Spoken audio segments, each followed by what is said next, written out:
Test 1 2 3. Test 1 2 3 4 5.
Good afternoon and welcome to Tyler, Texas. We're at Tyler's Mike Carter Field. It's Dr. John Groth on the call today.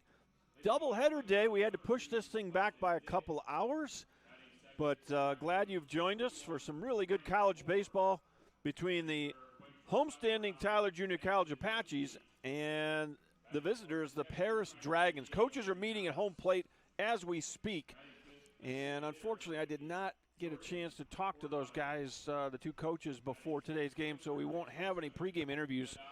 We'll try to get those. We'll try to get Paris next time they get through here. Clay Cox, in his 10th year of leading the Paris Dragons, they are 15-9 on the year, and these two teams are tied for 4th place in Region 14 North, and so kind of interesting how they both have had similar non-conference records. The Apaches are 16-10, the Dragons 15-9. Both are 4-6 in conference play, so going to be a dogfight, it looks like, for those playoff spots in Region 14 North this year. Nobody's really sneaking away yet. And so with that being said, let's talk about, or let's throw out the starting lineup for the Paris Dragons.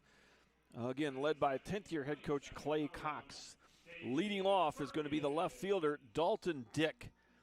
Batting second is the right fielder, Grant Moore. Batting third, the shortstop, Bankson Lemke. Batting cleanup for the Dragons, the catcher, Diego Gonzalez.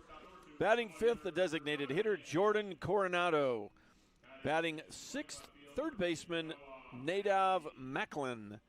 Batting seventh, the first baseman, Eric Thompson. Batting eighth is the second baseman, Ethan Esperqueda.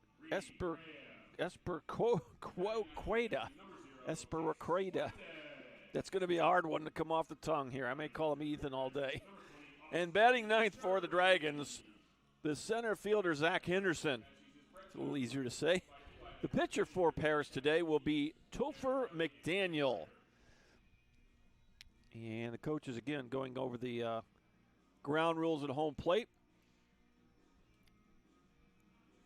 We'll have the anthem here in a minute. Want to go through the standings in Region 14 as we enter play today. At the top, the Northeast Texas Community College Eagles, 8-2 on the season so far. They're alone in first place. The Navarro Bulldogs right behind them at 5-3. Angelina, the Roadrunners, are 6-4 in third place. And then tied for fourth, you got three clubs. Panola, the Ponies, Paris Dragons, and the Tyler Junior College Apaches, all at 4-6. And then rounding out the conference is Bossier Parish, and they are 3-7. And so today, a matchup between two teams tied at 4-6 and technically tied for fourth place in Region 14 North. If you look at the schedule for today, let's pull that up real quick before we're about to get the anthem here, so I may have to cut this off. But around the Region 14 Conference, Blinn is at Alvin today. Bossier has the off weekend. They're at LSU Eunice. Panola and Angelina going at it. Angelina has won game one, 5-2. And they're already playing game two in the top of the seventh. And Navarro trying to get the sweep. They're ahead 7-3 against Northeast. So that would be a big sweep for the Roadrunners and would bring, well, that's not a sweep, excuse me. Northeast, the Navarro Northeast game, if Northeast loses that would drop them a notch out of first place. They probably would still be in first, but depending on how the other games kind of play out today.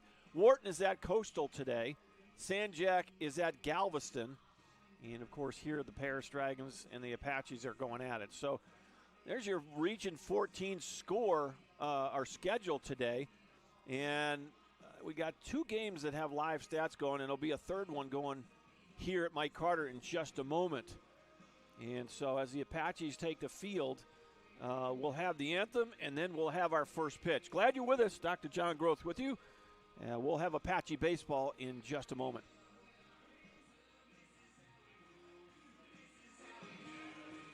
Now taking to the diamond, your Tyler Junior College Apaches.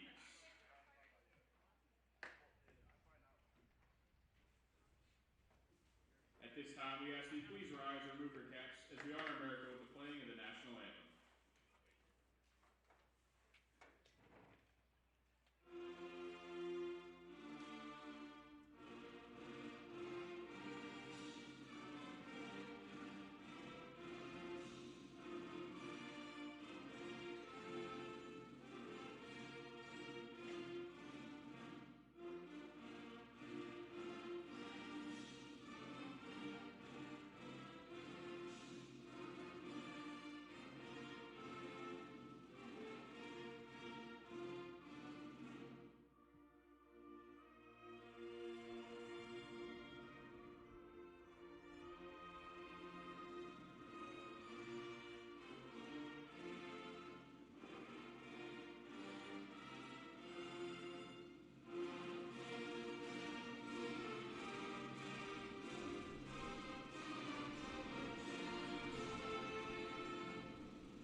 All right, we are just a few moments from first pitch. Glad you're with us on a sunny Saturday afternoon. A little later start than normal. Normally play these games at 1. Had some TISD baseball earlier today that had to push this thing back by a couple hours, but beautiful afternoon here in Tyler. We are 78 degrees at first pitch. So we're glad you're with us on a sunny Saturday afternoon at Mike Carter Field. Walk you through the defensive alignment for the Apaches as we start the first inning here. Noah Pattison left. David Lillis in center field. James Rasek out in right field for game 1. This will be a 7-inning affair, by the way. Second game will be a full baseball game at 9 innings. Micah Roberts at third. Sawyer Dunnigan at short. Davis Perkins at second. Reed Graham at first, Chase Fuentes behind the plate and on the mound. 5'11", 180, a right-handed sophomore from Cypress, Texas, Austin Shirley. Shirley's 0-2 with a 9.87 ERA, 17 in the third innings pitched, 6 strikeouts, 10 walks. This is Shirley's 10th appearance of the year for the Apaches and his 3rd start on the mound. He is a sophomore. Went to Cy Ranch High School, a Cisco College transfer. A sophomore right-hander, Austin Shirley.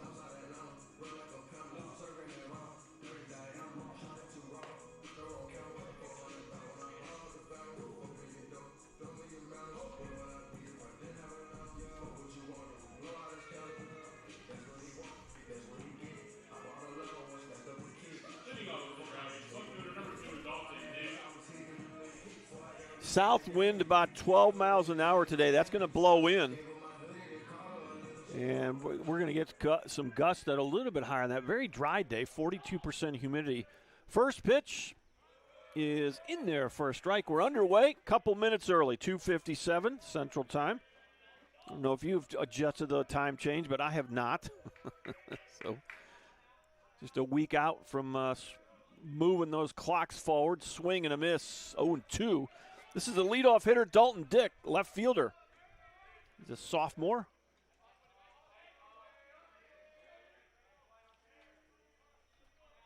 Dalton Dick, 6'2", 175. Tapper to short. Dunnigan on the run. Nicely done there. Boy, how nice is it to have the big fella over there? Got those long arms. Reed Graham just reaches up and snags everything. So nice job by Sawyer Dunnigan. 1 up, 1 down here in the Paris Dragon first inning. Another left-hander, Grant Moore, will bat second and play right field.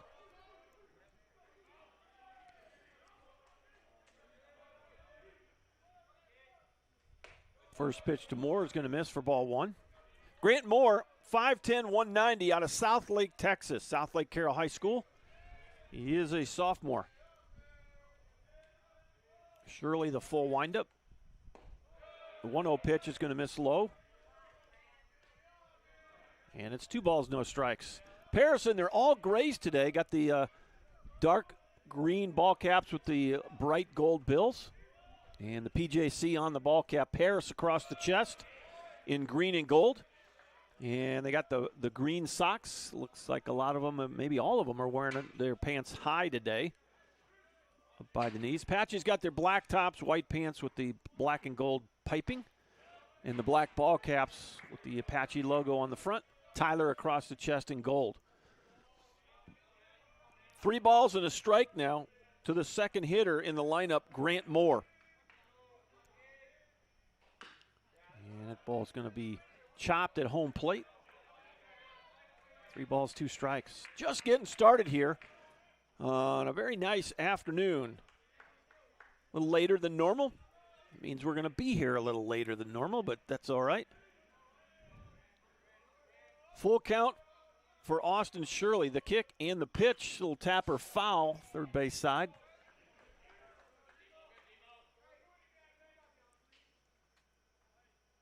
And we'll do it again. Well, all right, Mr. Umpire is barking everyone into the dugouts here.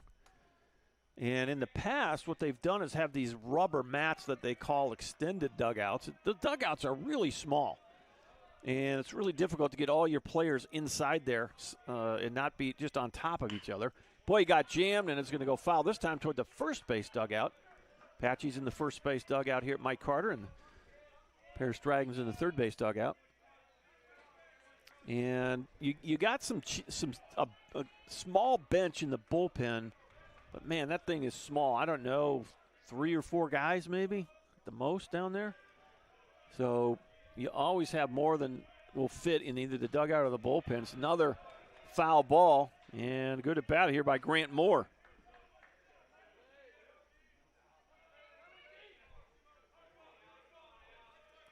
Fouled off about 3, 4, 5 pitches in a row here. Payoff pitch again. There it is. And, boy, nice at bat by Moore. There goes the no-hitter. He fouled balls off. He fouled balls off. He fouled balls off. Got a pitch he could handle. Knocks it up the middle.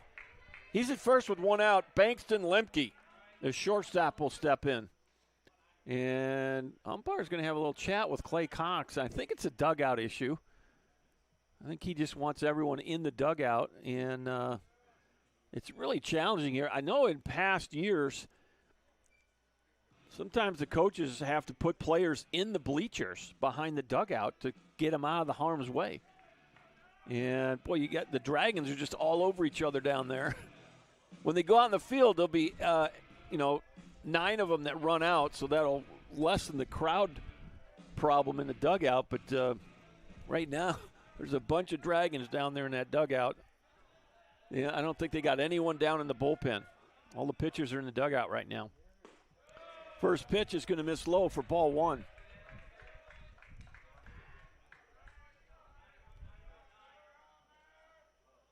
Bankston Lemke, 5'10", 195. He's from Klein, Texas.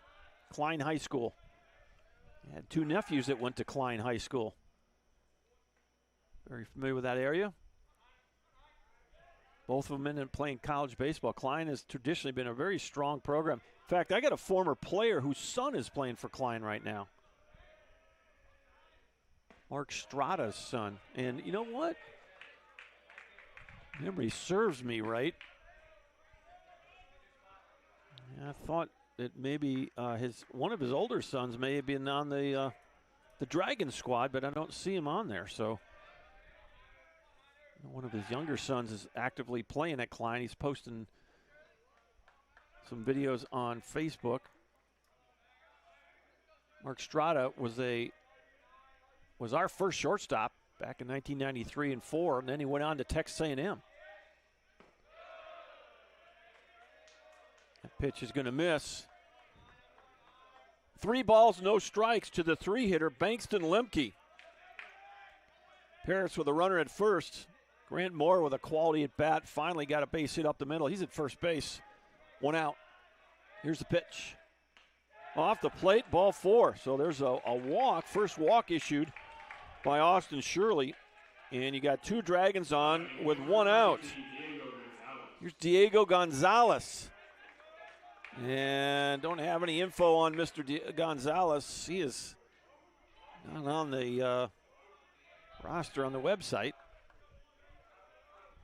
I'm wondering if he's on the NJCAA website roster. First pitch to Gonzalez, who steps in from the left side, and he'll take ball one. So a little bit of a command issue.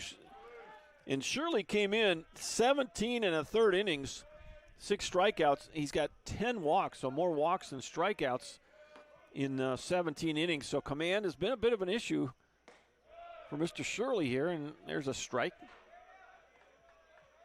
It's 1 ball, 1 strike. Well, you're 1 pitch away, as they say. Get a ground ball here and come into the dugout and hit. That double play rolling. The 1-1. Ground ball to second, and it'll get through.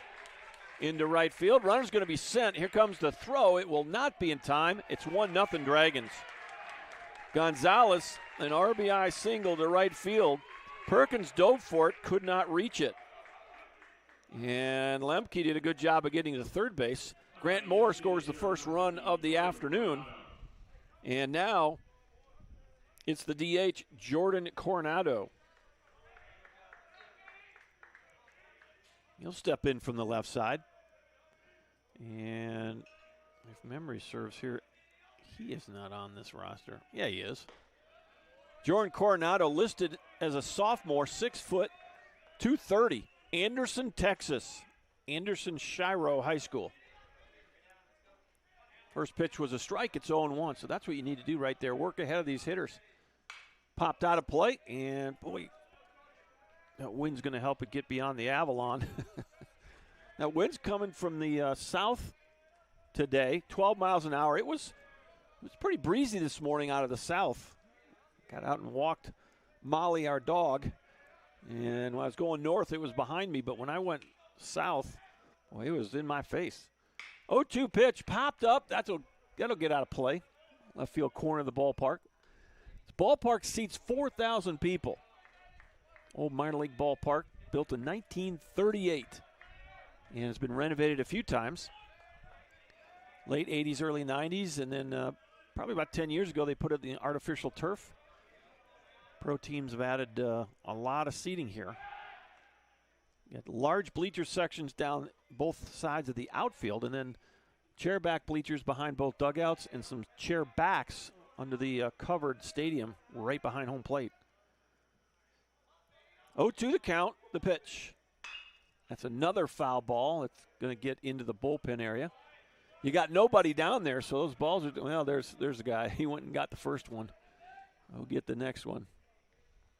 Because their pitchers are all in the dugout right now. They're trying to generate some energy in the top half of inning number 1. Already scored a run. Still only got 1 out and two guys on. Here's the next 0-2 pitch. And lays off that one. I will say this, Mr. Shirley's pitch count. This next pitch is going to be pitch. Well, actually, that was pitch number 20 right there. So that's exactly what the doctor ordered for the Dragons. They're going to always try to elevate the pitch count of the starting pitcher. Quickly, 1-2, that's going to miss low, and it's 2-2.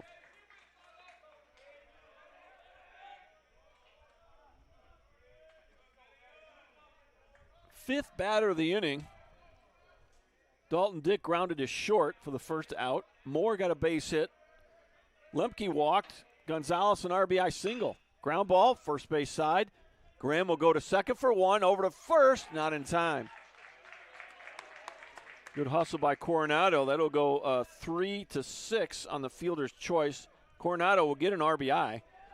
As Gonzalez out at second base. But coming home to score is Lemke. It's 2-0 Paris. And here it comes. The 3:08 right on time. The train track right behind the ballpark. Shirley from the stretch now with 2 outs. And Nadav Macklin, wild pitch, got him. Boy, aggressive running by Coronado, and he got gunned. Nice job by Chase Fuentes. That'll go 2-4. on the caught stealing. Otherwise, that would have been a wild pitch if he's safe there. But the Dragons get a couple of runs on 2 hits. Leave nobody on base. We're through 1/2 inning here at historic Mike Carter Field. Dr. John Groth with you. Paris 2 and the Apaches coming to the plate.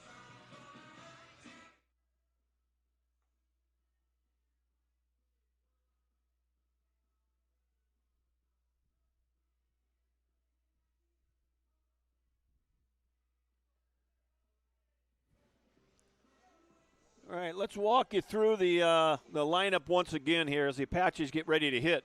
Apaches are 16-10 on the year, 4-6 in conference play. That's again tied for 4th with Panola and Paris, and they're led by second-year head coach Brett Doe. Leading off is a center fielder David Lillis. Batting second baseman Davis Perkins. Batting third baseman Micah Roberts. Batting cleanup, the right fielder James Rasek. Batting fifth is the shortstop Sawyer Dunnigan. Batting sixth, left fielder Noah Patty. Batting seventh, designated hitter Declan McGee. Batting eighth, first baseman Reed Graham. And batting ninth for the Apaches, the catcher Chase Fuentes. Defensively for the Paris Dragons, Dalton Dick is in center field. Zach Henderson in center. Grant Moore is in right field. Around the infield, Nadav Macklin at third base. Bankston Lemke at short. At second base, Ethan Espiricueta. And at first base, Eric Thompson. Behind the plate, Diego Gonzalez. And on the mound, 6'1", 175, a right-handed sophomore from Frisco, Texas, Topher McDaniel. McDaniel 2-1 on the year with a 6.66 ERA. 24 1/3 innings pitched, 13 strikeouts, 3 walks. This is McDaniel's 7th appearance of the year and his 5th start for the Dragons. He's from Reedy High School in Frisco, Texas. Topher McDaniel. He'll go from the stretch. First pitch. And in there for a strike. This is David Lillis to lead it off for the Apaches.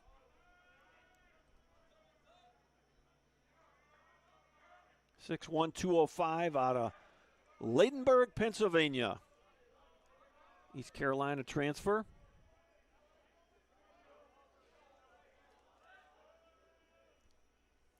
Well, we're up to 79 now. Might get to 80 before afternoon's over with. Some umbrellas popping up around the ballpark. Really low humidity. Very pleasant day, but a little breezy. Actually, you're getting some breeze in the press box from time to time. 1-2 pitch. Here it is. And a little flare and easy catch there for the shortstop, Bankston Lemke, for out number 1. I'm going to write L6, but it was a kind of a looping liner. And a pretty simple play there for Lemke. 1 out. Here's Davis Perkins.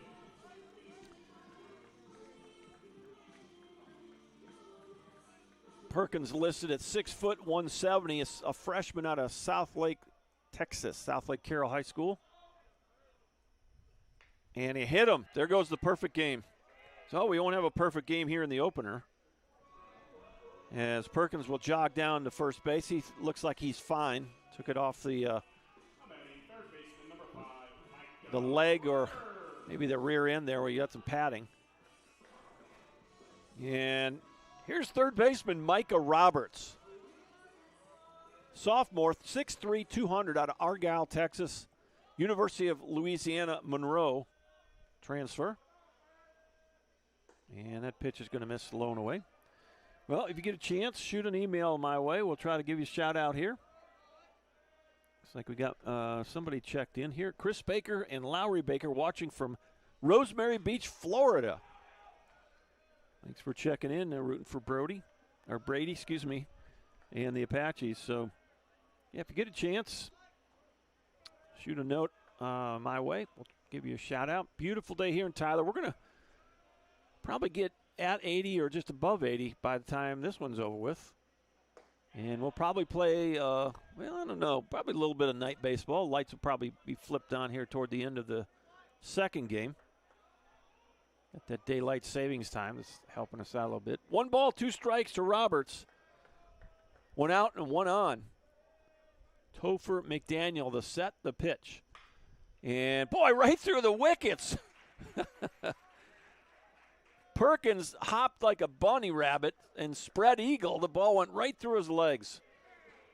You know, if you get hit, you're out. So little dexterity shown by Davis Perkins and a good piece of hitting by Micah Roberts. So the Apaches come right back in their half of the first, 2 on, 1 out. Both teams with some traffic here in the early going. James Rasek will step in. Opportunity to get the Apaches on the board. Sophomore, 6'1", 195 out of Plano, Texas, a Plano West product. And that's drilled to third. He'll catch the ball. Nice play. What a nice grab by Macklin over there. Well, he had to dive to his left, and then he had to beat Perkins to the bag, and he did so. 5U if you're scoring at the house. Put a star by that one. That ball had base hit written all over it. And Macklin laid out to his glove side, and he had to scoot back to the bag before Perkins could get there. So Roberts will go to second. Rasek at first. 2 outs for Sawyer Dunnigan. First pitch just off the plate. Sawyer Dunnigan, a sophomore, 5'11", 170. He's out of Hallsville, Texas. Hallsville High School. It's about an hour east of Tyler. 1-0 pitch. That's fouled way back behind us. Those foul balls always remind me that we're part of the Rose City Complex here at Mike Carter Field. There's 4 venues that surround this ballpark, or 3, I guess. 4 with this one. Go over those in a second. 1-1, and there's a disengagement from the mound, so he's used one of those. Convention Center's right behind us. The Rose Garden is off to our left behind the third base side of the field, and the football stadium is off to our right, Rose Stadium. Of course, Mike Carter Field, really a nice complex. Used to have the East Texas Fair on the Rose City Complex, and in the last 2 years they have built a fairgrounds in the western part of the city out by the airport, and they got room to grow out there. And so I'm used to raised our 6 kids here in Tyler, and we always went to the fair right here on the fairgrounds where those 4 venues are. And it was pretty tight. It grew and grew, and so I'm glad they got room to grow out there. 2-1 pitch, laced foul, first base side. That'll even the count. 2 balls, 2 strikes. 2 outs, 2 on. Deuce is wild here. Bottom of the first. Paris with a 2-0 lead. Had a couple of base hits and a walk mixed in. A little chopper foul as Dunnigan hangs tough.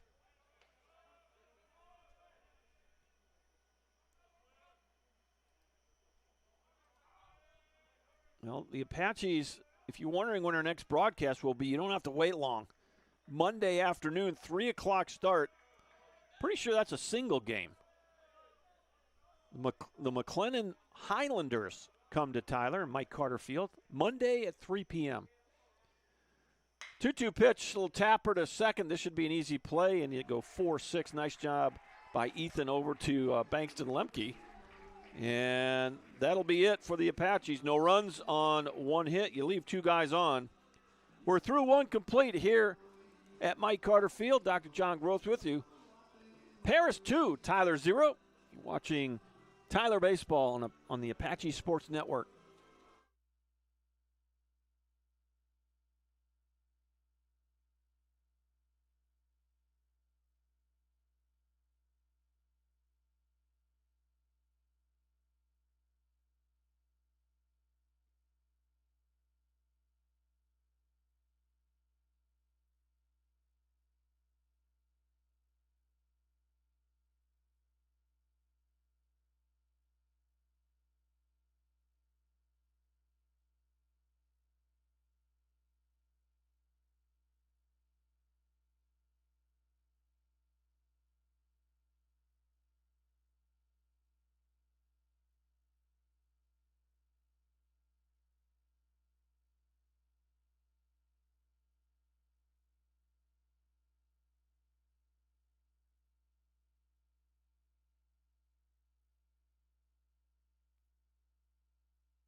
Top of the second, the opening ball game will be a 7-inning affair.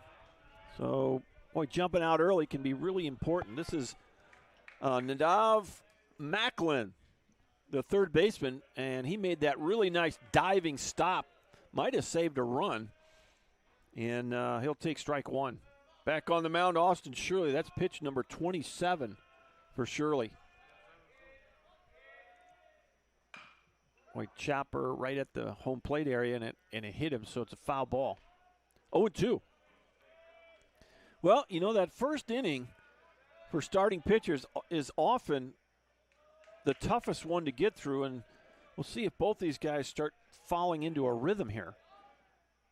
Ground ball to third. This is going to be Roberts, and there's one out. Nice job by Micah. I used to try to tell my starting pitchers to throw the first inning down in the bullpen. Just get it out of your system down there. And that's easy to say, not so easy to do. But a little factoid, I think this might be at the major league level, but more runs scored in the first inning than any other inning in baseball. And I would argue that that's probably true at the college level as well. You watch enough baseball, you can get on that starter early before he finds that rhythm we talked about. 1-0 pitch inside corner. It's 1-1.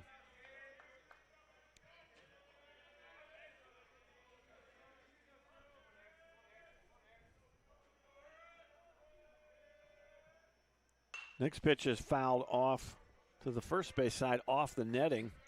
Look out. Got somebody excited about getting foul balls there, and he ran out in harm's way. 1 ball, 2 strikes, 1 out, nobody aboard. The pitch. I just missed inside. Not sure I could have taken it with 2 strikes, but Eric Thompson gets the call.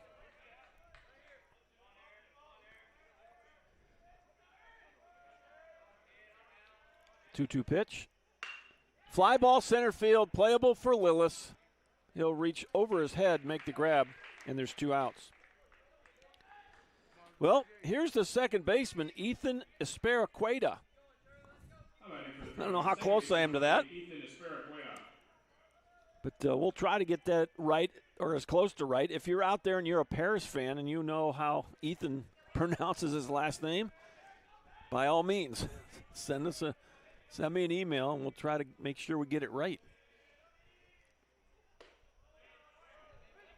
Pitch is in there for a strike. Esperaqueta, the 8th batter in the Paris lineup. He's a redshirt freshman.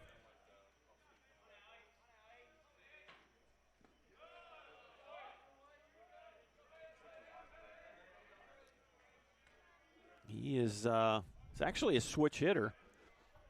Redshirt freshman, 5'9", 180 out of Cypress, Texas, Cy Creek High School. 1-1 pitch.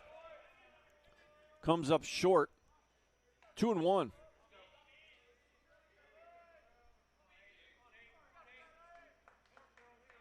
Well, pitch number 39 is on its way. Here it comes.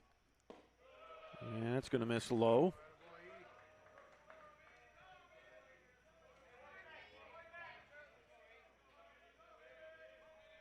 (3-1) now to Ethan Esperaqueta, and he'll take ball 4. That'll be walk number 2 for Austin Shirley. He comes with 2 outs here in the second. Here's the 9-hitter, center fielder Zach Henderson.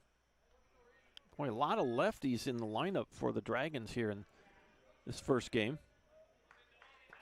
Zach Henderson listed as a sophomore, 5'9", 155 from Salina, Texas, Salina High School.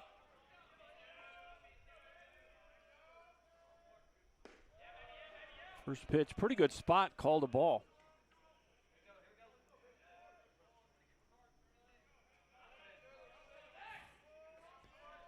If you watch Clay Cox, he just kind of had these little mannerisms down there. And I would argue that his signs might be more about where he's standing in the coaching box than what he's doing with his hands. I know a lot of the coaches, I don't think they're going with the wristband thing or the watch thing. Might be doing the watch thing with the pitchers.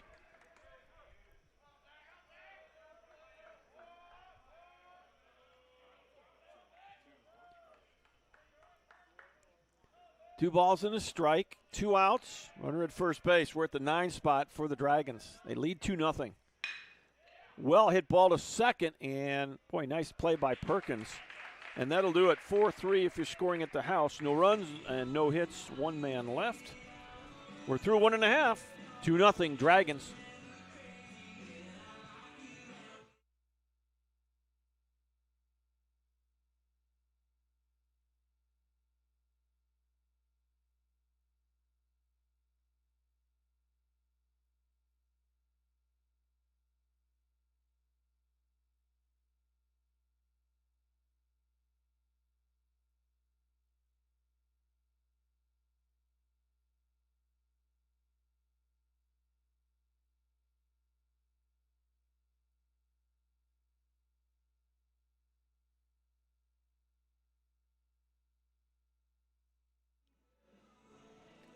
Well, let's go ahead and bring you up to speed what's going on in the south part of Region 14. Wharton has jumped out to an 8-0 start. They are in first place at 8-0. Blinn is at 6-2. Coastal Bend 4-4. Sanjak 3-4. Galveston 1-6, and Alvin is 1-7. That's the South Conference, Region 14 South. We went over the North earlier, but Northeast Texas out 8-2 in first place in the North Region Conference. Navarro 5-3, Angelina 6-4, Panola 4-6, Paris 4-6, Tyler 4-6, and then Bossier at 3-7. And what's going on here? There's something on the turf there. The pitcher, I don't know, that was giving him some problems. Noah Patty will lead it off for the Apaches here in inning number 2. Noah Patty, a redshirt sophomore, 5'9", 160 from Carthage, Texas. He's a transfer from Texas A&M, and, well, there you go. Topher McDaniel just hit the bull. The ball went all the way to the padding behind home plate. It's always encouraging to Mr. Umpire when that happens. Catcher can't get the glove on it. That's why some of these guys try to hide. Well hit ball up the middle. Patty's got a base hit. So inning 2 starts with a solid single by Noah Patty, and now it's designated hitter Declan McGee. Declan McGee, 6'3", 220. He's out of the Woodlands, down by Houston, north of Houston, and a transfer from the College of Charleston. So Patty, definitely a threat to go here. Taking a pretty aggressive lead. First pitch popped up. This should be caught. Easy play here for the shortstop, Lemke, and there's one away. Got jammed on that fastball. And P6 if you're scoring at the house. Reed Graham now steps in for the first time. Graham, a redshirt freshman, 6'6", 220 out of Waxahachie, Texas. He's a Oklahoma transfer, went to the University of Oklahoma, and now he's an Apache.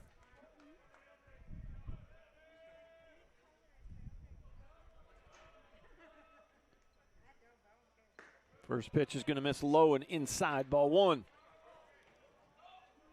Let's see if we have any finals to report here. Had some scores earlier when we started this one. Well, Blinn defeated Alvin in their opener 4-2. Bossier beat Ellis Eunice 6-5. And that's chop foul. And let's see here. They're in the bottom of the 7th at Angelina. I don't know if they're in the bottom of the 7th or not. Might be in the top of the 7th. Panola, they may just not have finalized it, but Angelina leading that game by a score of 5-3. Looper into right, and Graham's got the second hit of the inning. His first hit of the afternoon. 2 on, 1 out. The Apaches again putting traffic on the bases. Here's Chase Fuentes, the 9-hitter.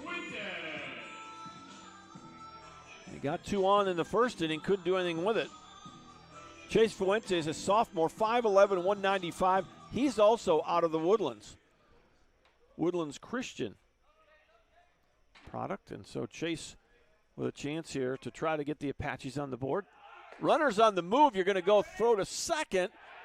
And Reed Graham, the big fella, picking him up and putting him down. Double steal. So you know Patty's got the good speed. And you knew he was going to be a threat to run for Noah Patty. And let's see here. That's stolen base number 8 of the year. Little flare in the center. It's going to drop in. 1 run's coming home. And it's 2-1. Throw gets away. And down to second. I don't think there's going to be an error there because Fuentes was going either way. So I'm going to give it a single, and he'll get the second on the throw. And so Fuentes will get an RBI. He drives in Noah Patty. And we're trying to give you some stolen base numbers on Patty. For Noah Patty, that was stolen base number 8 of the year. And Reed Graham, that was his 4th stolen base of the year. So Reed Graham, capable base runner. And the Apaches now second and third. And only 1 out, and you roll the lineup back to the top, and David Lillis as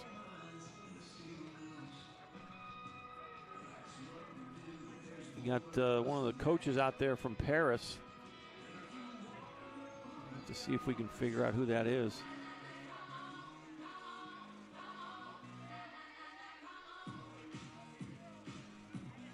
It'd be Boone Prevette. Out there on the mound making a visit.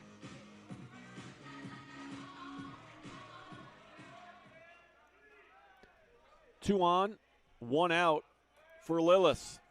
He lined out on a little looper to short his first time up. He's 0 for 1.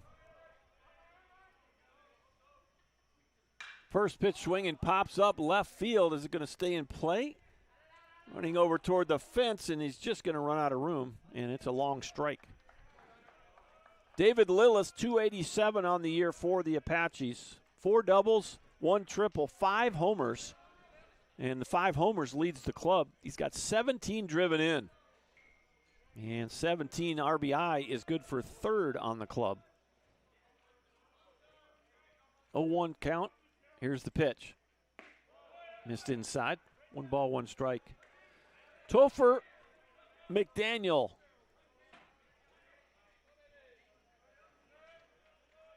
Going through those mid-20s on the pitch count. The 1-1. Pretty well hit. Center field. Ball, the wind's going to hold this thing up. Not enough, though. I did not think that was going to get out of here. And it's a 3-run home run for David Lillis. 3-run home run, David Lillis. I did not think that was going to get out of here, obviously. And that ball just kept going. Boy, he put a charge in that thing. What a job. David Lillis now 6 home runs and 20 driven in.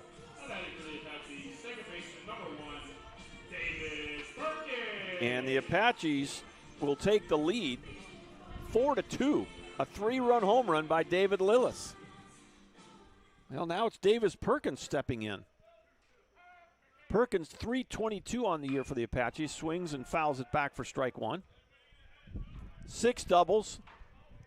Perkins has 5 homers, so Lillis just took the team lead there by 1. 11 driven in for Davis Perkins.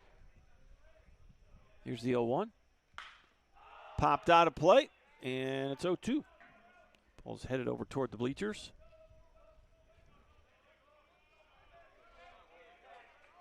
Well, this is the last weekend of spring break. Well, these players have had the benefit of playing ball and practicing and not having to worry about school at all. And that'll change Monday morning. The 0-2. Strike 3 called. Perfect pitch on the outside corner. Perkins is the first strikeout victim for Topher McDaniel. Here's Micah Roberts for the second time through. Base hit to right his first time up. Micah Roberts, really nice start to the season. 403 for the Apaches. 10 doubles, 2 triples, a homer, and 21 driven in.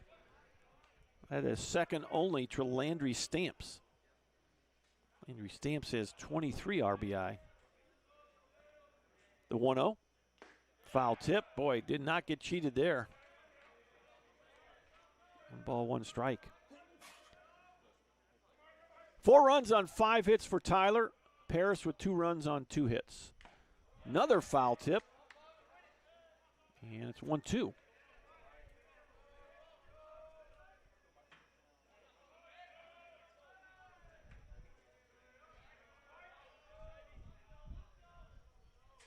McDaniel the kick, the pitch. That ball's well hit to the right center gap. It's fading and no one's getting it.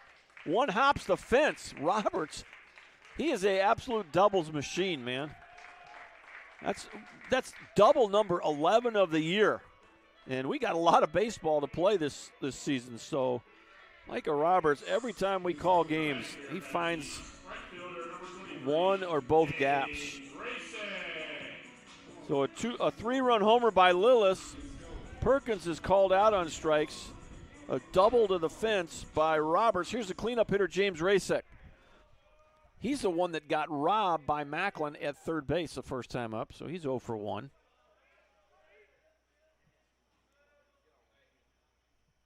First pitch in there for a strike. James Rasek, 193 on the year, 4 doubles, a homer, 9 driven in.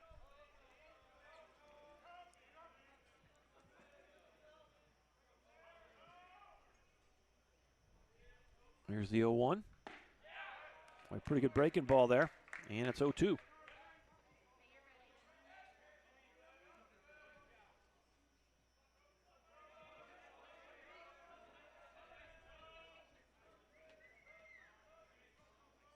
Two outs. And Roberts at second base. Going good block there by Gonzalez. Keeps Robert at second base. 1 ball, 2 strikes.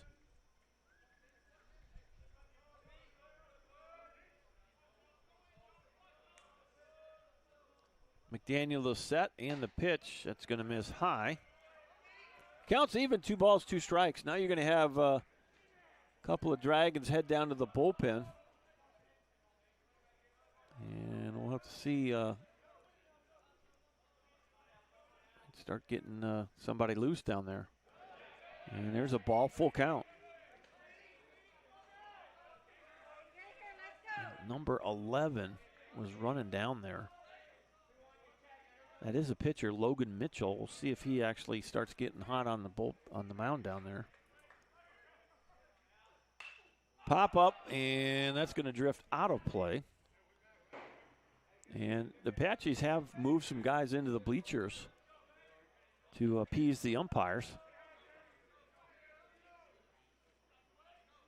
I've always had a dream that they would just vacate the seating right there and push these dugouts all the way to the gate on both sides, and put them at ground level. Hard hit grounder to third. This is Macklin. He'll throw the long way across for out number 3. Nice play there by native Macklin. 5-3 if you're scoring at the house. The Apaches bring 8 batters to the plate. They put 4 runs on the board. We're going to the third. We got a new score here at Mike Carter Field in Tyler, Texas. It's the Apaches 4 and the Dragons 2. Back in just a minute.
Top of the third, top of the lineup for the Dragons. Dalton Dick will lead it off. First pitch just a bit inside, not by much. Dalton Dick grounded out to short his first time up. He's 0 for 1 in this ball game. And that pitch is in there. On the year, Dalton Dick, .415 average. 4 doubles, 3 triples, 2 homers, 20 RBI. Tell you what, the Dragons got some guys with some pretty impressive numbers, both in extra bases and runs driven in. This guy's one of them. He's a leadoff guy, 20 RBI, 4 doubles, 3 triples, and a couple of homers to go with a .415 average. Ground ball to second. Perkins scoops it, throws it, 1 out. Here's the right fielder, Grant Moore. Second time through. Moore, base hit to center. He would end up scoring the first run of the ball game. So Moore is 1 for 1. On the season, .269 for the Paris Dragons. He's got 1 double, a homer, and 13 RBI. Dragons are hitting .324 as a club this year. And in 24 games, they've got 20 home runs.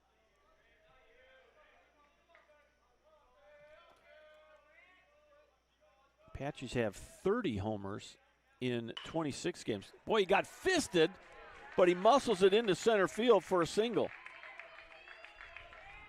And so he's 2 for 2 today. Moore's got 2 hits on the afternoon. Here's Bankston Lemke. Shortstop walked and scored his first time up.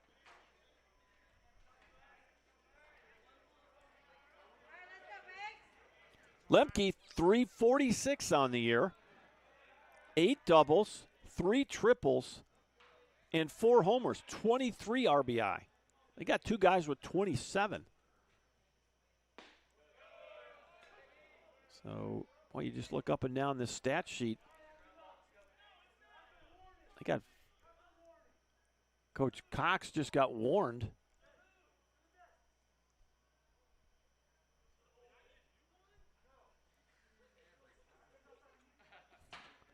Coach Cox walked halfway to home plate. Mr. Umpire, on his way in, said that's a warning. And I guess he didn't like the call. Is that what it was? Why not? It's an 0-1 count. And Lemke's kind of wondering what's going on himself. He steps back in with 1 out and 1 aboard. Here's the pitch. Surely that's through the wickets. Boy, through the 5-hole there. And, boy, that doesn't happen very often. It's a wild pitch. So down to second goes Grant Moore. But, boy, 9 times out of 10, Chase Fuentes is going to block that up, and it got through the hole. And now Shirley will step off the mound and then re-engage. Counts 1-1 with 1 out. Next pitch, that's hammered into left. Runner's going to be sent home. Here comes the throw from Noah Patty. It will be offline. 4-3. It's a 1-run game. RBI single for Bankston Lemke.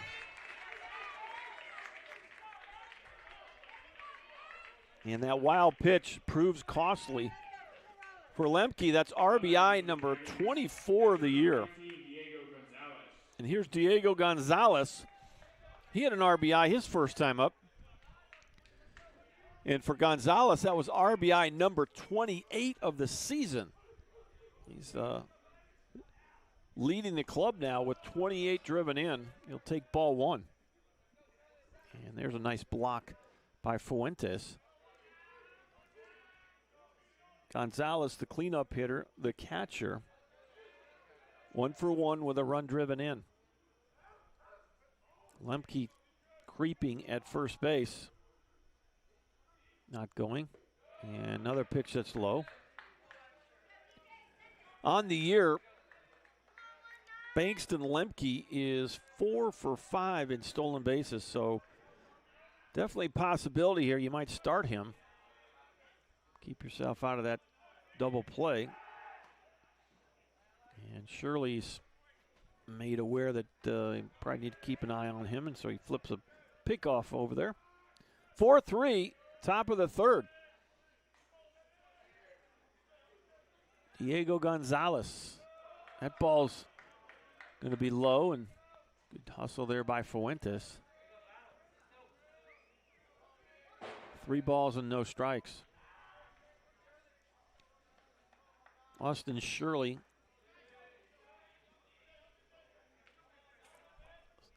this will be pitch number 61 in there for a strike.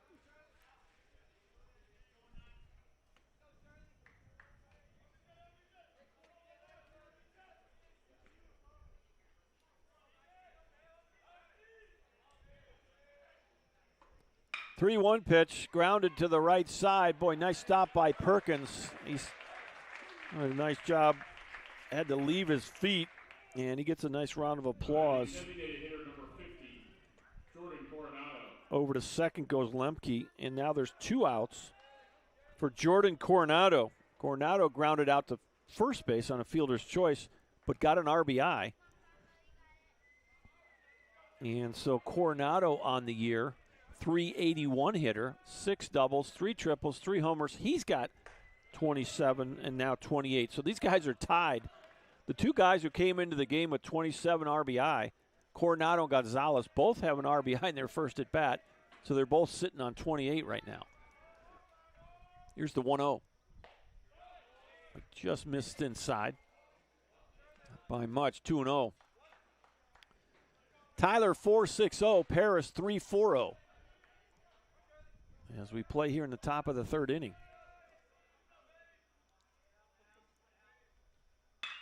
Will hit the center and not going to get it. That's going to go all the way to the wall. That ball was absolutely smashed. Lillis gets it in, but it's an RBI double, and we're tied. Coronado just put a charge in that ball, and Lillis took a couple of steps to his left and just turned to the wall. Coronado has got 2 driven in, so he's now got 29 driven in on the year, and he'll score Lemke. And we're tied at 4. Here's Nadav Macklin, the third baseman, grounded out to third base his first time up. Macklin, 250 on the season, 5 doubles, a homer, 16 RBI. First pitch was called a strike. It's 0-1.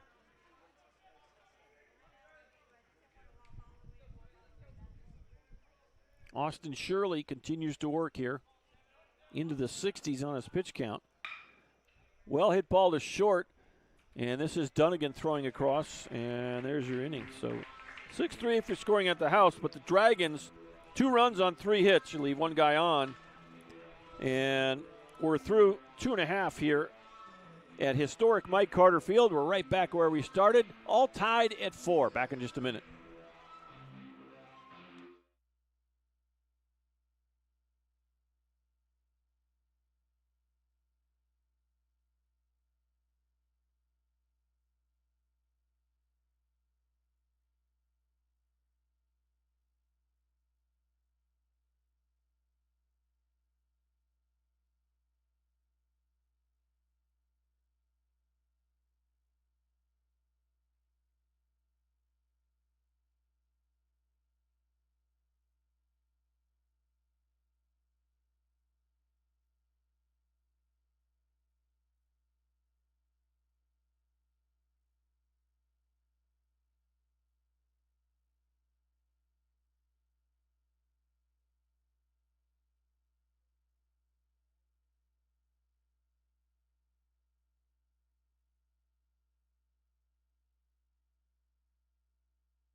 Sawyer Dunnigan to lead it off for the Tyler Apaches. We're tied at 4, bottom of inning number 3. Dunnigan, the 5-hitter, 5-6-7.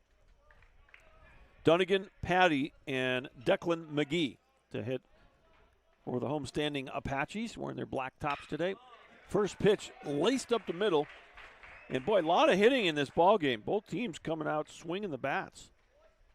And for Dunnigan, that'll be his first hit of the afternoon. Came into the ball game 352, 8 doubles, 3 triples, a homer, 21 RBIs for Dunnigan. He's had a nice start to the year. He's at first. Now it's Noah Patty.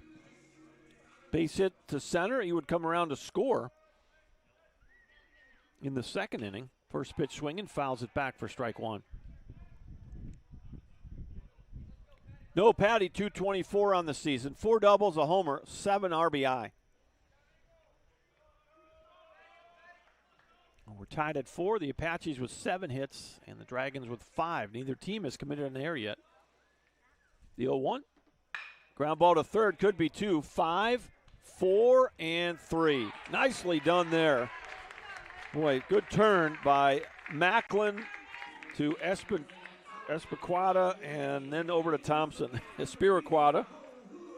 And that's just how you draw it up. 5, 4, 3, twin killing will clear the bases. Here's Declan McGee, the DH. Popped up to short his first time up. Declan McGee is an even 500 hitter. He's 5 for 10 in limited action this year. Does have a home run, and he's got 4 driven in. First pitch is in there, strike one. This will be his 4th start of the season. That ball's hammered, left field, base hit. Well, a 2-out single for McGee. We'll put him at first base. And here's Reed Graham. Graham base hit to right field his first time up. First baseman, number 32, Reed Graham. Reed Graham, 250 average on the season. 2 doubles, a homer, 9 driven in for the big fella. And we got a pinch runner, number 6. Is going to go ahead and run for McGee. And that's going to be Garrett Hayes. So I don't know if you're going to just use him as a runner or he'll stay in the game as DH, but we won't know that till that spot comes back around. 2 outs, and I'm guessing you might just be pinch running him here, trying to get him to second. See if you can get him to steal second or maybe score on an extra base hit. First pitch is in there. It's 0-1. Well, beautiful day here at Mike Carter Field. Started the ball game. Runner on the move. That ball's pulled way foul. And we'll never see that again. That ball's down by the fireman administration building over there. Bounced off the top of the maintenance building that's right next to the ballpark. No balls and 2 strikes.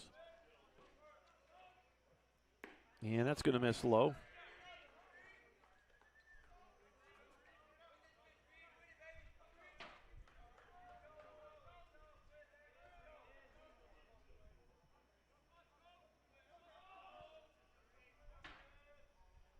Ground ball to short. This should be it. You catch it, you throw it. Nicely done by Lemke for out number 3. 6-3 if you're scoring at the house. The Apaches, no runs on 2 hits. They leave 1 runner on base. And we are through 3 complete innings here at Mike Carter Field. We're all tied 4-4. Back in just a minute. You're watching Apache Baseball on the Apache Sports Network.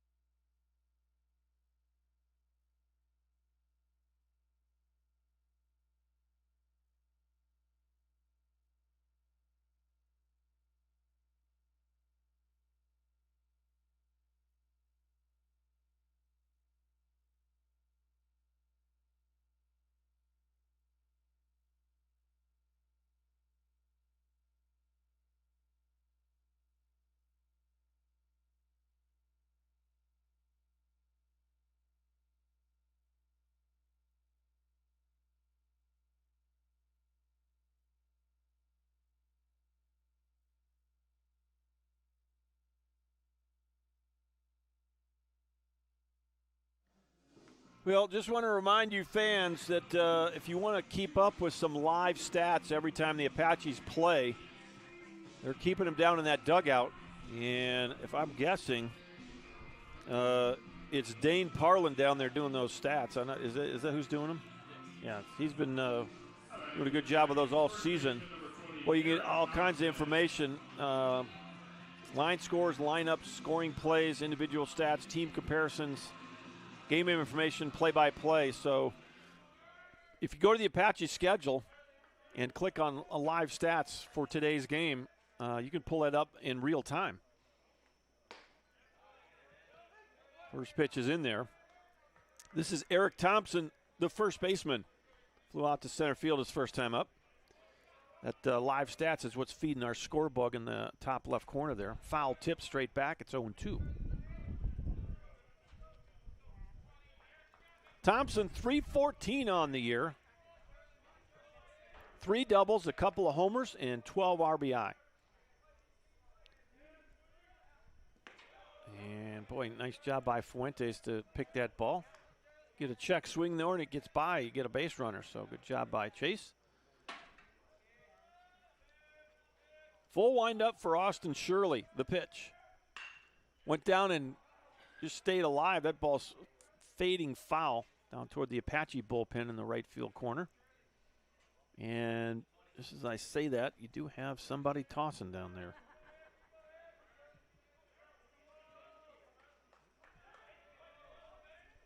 Might be 29. And that ball's drilled. Roberts knocks it down, picks it up, throws across. He's got time, and he gets Thompson out. Nice play by Micah Roberts to flag that one down. Ball was hit hard by Thompson, and Roberts got the glove up but couldn't secure the baseball, but had plenty of time. The ball had gotten to him so fast, he had time to pick it up and throw Thompson out for the first out of the inning. Yes. So that's 5-3. Yeah. Full windup for Shirley. Ethan Espiricueta drew a walk his first time up. 310 on the year for Espiricueta. 4 doubles and 9 RBI. Well, we have reached 80 degrees here at the ballpark this afternoon, so that wind just picking up a little bit out of the south. Very pleasant afternoon. Ground ball up the middle. And this is Perkins on the run. Nicely done there by Davis Perkins. 2 up, 2 down. Here's the 9-hitter, Zach Henderson. Center fielder grounded out to second his first time up. On the year, Henderson a .295 average. 3 doubles, 2 triples, 2 homers, 14 RBI. First pitch in there for a strike. You know, Paris historically under Clay Cox has been very aggressive at the plate, and if you think through the at-bats today, they've had some long ones, but an awful lot of guys swinging early in the count. There's a little tapper right back to Austin Shirley, and there's a very good inning here in the 4th for Austin Shirley. 3 up, 3 down, nothing across, and we are through 3.5 here at Mike Carter. We're tied at 4 for the Apaches coming back in their half of the 4th. It'll be 9-1-2. Chase Fuentes, David Lillis, and Davis Perkins. Back in just a minute.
All right, the Dragons have made a defensive switch. Riley Wood will take over at first base for Eric Thompson. First pitch in there for a strike. Chase Fuentes. RBI single to center his first time up. So Chase is 1 for 1 this afternoon. Ground ball to third. This is Macklin. 1 out. So both pitchers, pretty good job of just finding a rhythm here. Giving up some runs, but getting a lot of ground ball outs today, and the infield has played well for both clubs. Back to the top you go, David Lillis. Lillis, a little looping liner to short and a 3-run home run. He just hits it off the end of the bat, and it spins foul for strike 1. So Lillis is 1 for 2 today with a 3 RBI in that home run that just right of center field got out of here. I did not think it had a chance. And, boy, he just really put a charge in that ball, kept going. Any wind we have today is coming in from that direction. The 0-1 up the middle, and this will be the shortstop. Lemke, bang, bang, played first, but he gets him. Well, 2 ground ball outs, and we're quickly to Davis Perkins. The 2-hitter in the Apache lineup got hit by a pitch in the first. Struck out looking in the second inning, so Perkins 0 for 1 today.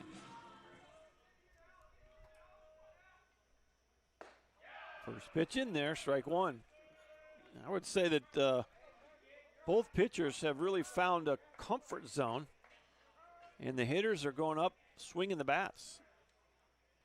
Tied at 4, swing and a miss. And, boy, it's kind of par for the course.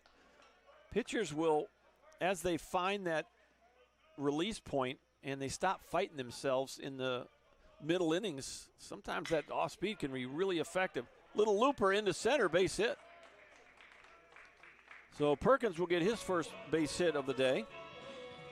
2 outs, he's at first base. Now it's Micah Roberts. Roberts 2 for 2 today, a single and a double. Halfway to the cycle is Micah Roberts.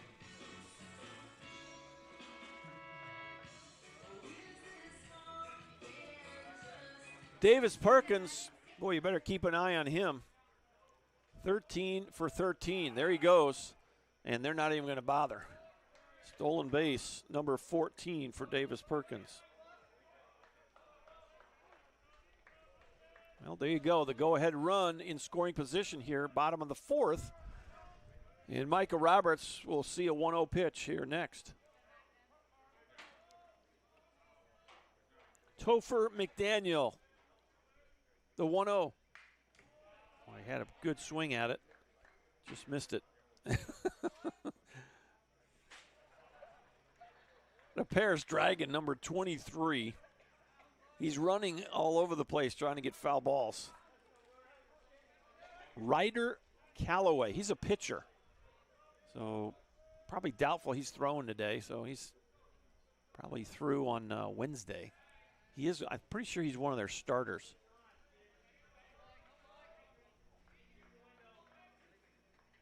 Yeah, he's got 6 appearances, all 6 as a starter. So I'm going to guess that he is not going to see the field today.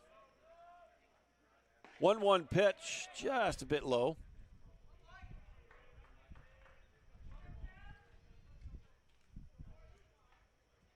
And I don't know, threw that ball out for some reason.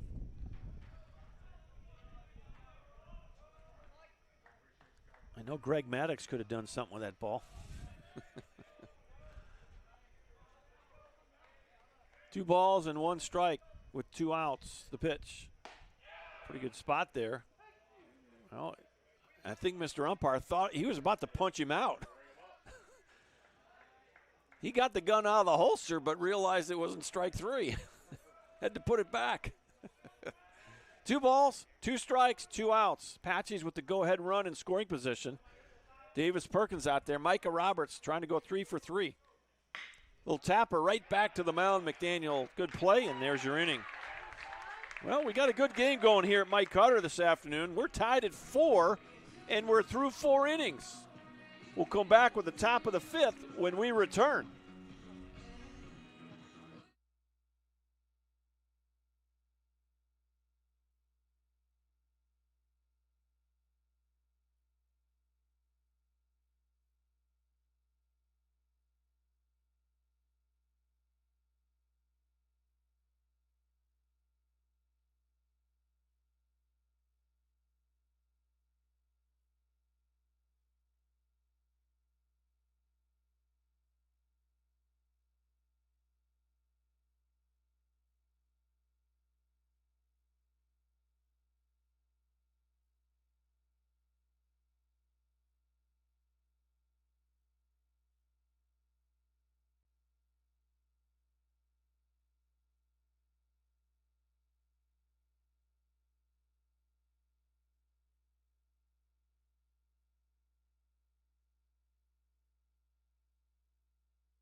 All right, we'll try to roll you through the scoreboard here.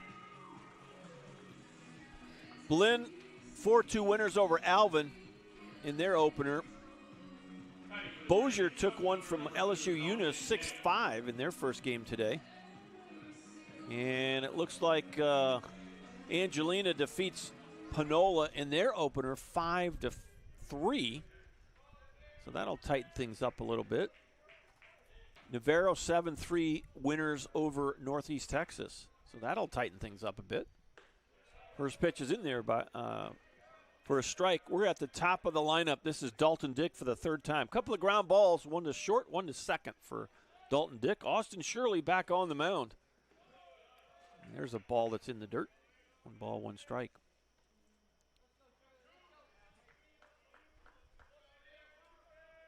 Panola has a 2-0 lead over Angelina in game 2 of the doubleheader in the top of the 2nd. Foul tip, 1-2. Northeast Texas has jumped out 5-0 over Navarro in game 2 of their doubleheader. They're in the top of the 5th in Corsicana. And so it's awful nice to see some of these schools go ahead and do the live stats so you can give some live updates on game day. For a long time, we were the only ones that were doing it. And it does take a little bit of effort. Obviously, you got to have someone to keep that, and you got to have a little technology to do it, but it's really not difficult. And so it's kind of a nice thing. Would hope that at some point the conference might require it, but not yet. The 1-2. Hammered foul. Way foul in the right field corner. On top of that maintenance building down there, right next to the Apache bullpen.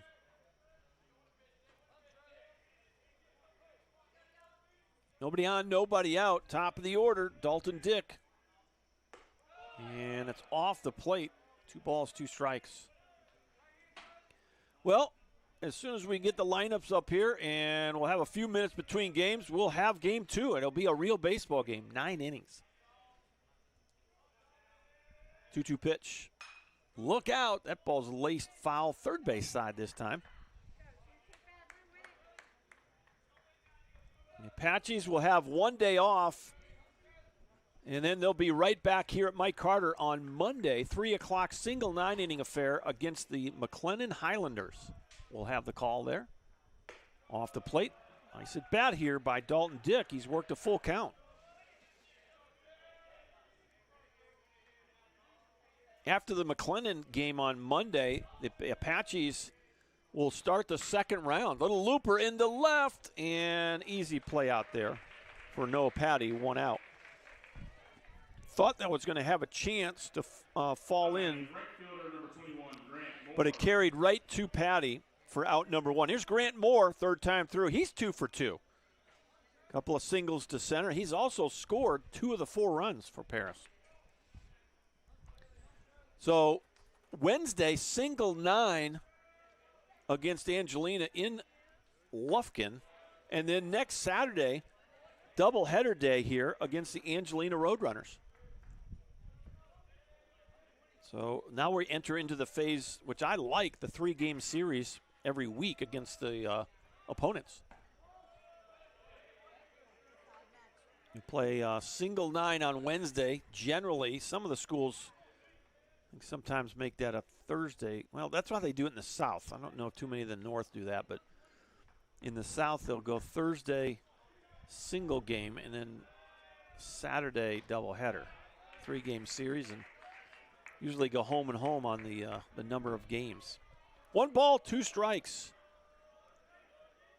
Grant Moore trying to stay perfect. He's got a couple of base hits to center.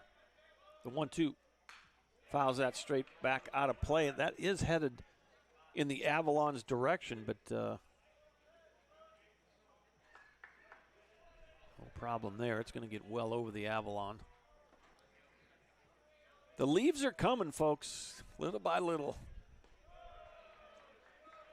Got some green in that outfield. We started the season with nothing but branches out there, and the buds are budding and the leaves are coming, and as soon as that tree gets a few more leaves on it, my car won't be quite as exposed. 2-2 pitch. Up the middle, and he's 3 for 3. That rascal, he has got 3 singles, all of them to center field. And with 1 out and 1 aboard, Bankston Lemke steps in.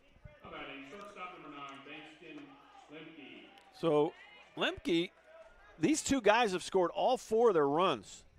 Moore has scored twice, and Lemke has scored twice. Lemke's 1 for 1, base hit to left.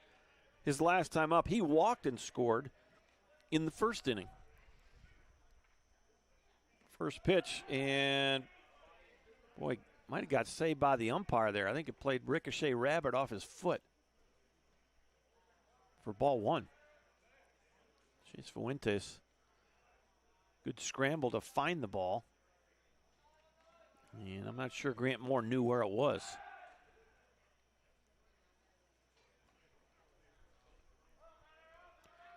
If you're wondering, Grant Moore is 1 for 1 in stolen bases, so probably not a huge threat to run here.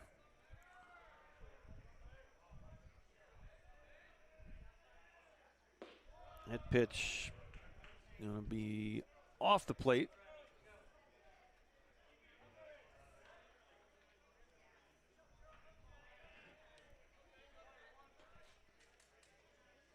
Two balls and no strikes. Shirley the set, the pitch. Boy, good off speed right there. Took something off it.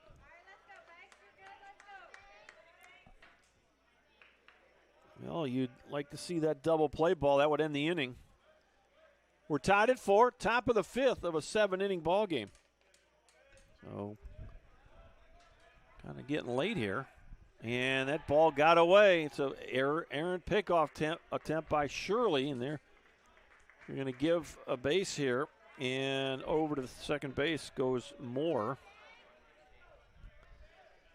And I don't know, man. You got to know your runners, right? The guy's got 1 steal all year. And just don't want to waste a lot of energy. And now you got the go-ahead run in scoring position with only 1 out. Here's the next pitch. Little chopper third base side that will go foul. Counts 2 balls, 2 strikes. Paris traditionally loves to run, and they really don't have anyone that's just racking up the stolen bases this year. Their leader is Zach Henderson with 8. And they've got 2 guys with 5. Eric Thompson and Dalton Dick. And that's really about it. The rest of them, you got 2-1, 2-1 here and there. But I know that Coach Cox, when he has the athletes, loves to get them moving. 2-2 pitch.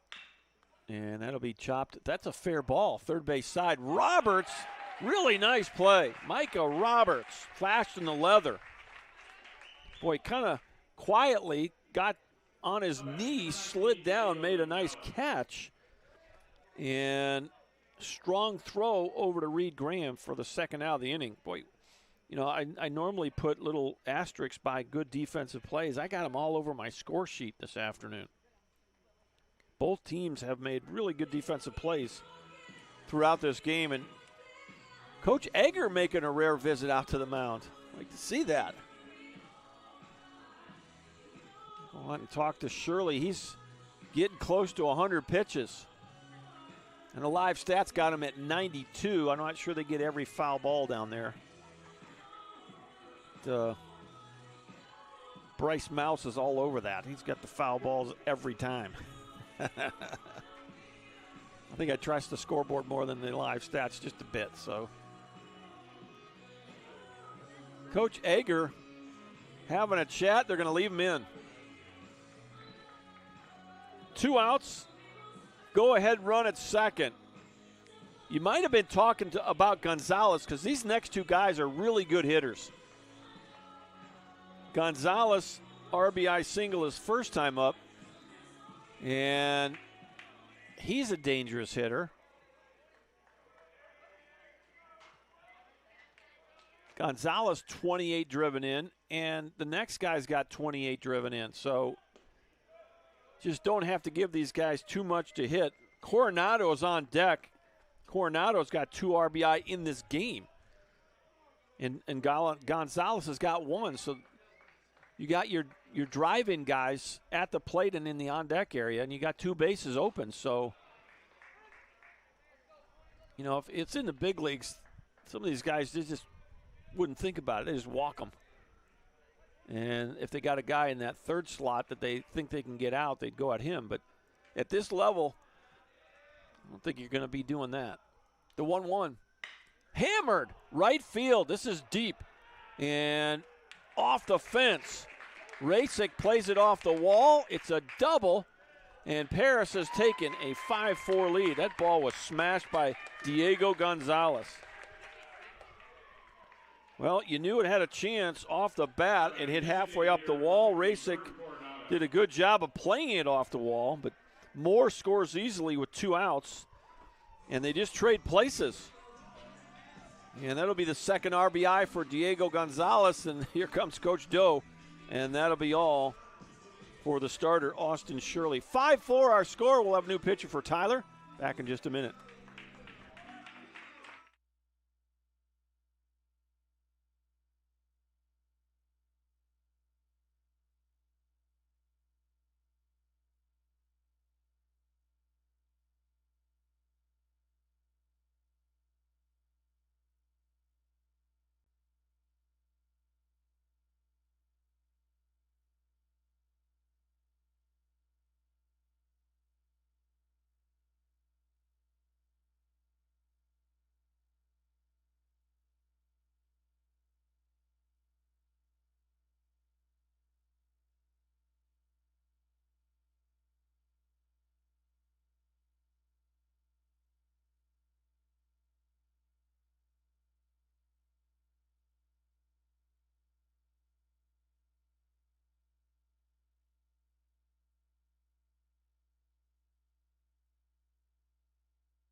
All right, we do have a new pitcher for the Tyler Apaches, so you can close the book on Austin Shirley.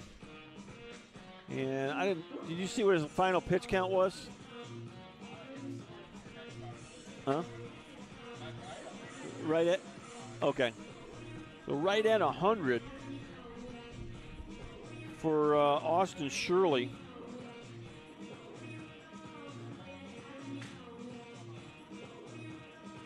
And he'll give way to Jackson Jordan, 6'3", 200, a right-handed sophomore from Plano, Texas. Jackson Jordan on the year, 1-0 with a 1.26 ERA. This is his 6th appearance of the season.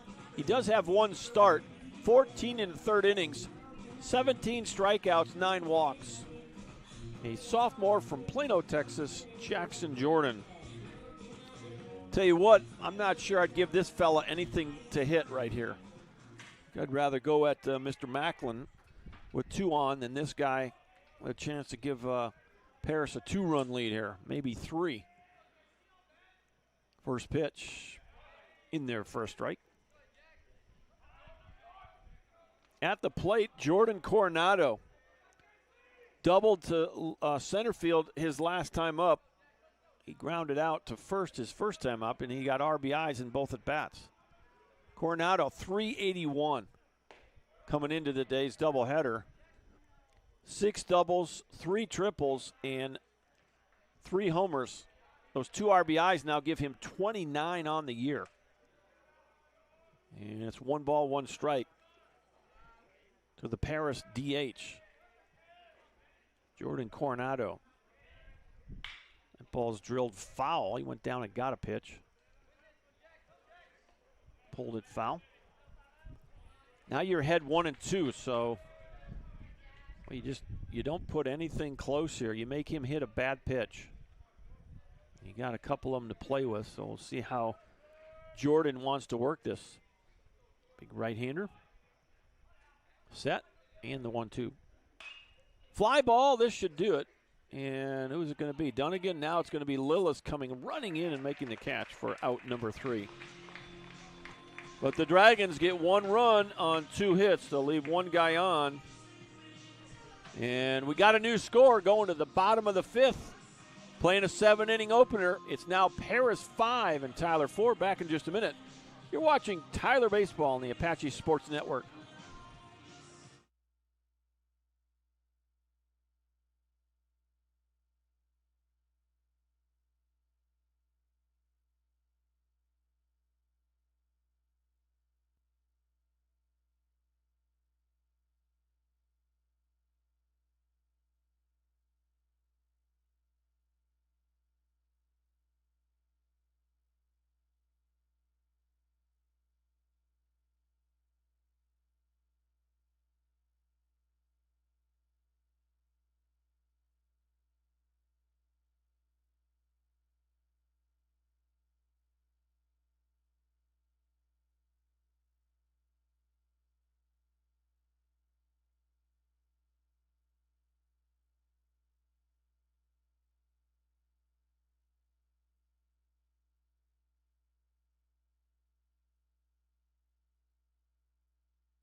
Bottom of the 5th, first pitch swinging, and a hard hit ball to short. Nicely done there. Rasek is out.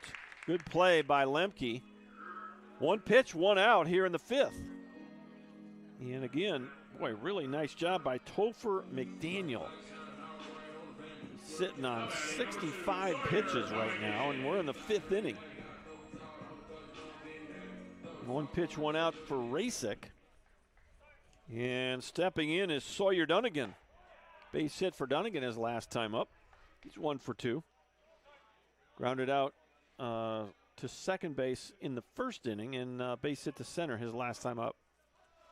1-0 pitch in there for a strike. It's 1-1. Well, we got a nice gathering of folks really on both sides of the ballpark.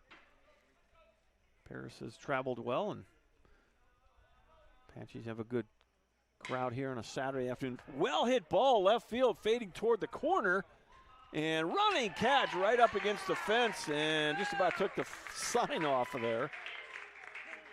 And that is Dalton Dick making a great play right off the ball. We've had some really good defense in this game by both teams.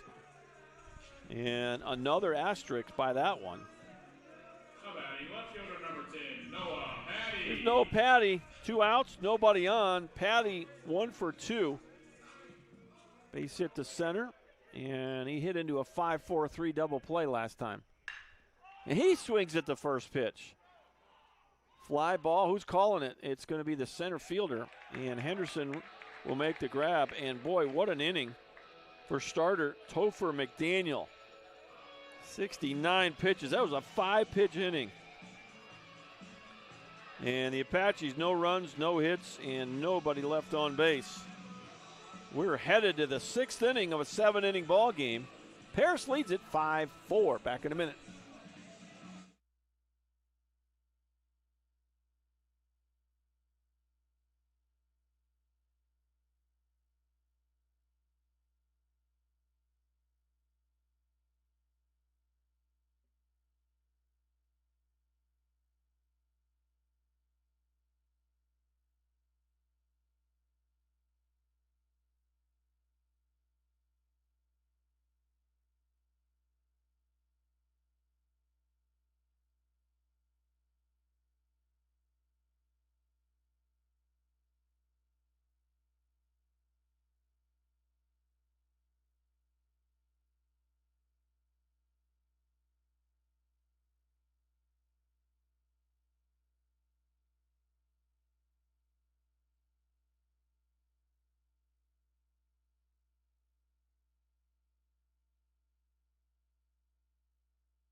Six, 7, 8 for Paris.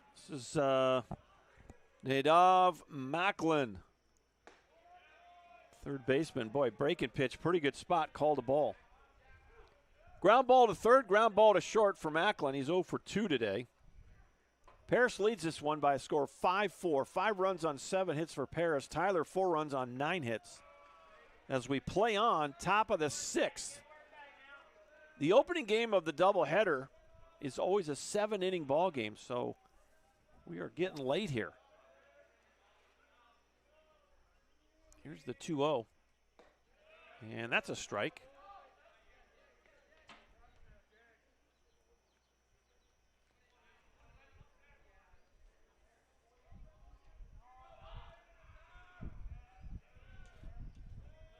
That's going to come up short. 2 balls, 2 strikes. Jordan Jackson came on with 2 outs in the 5th inning. On the top of the 6th inning, he relieved Austin Shirley. Shirley would finish at about 100 pitches. There's a Tapper foul. Coach Cox in the dugout right here, coaching third.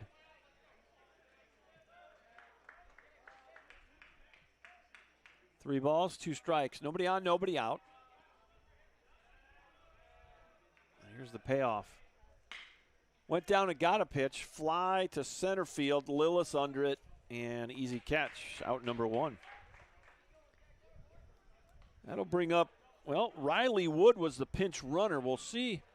Is it 12? Okay, so Riley Wood took over at first base. And First baseman, number 12, Riley Wood.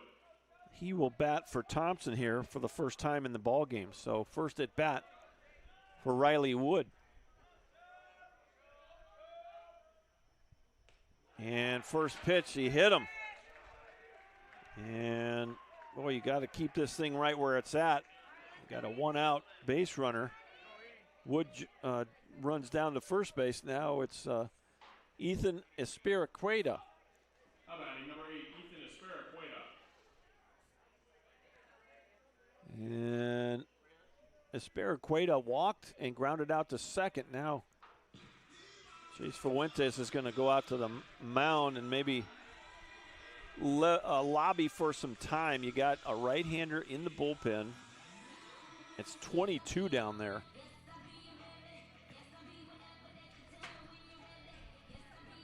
I have to look on my roster to see who 22 is. 22 is Beck Sullivan, and he looks like he's heating up. So he will be next when the time is right. For now, it's Jordan Jackson, or Jackson Jordan, excuse me. And that got him. It just barely ticked off his arm. And two back-to-back hit batters. And Paris now with 2 on and only 1 out. And Zach Henderson coming up. Henderson 0 for 2. And here comes Coach Doe, and I think that's going to be it. So, has he made the move yet?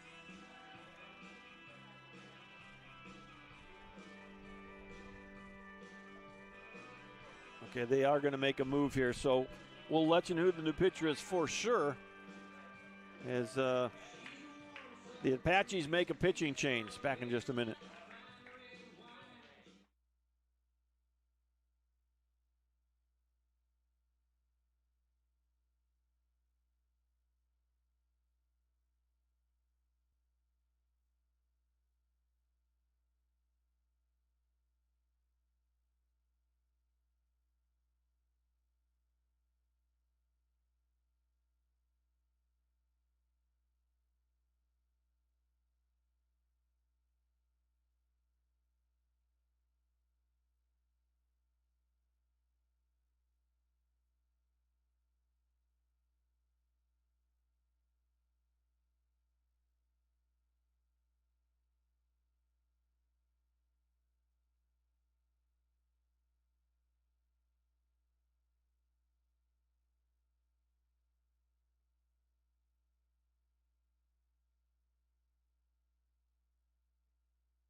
All right, the new pitcher is Beck Sullivan. 5'11", 180. Right-handed redshirt freshman from Waxahachie, Texas. For Beck Sullivan, appearance number 9 of the season. 1-1 with a 2.40 ERA, 15 innings pitched, 20 strikeouts, and 13 walks. Big spot here for Sullivan. I'll keep it right where it's at. 5-4. Paris leads it, but they're threatening. And at the plate, the 9-hitter, Zach Henderson. Henderson, ground ball to second, little tapper back to the mound.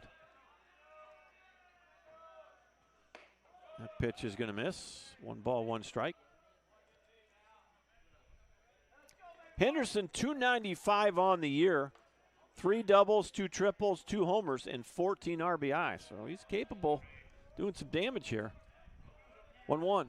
He's going to show bunt, pull back, throw behind the runner at second, and it gets away. But nice job by Lillis to come in and back that up. 1 ball, 2 strikes.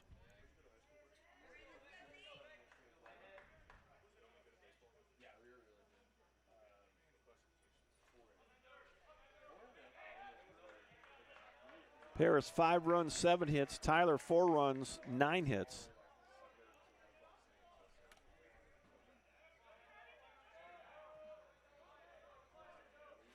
Next pitch, going to miss low, 2-2.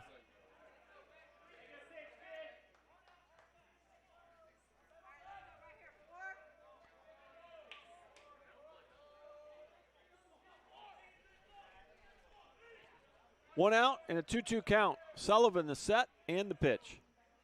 Chopper right back to him. He's going to go to second for a 1. Over to first. Not in time. Good hustle by Henderson, who center fielder by trade is going to run pretty well. So it'll go 1-6 on the fielder's choice. Espiricueta is out at second base. And over to third goes Thompson. I'm sorry, Wood, Riley Wood at third base. So runners on the corners with 2 outs, and it goes back to the top of the lineup, Dalton Dick. And Dick is a .415 hitter, so gotta be careful here. First pitch, good rip at it, just missed it, foul for strike 1. Dick has driven in 20 guys this year, 4 doubles, 3 triples, and a couple of homers to go with those 20 RBI. 0 for 3 in this game. A couple of ground balls and a fly ball to left. 1 pitch, misses high. 1 ball, 1 strike. Well, you really need to button this up and not give up any more runs. We're in the top of inning number 6 of a 7-inning game. 5-4 Paris. The 1-1. Check swing, and it doesn't matter. Call to strike. Well, now you might see Henderson move on this pitch. He's got 8 steals. He's 8 for 8. There he goes. Fly ball left field. This should do it. Noah Patty camping under it, and he makes the catch. Well, good job there by Beck Sullivan. He gets out of trouble. And for Paris, no runs on no hits. You leave 2 guys on. We're going to the bottom of the 6th. The Apaches trail by 1, 5-4. Back in just a minute.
All right, so Garrett Hayes, who was the pinch runner, is going to stay in and hit in that DH spot. 7, 8, 9 for Tyler.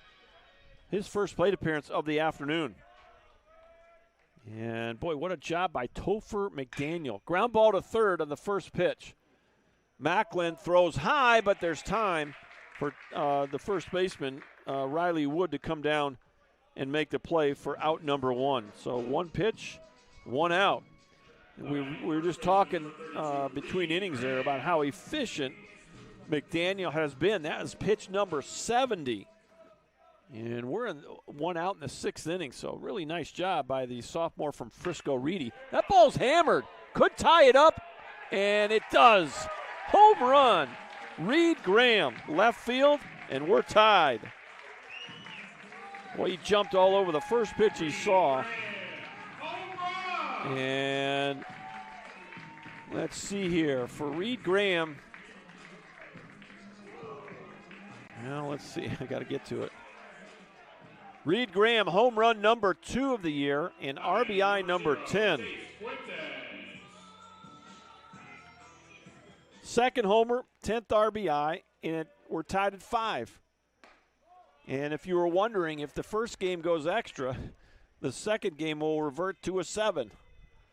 So we're still Still got an inning to play. That ball's hit high, left center field toward the wall, and caught right on the warning track by Dalton Dick. Boy, he got a good jump on it. He was playing deep, and Fuentes got a piece of that ball, and it got all the way to the warning track. So, what, has he thrown like 4 pitches in this inning? He's got 2 outs, and he's given up a homer. The Apaches are going up there swinging the bats, and here comes Boone Prevette, and this might be all for Topher McDaniel. He's looking toward that bullpen, and that's it. So nicely done by the right-handed sophomore out of Frisco, Topher McDaniel. He'll end up with 73 pitches and a really nice outing. But he will not be in the decision. We'll have a new pitcher for Paris. We'll let you know who it is in just a moment.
Well, we got a new pitcher, and what do you know about that? The Apaches swung at the first pitch.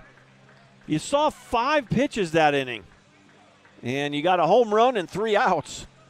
And that was first pitch swinging by David Lillis. He grounded right to the first baseman, Riley Wood. 3-U on the scoring of that. The new pitcher, I didn't even get a chance to introduce him. Michael Sanchez, 6'5", 255, a left-handed freshman out of San Antonio, Texas. He threw all of 1 pitch to get out of the inning. And we are through 6 complete. We're right back where we started. All tied 5-5. Back in just a minute.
Two, 3, and 4 for the Dragons. We're tied at 5. Grant Moore to lead it off.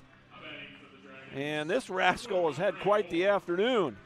3 for 3 for Grant Moore, all 3 up the middle into center, and he scored 3 of the 5 runs. So quite an afternoon for the Dragon right fielder. Sophomore steps in from the left side and takes ball 1 from Beck Sullivan.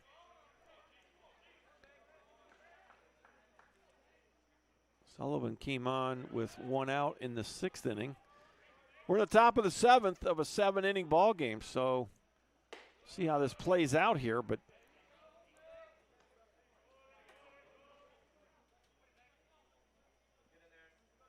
as we said a moment ago, if this one would go any extra innings, even if it just goes 8, then the nightcap would revert to a 7-inning ball game.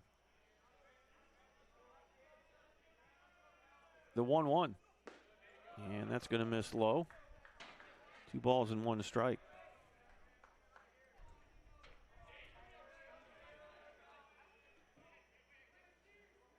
Grant Moore, 269 on the year for Paris, trying to get on base. The 2-1. Boy, pretty good spot. Well, actually, that was a 3-1 pitch, and he'll take ball 4. So, first walk issue. We haven't had a lot of those. Haven't had a lot of walks by either club. At least we haven't had for a while. That's the first walk since the first inning for the Tyler pitchers. A couple of hit batters in the last inning, but unofficially just the second walk of the game between Shirley, Jordan, and now Sullivan. Stepping in now is Bankston Lemke. Tell you what, you just don't want to have to face Gonzalez and Coronado in high leverage at bats here. So, boy, you'd love to get a double play ball here and clear the bases. 1 ball, no strikes to the Dragons center fielder. A walk, base hit to left, and a grounder to third. Play that Roberts made a great play on. Just a bit inside, 2-0. Well, and it looks like you're maybe going to get somebody else going here.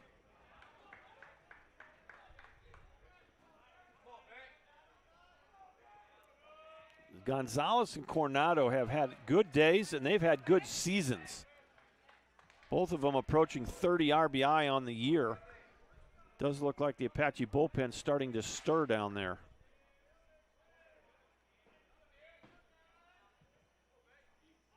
There's the bunt, and it'll go foul. Well, interesting, you're playing a little chess here now. Coach Cox trying to move the runner into scoring position for his 2 big hitters. And even if you walked one of them, one of those 2 guys is going to get up with a guy in scoring position if you get that bunt down. But now it's a 2-strike, 2-ball count on Bankston Lemke, and he'll have to go to work here. The pitch. Boy, way short of the plate there. And it's a full count. What you don't want to do here is give a freebie. Got to put this ball in play if you're Beck Sullivan. 3-2, nobody out, runner first, the pitch. Off the plate, ball 4. So back-to-back walks for Sullivan. And now you got to face their 2 best hitters. Diego Gonzalez, he's got an RBI single and an RBI double to go with a ground out. He's 2 for 3. And look out. You got to be careful here. And if you don't feel like pitching to Gonzalez, you're going to have to pitch to Coronado. And Coronado's got 2 driven in today to go with a double. So, wait. Going to have to really pitch well here. Love to get that double play ball. Reed Graham is creeping as if there's going to be a bunt here, and I just don't see that.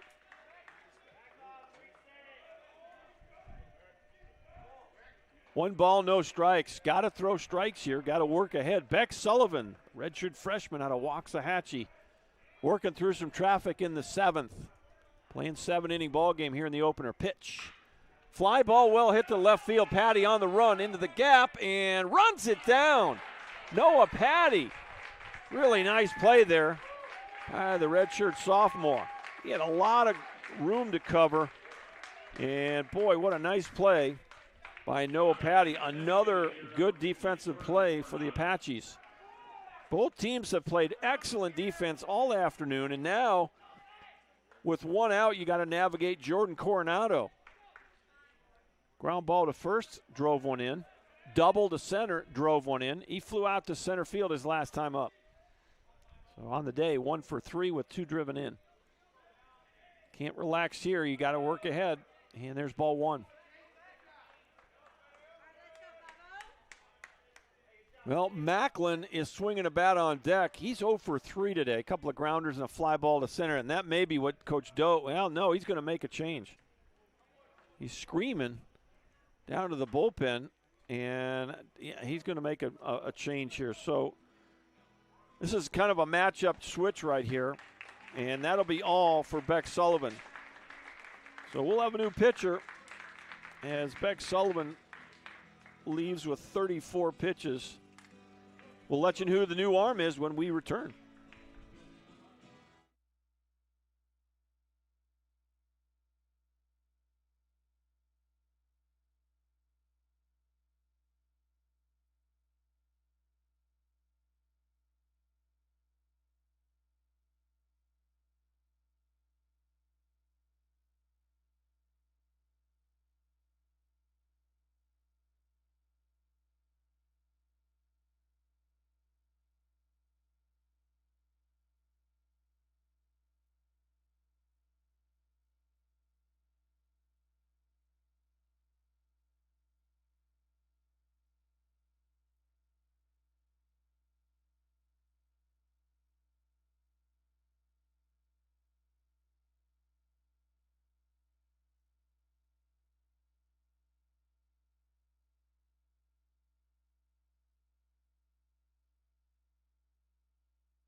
All right, the new pitcher, Simon Hughes.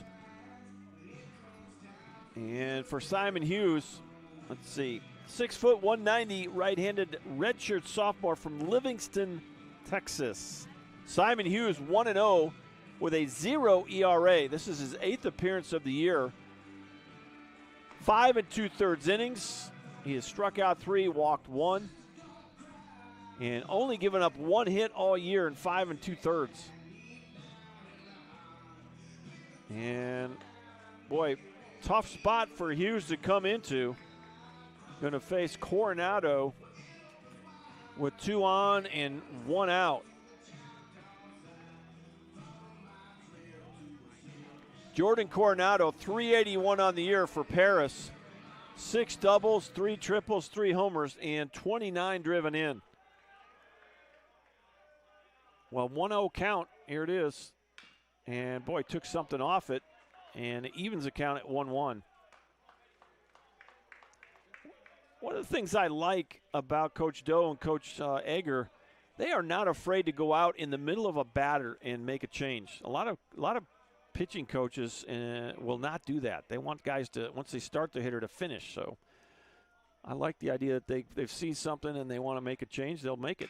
Fly ball, is it going to stay in or not? Fuentes gives chase, and it's right above where I'm sitting for strike 2. Got a hot tin roof right above me. I have numerous memories of climbing up there, chasing foul balls. Balls that get stuck. There's a gutter system that will take those balls and roll them down by the concession stand when it's operating correctly. 1 ball, 2 strikes. Hughes the pitch. Swing and a miss. Got him. Boy, got him to climb the ladder right there. Huge strikeout for Simon Hughes. And 2 outs now in the inning. Boy, if you want a little factoid, that's the first strikeout for Tyler pitching today. Amazing. So now you got 2 outs. Couldn't have come at a better time. And here's Nadav Macklin. And, boy, you got to finish this thing up right here. 2 on, 2 outs. Top of 7. We're tied at 5.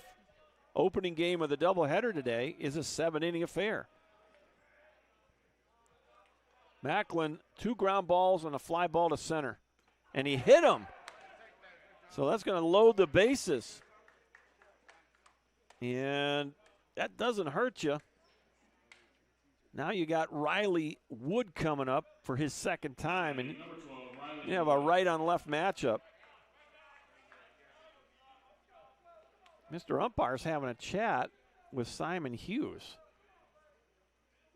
Not sure, I don't think we had any malintent there. Just trying to lighten the mood a bit. Well, bases are full of Paris Dragons. You got Moore at third base, Lemke at second, and now you got Macklin at first. And that's Riley Wood, his second plate appearance of the game. And you got nowhere to put him. Ball 1.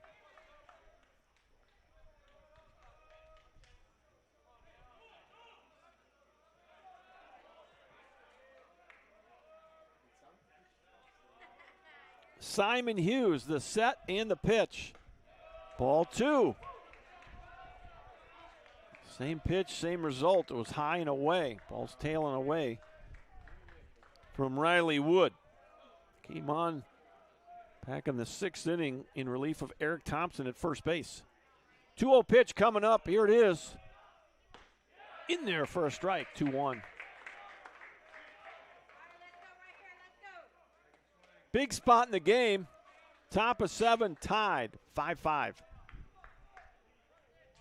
Riley Wood in the 7 position for Paris, his second plate appearance, the 2-1.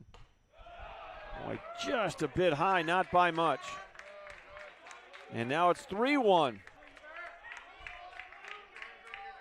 And got to believe Wood is going to be taken here. Don't know that, but we'll see if he's aggressive or not on the 3-1 offering. Here it comes. Ball 4 inside. Chase Fuentes tried to snag it over the plate for a strike, and I don't know. Well, Coach Doe thought it might have been a strike. He's screaming at the umpire.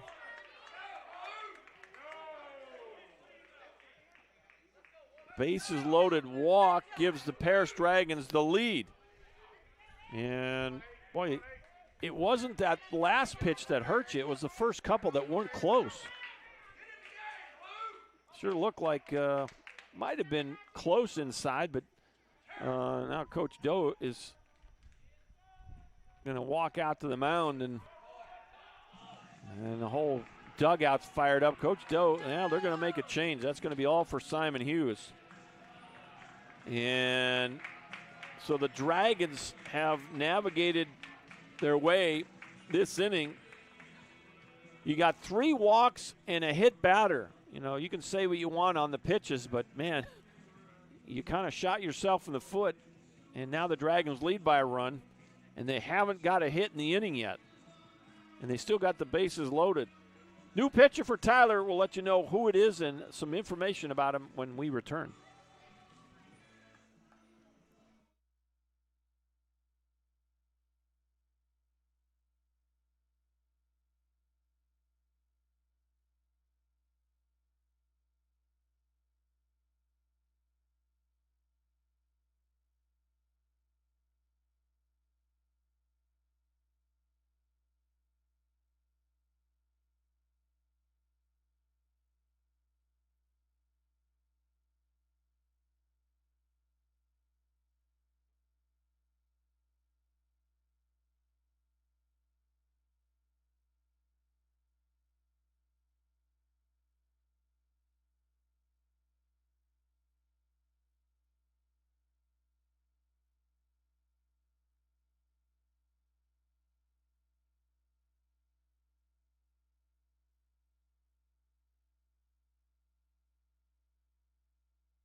All right, here's hard name guy, Ethan Espericueta. Bases are still loaded with Paris Dragons. The new pitcher is Diego Estrada. 6'3", 175, right-hand sophomore out of Palestine, Texas. First pitch, going to miss outside, ball one. This is always hard coming out of that bullpen with the bases full of base runners. Estrada, 1-0 with a 3.18 ERA, 7th appearance. He's got 2 starts. Next pitch is in there, first strike. 11 in a third innings, 13 strikeouts, 10 walks.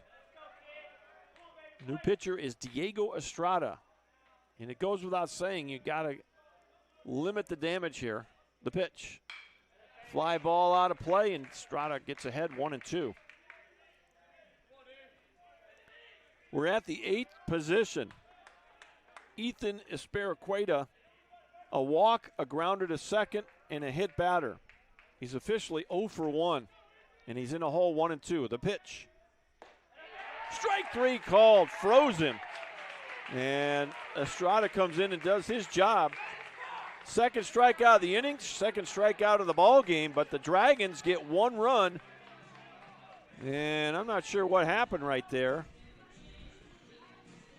Did not see. We got players all over the field here.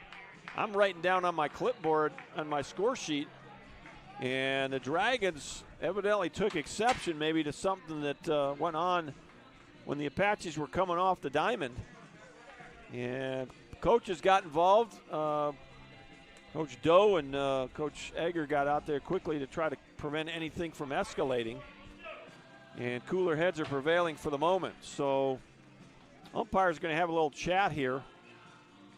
And the Apaches now down by a run, 6-5 as we go to the bottom of the 7th. At the plate, the meat of their lineup, Perkins, Roberts, Rasek, 2, 3, and 4. Back in a minute.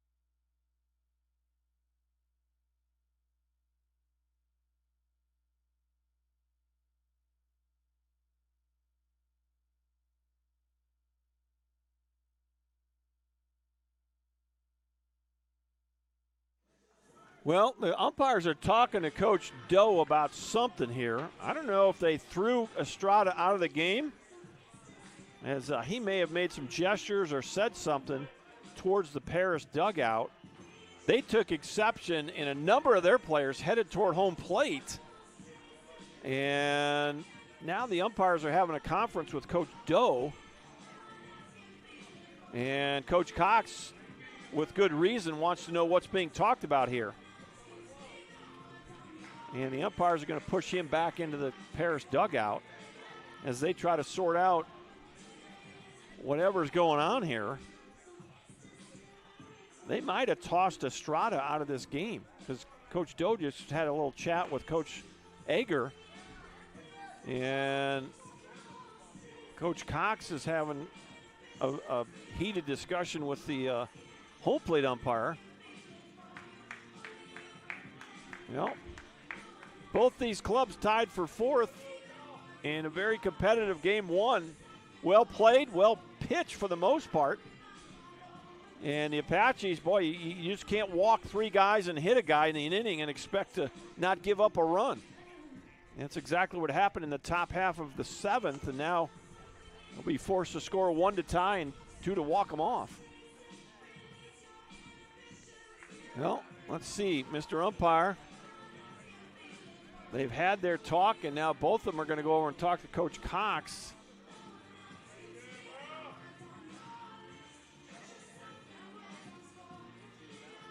I don't know if there's a bunch of warnings. Coach Cox not happy about something. They might have thrown one of their guys out. Esperaqueta is coming off the field. He got thrown out. So you might have had multiple ejections. Number 1 is going to second base. So, man, what was a really good baseball game has got a little bit of energy here at the end. Javier Rodriguez will take over at second base. And I think they may have thrown out Diego Estrada, and I think they may have thrown out Ethan Esperaqueta, who was the batter who struck out looking to end the 7th inning. And finally, that energy is going to translate into fans getting fired up right here. It's a 1-run game, bottom of 7. Stepping in is Davis Perkins. Michael Sanchez, the left-hander, on the mound. Full windup. And Perkins stepped out of the box and was granted time, and now he'll go to work against Sanchez. Full windup for the big left-hander. Off the plate, ball 1. Davis Perkins got hit by a pitch his first time up, took a third strike his second time up, and a base hit up the middle his third time up. His 4th time through the lineup. 2-0. Well, the last thing Paris wants to do is put the tying run aboard here. And that's going to be ball 3. 3-0. Perkins not looking at the pitcher. And he's doing it intentionally. You're not supposed to start your motion toward the plate without the batter giving you eye contact. And however, he found his way onto the base pass. So first walk issued by Sanchez. And boy, unofficially, that'll be the first walk by Paris pitching. And out to the mound goes Boone Prevette. We'll see. They got some activity in their bullpen. We'll see if they want to stay with Michael Sanchez, who's thrown, I think, 5 pitches, threw 1 to get out of the last inning. And he's just threw 4 pitches on a walk. And now it's Micah Roberts, 2 for 3 today, stepping in. Coach Prevette out there having a chat with Sanchez. And the tying run is at first. The walk-off run will step in to the batter's box in the person of Micah Roberts. Well, high energy here toward the end of this game. Been very competitive all afternoon, and Apache's got a chance here. Produce some Mike Carter magic. First pitch, off the plate, ball 1. And Sanchez has thrown 5 balls in this inning, has not thrown a strike yet. Got to believe you're going to take one here. Roberts looking for hit number 3 in the game. The pitch. And that's ball 2.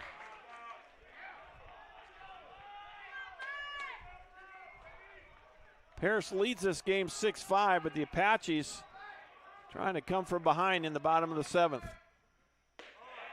In there for a strike. It's 2-1. Single in the first, double in the second.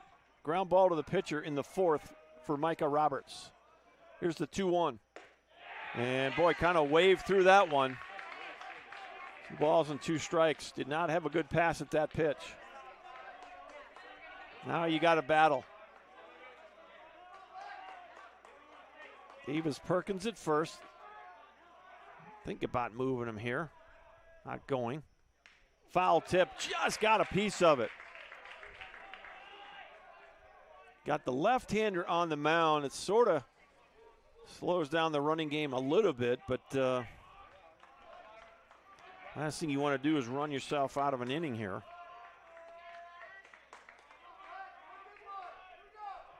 Perkins he's got 13 steals. And good job there by Roberts just to flip his hands out and stay alive. Wait, do you start him or not? You might think about moving this guy.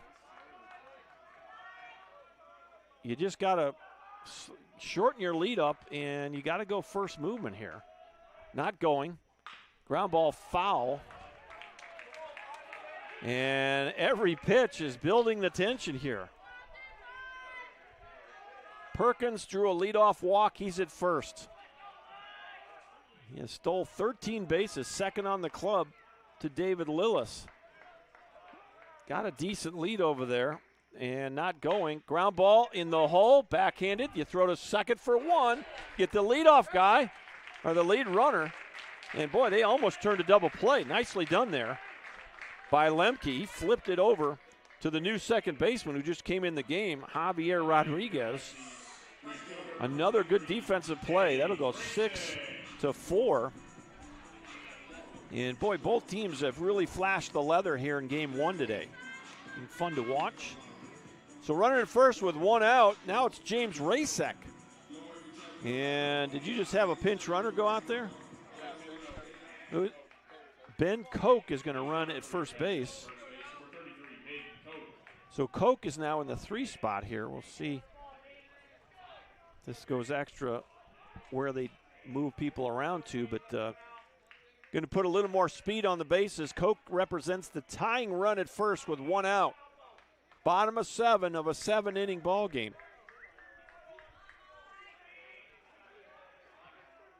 Paris almost turned a nifty double play there.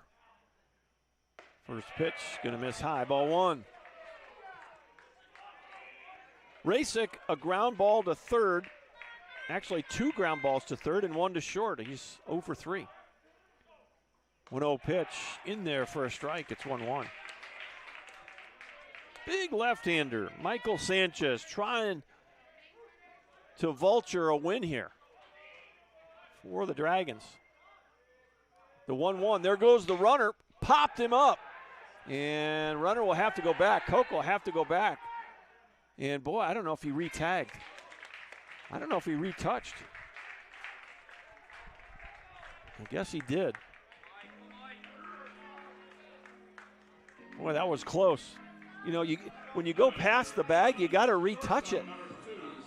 And I don't know if you look at the replay there, I'm 100% sure he did. But runner was off, and Rasek flied out for out number 2.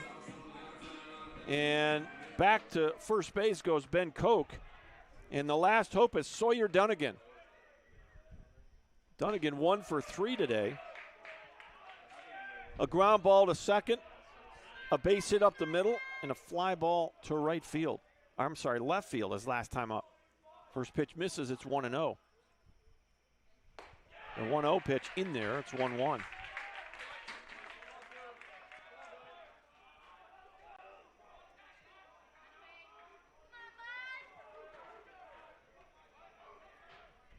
Next pitch, swing and a miss. Boy, he's got something that's fooling these Apache hitters.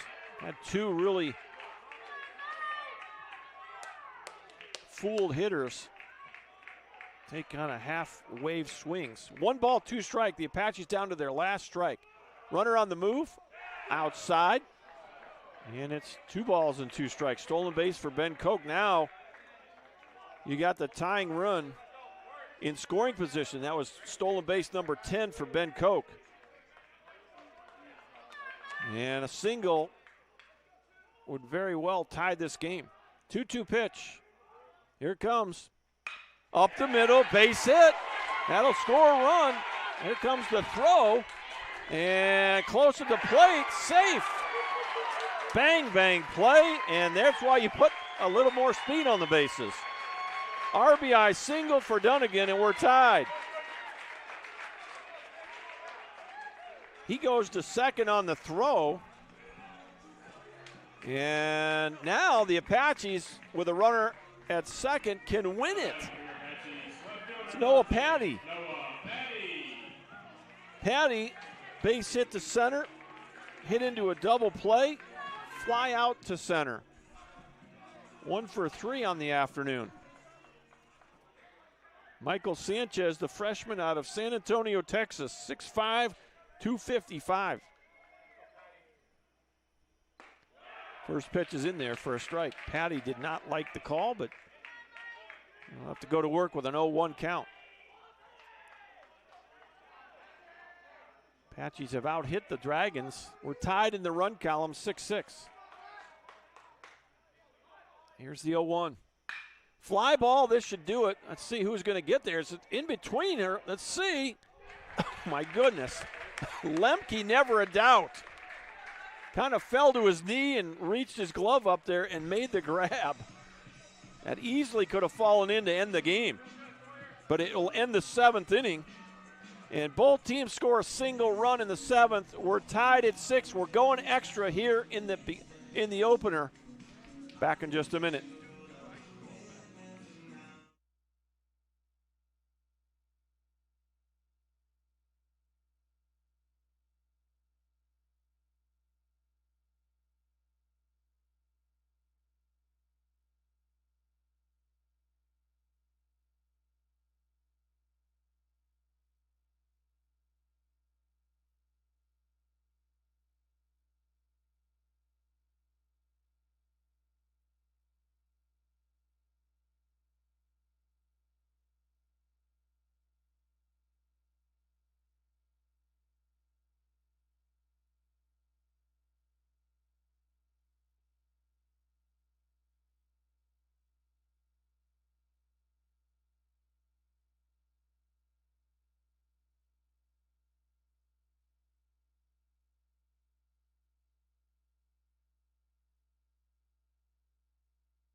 All right, because I believe Estrada got thrown out of the game, the new pitcher for the Apaches is Chris Langley, 6'3", 195, a right-hand sophomore from Keller, Texas. And for Langley, this would be outing number 8 of the year. He's started 3 times. He's 1-1 with a 4.05 ERA, 13 1/3 innings, 15 strikeouts, 6 walks. A sophomore from Keller, Texas, Chris Langley. So 6-6 our score. We are now officially in extra innings. So what that means is game 2 will automatically be a 7-inning game. Regardless of how this turns out or how many innings we play, the second game of this doubleheader will be a 7. And stepping in for the Paris Dragons, 9-hitter, Zach Henderson. 0 for 3 today for Henderson. 3 ground balls, 2 to the pitcher, 1 to second. Both dugouts trying to generate some energy. First pitch is in there, strike 1. The Apaches 6 runs on 11 hits. Paris 6 runs on 7 hits. 0-1 pitch in there for a strike. 0-2.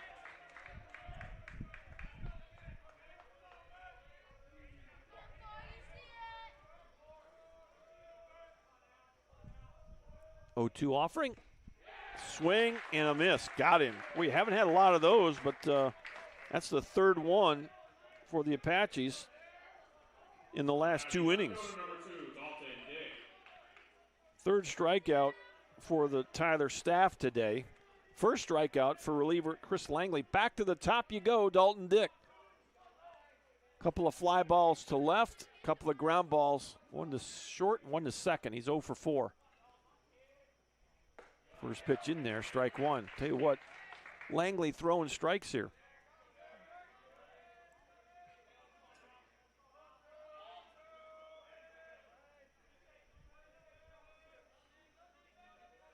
Well, the Apaches actually had an extra day off here.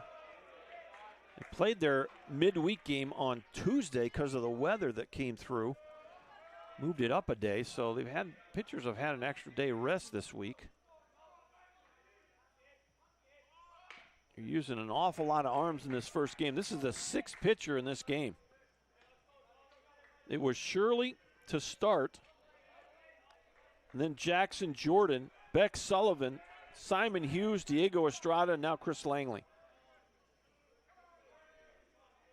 Here's the 1-2 pitch. Ground ball, first base side. Boy, you got it way over. Perkins makes the play. Reed Graham reached for it, couldn't read it, couldn't get it, and Perkins fielded it. And nice job by Langley to get over and cover the bag. 2 outs. Little PFP there. Here's Grant Moore. 3 for 3. All Moore's done is score 4 of the 6 runs in this game for Paris. 3 singles to center and a walk. Talk a really productive day for the young man, playing right field. And pretty good pitch, called a ball.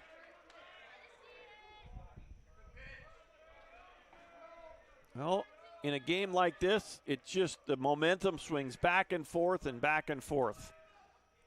The 1-0 in there for a strike. Well, we started this one at just before 3 o'clock, and seems like we've been out here longer than we have. Just about 2 hours and 30 minutes, a little shy of that. And that's kind of normal. We've actually played at a pretty good pace, but with all the drama in the last inning or so, it seems to slow things down a little bit. 2-1 now with 2 outs to Grant Moore. Here's the pitch. And it's 3-1. And boy, you got some guys that can do some damage coming up here. You want to get yourself in a hole if you're Chris Langley. Here's the 3-1. Pretty good pitch. He went to the breaking ball. A little surprised he did that, but it's a 2-out walk. First walk issued by Langley. Unofficially 4 walks for Tyler pitching. No, that's not right. 4.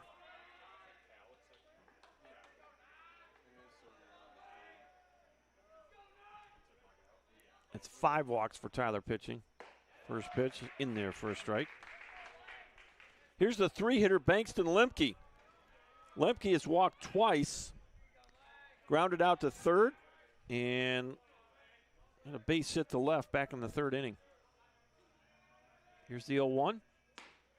Off the plate, 1 ball, 1 strike.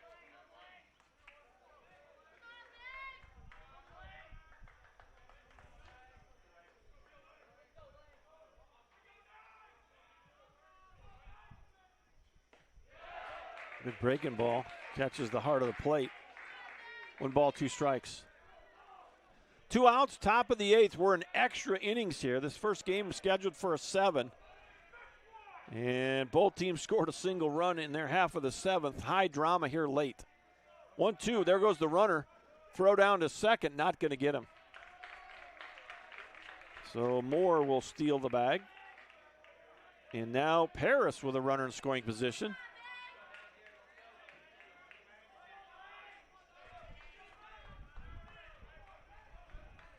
For Moore, that's just his 2nd stolen base of the year. 2 balls, 2 strikes, 2 outs. Chris Langley the set. Chris Langley the pitch. Off the plate.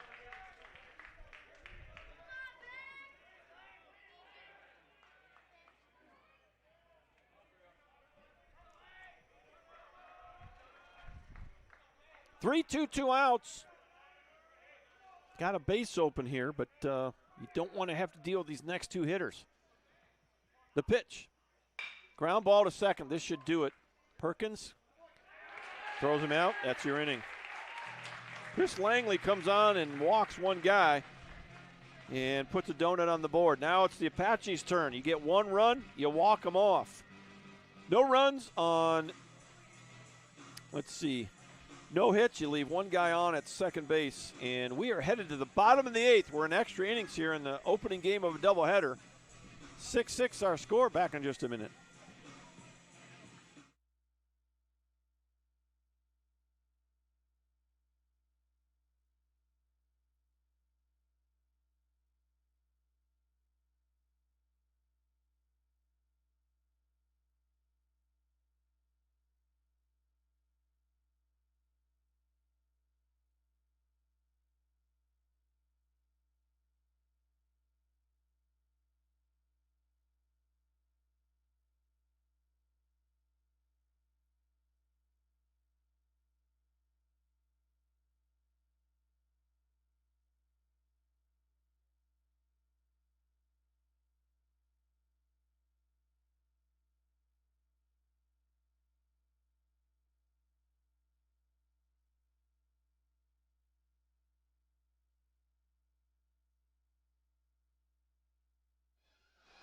Garrett Hayes will lead it off for the Tyler Apaches. We're tied at 6, bottom of the 8th. Umpires were having a conference there about something. And left on left matchup, Hayes takes high, ball 1. Garrett Hayes came on. This will be his second plate appearance. He grounded out to third base his first time up. That pitch is in there for a strike. 1-1. 7, 8, 9 for Tyler here in the bottom of the 8th. Reed Graham waits on deck. Swing and a miss. 1-2.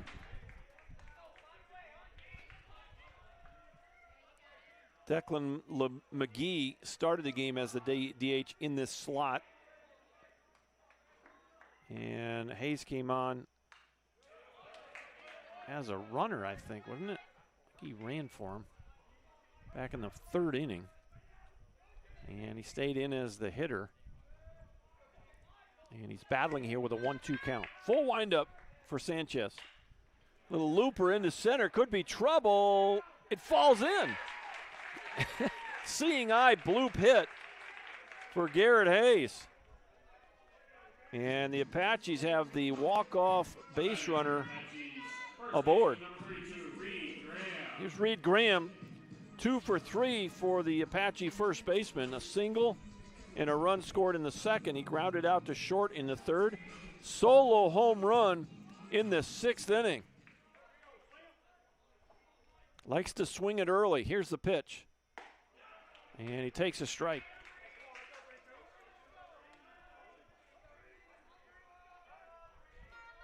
The home run was Graham's 2nd of the year and his 10th RBI. The 0-1. High pop-up, center field, Henderson under it, and he'll make the catch for the first out of the inning. That'll bring up the 9-hitter, Chase Fuentes.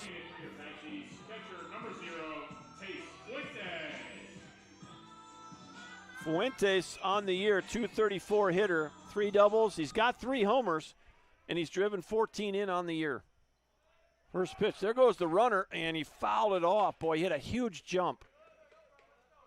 And I don't know if that was a hit and run or not, but if it wasn't, but you just got to let that go. Really nice jump by Garrett Hayes. And everybody goes back. Next pitch, way inside. 1 ball, 1 strike to the 9-hitter, Chase Fuentes. RBI single to center in the 2nd inning, ground ball to 3rd, and a fly ball to left. There goes the runner again. Throw down to 2nd, and they're not going to get him. Stolen base for Garrett Hayes. And now the walk-off run is in scoring position. For Garrett Hayes, that's stolen base number 6 of the year. And, boy, you're looking for a chance to get the 3rd here. With the lefty on the mound, he kind of falls asleep. And are you bold enough to let him go to 3rd? What do you think? Right now they're doing a decent job with that new second baseman, Rodriguez, holding him, not letting him creep off too far. Fly ball, left center field. This is back toward the wall and caught right at the warning track. Coming to third is Hayes. He'll be 90 feet away with 2 outs. Long fly ball by Fuentes, and it took Dick back to the warning track. Off the bat, it looked like it might carry out of here. But now, Garrett Hayes at third, 2 outs. Here's David Lillis. And, boy, a wild pitch, a pass ball. Lots of ways to score from third base. First pitch to Lillis in there for a strike. And this is Lillis' second look at Michael Sanchez. The 0-1 coming up. Here it is. And, boy, what a nice job by Diego Gonzalez. Got to block that thing. If that gets by him, ball game. 1 ball, 1 strike to leadoff hitter David Lillis. He's got a 3-run homer already in this game. Ground ball to first. Gets by him. Base hit. Apaches win.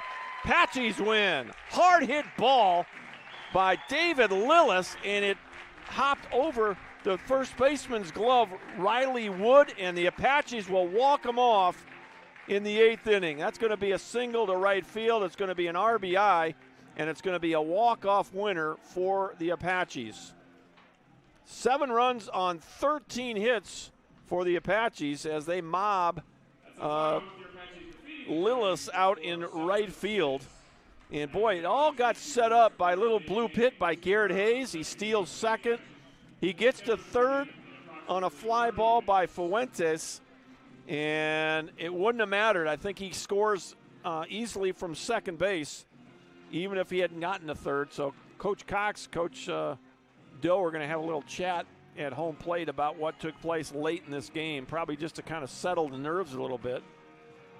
And both of them had young men ejected at the end of the 7th inning. And so they're having a nice calm discussion out there. So let's go ahead and wrap this one up. Scoring started in the first inning for Paris. They would score 2 and take a 2-0 lead. RBI single for Diego Gonzalez and for Jordan Coronado. 2-0 Paris. The Tyler Apaches would come back and score 4 in their half of the 2nd inning. RBI single for Fuentes. 3-run homer for Lillis. And Lillis, what a ball game. He's your star of the game. He drives in 4 of the Apaches' 7 runs. So it was 4-2 Apaches after 2. Paris would come back and score 2 more in their half of the 3rd to tie it. RBI single for Lemke and an RBI double for Coronado. We were tied at 4. We went to the 5th, and an RBI double by Gonzalez would make it 5-4 Paris. Tyler would tie it on a home run by Reed Graham, a solo shot to left in their half of the 6th inning. Paris took a 1-run lead on a bases-loaded walk to Riley Wood, and it was 6-5. The Apaches would score a run in the bottom of the 7th. RBI single for Sawyer Dunnigan would tie it. We go extra, and just a moment ago, David Lillis scorched one down the first base line. It hopped over the first baseman Riley Wood's shoulder for the game winner, scoring the base runner Garrett Hayes. And so your final line score, Tyler, 7 runs, 13 hits, no errors. And Paris, 6 runs, 7 hits, and no errors. Winning pitcher is going to be Chris Langley. And let's see here for Langley. Let's see. That will take him to 2-1 on the year. Losing pitcher is going to be Michael Sanchez. And for Sanchez, let's see here. That'll drop his record to, wow, he was 4-0. He's now 4-1. And so the win will take the Apaches' overall record to 17-11, and they are now 5-6 in conference play. And for the Dragons, they are now 15-10 on the year, and they are 4-7 in conference play. So we'll take about a 30-minute break after some exciting baseball here in Game 1. The Apaches come away as walk-off winners by a score of 7-6. We'll take about a 30-minute break, be back on the air with your lineups and game number 2. Back in about 30.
All right, welcome back to Mike Carter Field. Game number 2. This will be a 7-inning ball game now that first one went extra. Walk you through the lineups quickly as the Apaches have just taken the field. For the Paris Dragons, they are now 15-10 on the year, 4-7 in conference play. 10th-year head coach Clay Cox is their head coach. Leading off in left field, Dalton Dick. Batting second, right fielder Grant Moore. Batting third is the shortstop, Bankston Lemke. Batting cleanup, the designated hitter, Diego Gonzalez. Batting fifth, first baseman, Jordan Coronado. Batting sixth, third baseman, Nadav Macklin. Batting seventh, the catcher, Johnny Gifford. Batting eighth, the second baseman, Javier Rodriguez. Batting ninth for the Dragons, center fielder, Zach Henderson. Pitching in game 2, Nick Bowman. Defensively for Tyler Junior College, Noah Patty is back in left. David Lillis back in center field. Ben Koch will get the nod in right field in game 2. Around the infield, Micah Roberts at third. Sawyer Dunnigan at short. Davis Perkins at second base. Reed Graham at first. Anthony Martinez will get the catching duties in game 2. On the mound, 6 foot 185, a right-handed freshman from Canton, Texas, Nathan Parker. Parker 1-0 on the year with a 5.91 ERA, 10 2/3 innings, 11 strikeouts, 7 walks. This is Parker's 6th appearance of the season, his 3rd start for the Apaches. A freshman from Canton, Texas, Nathan Parker. The Apaches get a dramatic walk-off 7-6 win in the opener, and here we are in the nightcap. It'll be a 7. And stepping in is Dalton Dick. First pitch in there for a strike. We're underway at Tyler, Texas at 6:04.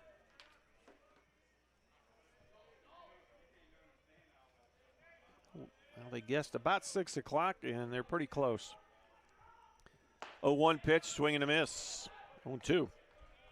Dalton Dick in the opener, 0 for 5. 2 ground outs, 2 fly outs, and a little tapper back to second.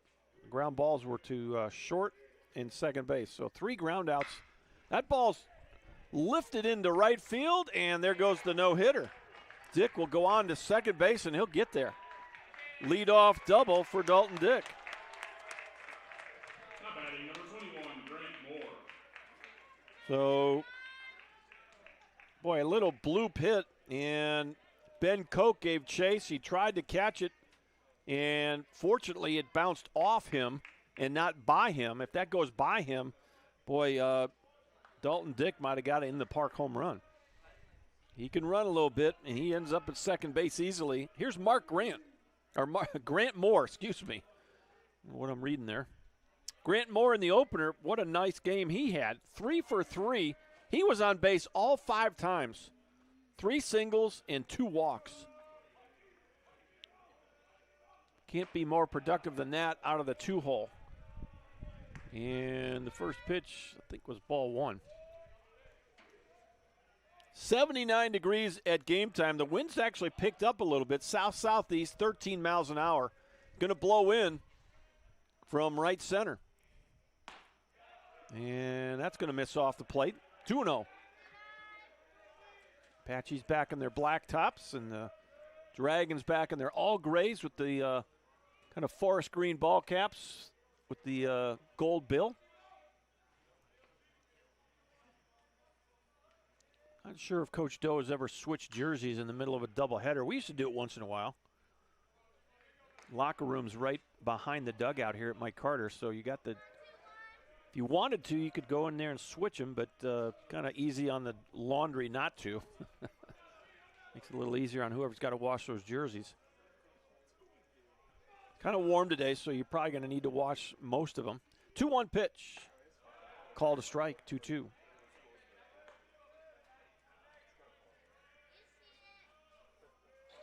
Well, things have settled down a little bit since the end of that first game. Last 2 innings were high tension, and the Apaches win it in a walk-off. Back down to a kind of a normal level of energy here in the ballpark, in the stands, and in the dugouts as well. Full count now on the 2-hitter, Grant Moore, sophomore right fielder. Nathan Parker the set, Nathan Parker the pitch. Ball 4. And some Tyler fans wanted that call to strike. First walk of the ball game for Nathan Parker. That'll bring up Bankston Lemke, the shortstop.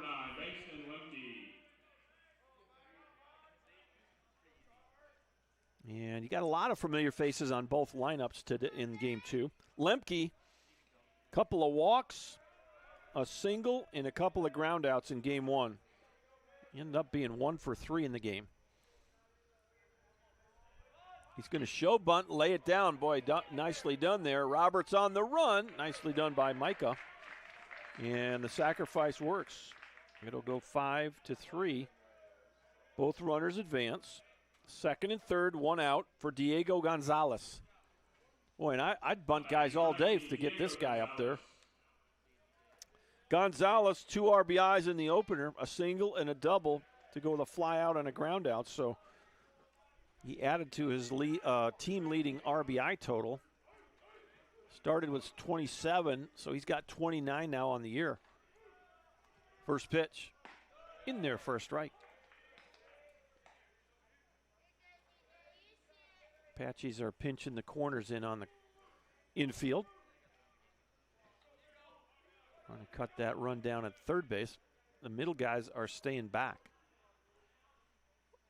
0-1 pitch, just a bit outside, not by much.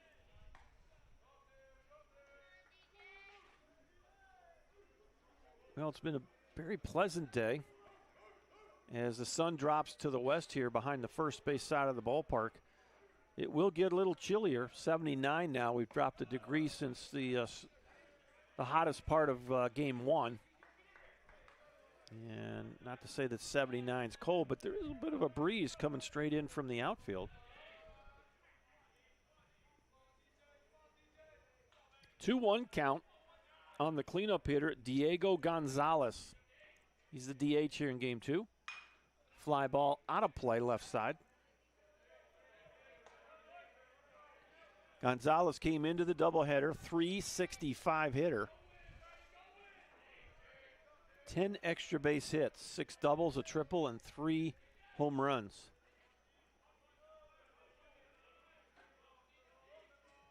Two count. Looking for a strikeout or an infield pop-up here. Just got a piece of it, staying alive. Well, we might have to check on the old big league club across the city here. UT Tyler doubleheader day against Eastern New Mexico.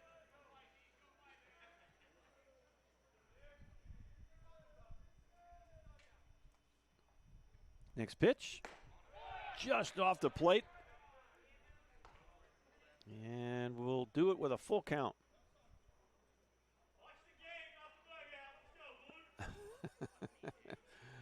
Everybody's got an opinion down there. Full count with 2 on. You got a base open here. Got to be careful. Good hitter. 3-2 pitch. And that doesn't hurt you. Does not hurt you in the least. So now you got a double play in order. And you got a good hitter in Jordan Coronado stepping in. Number 50, Jordan Coronado. Coronado also had a good game in the first game, but not as good as Gonzalez. Coronado, 2 RBIs. He would go 1 for 4. RBI ground out and an RBI double to go to fly ball to center and a strikeout his last time up. First pitch, in there for a strike. That's what you got to do. Work ahead, stay ahead, right? That's the goal.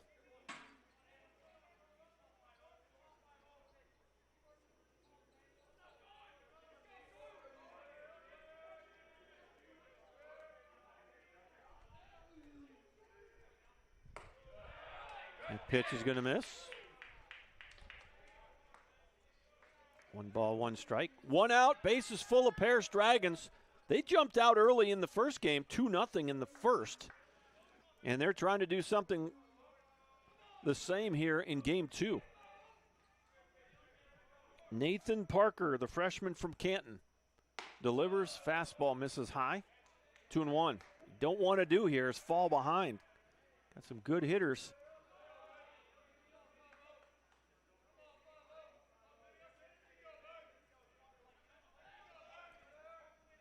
Parker looking in for the sign. Gathers himself. Here's the 2-1. In there for a strike, 2-2.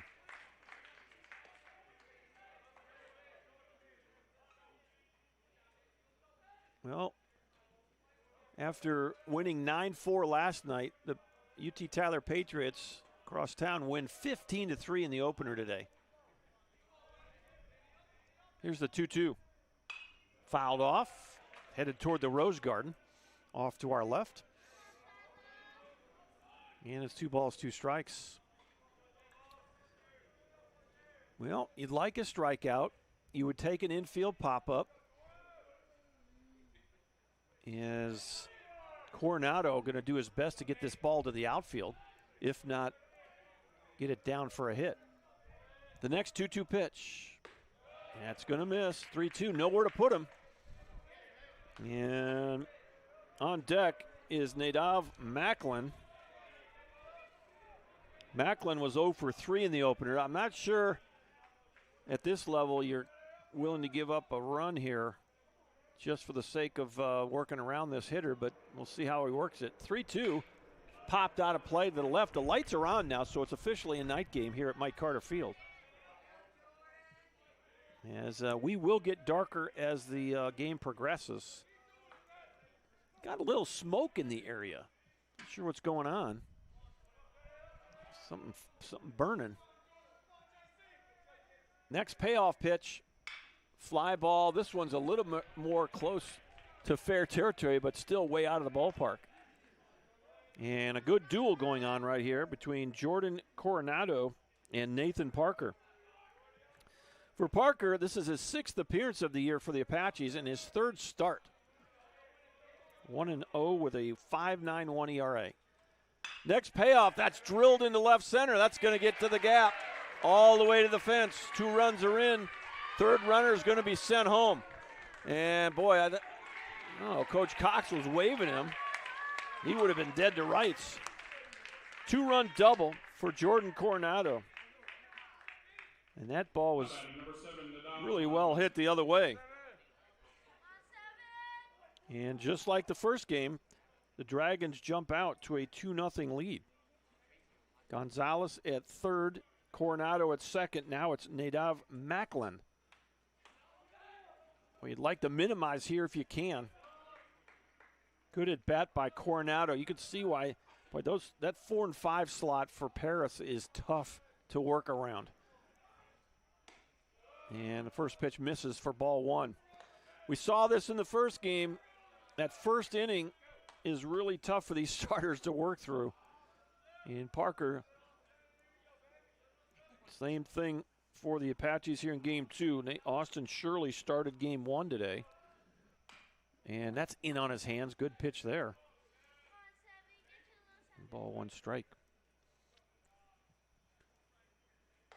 So UT Tyler has not started game 2 yet, but they won 15-3 in the opener. So they're 2-0 against the Greyhounds from eastern New Mexico. So the big league club has notched their 18th win of the year on 6 losses. They're in first place in the Lone Star Conference. 1-1 pitch fouled off to the right side. We've had a number of Apaches head that way. In fact, Tanner Chalette, good ball game last night for UT Tyler, former Apache. Had Nico Ruedis playing short last week, or 2 weeks ago, I guess, over at Irwin Field. Another foul ball. Tell you what, these Paris hitters are scrappy, man. They're not a lot of 1, 2, 3 type at bats. When they get 2 strikes, they battle. 1 ball, 2 strikes, 1 out. 2-0 lead for Paris. They're trying to add on to that. Next pitch. That's a fastball that's inside. Anthony Martinez held it up there. Pretty close pitch, but it was inside.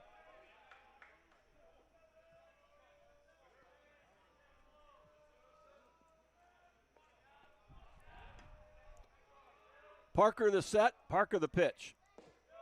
That one sails outside this time. And it's a full count. So, boy, the pitches are mounting up here. Nathan Parker, 32 pitches. And you still only got one out in the first inning. That's not what you want out of your starter. The Apaches used a barn load of pitchers in the first game. There's a little up the middle shot.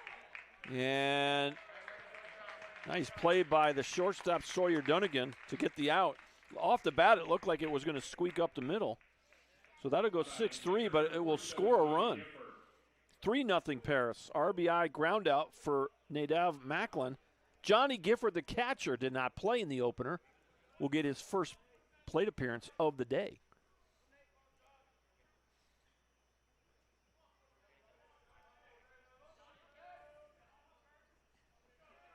First pitch to Gifford misses high. Johnny Gifford listed as a redshirt freshman, 6'2", 230. He's out of Amarillo, Texas, West Plains High School. And now out to the mound goes Anthony Martinez. And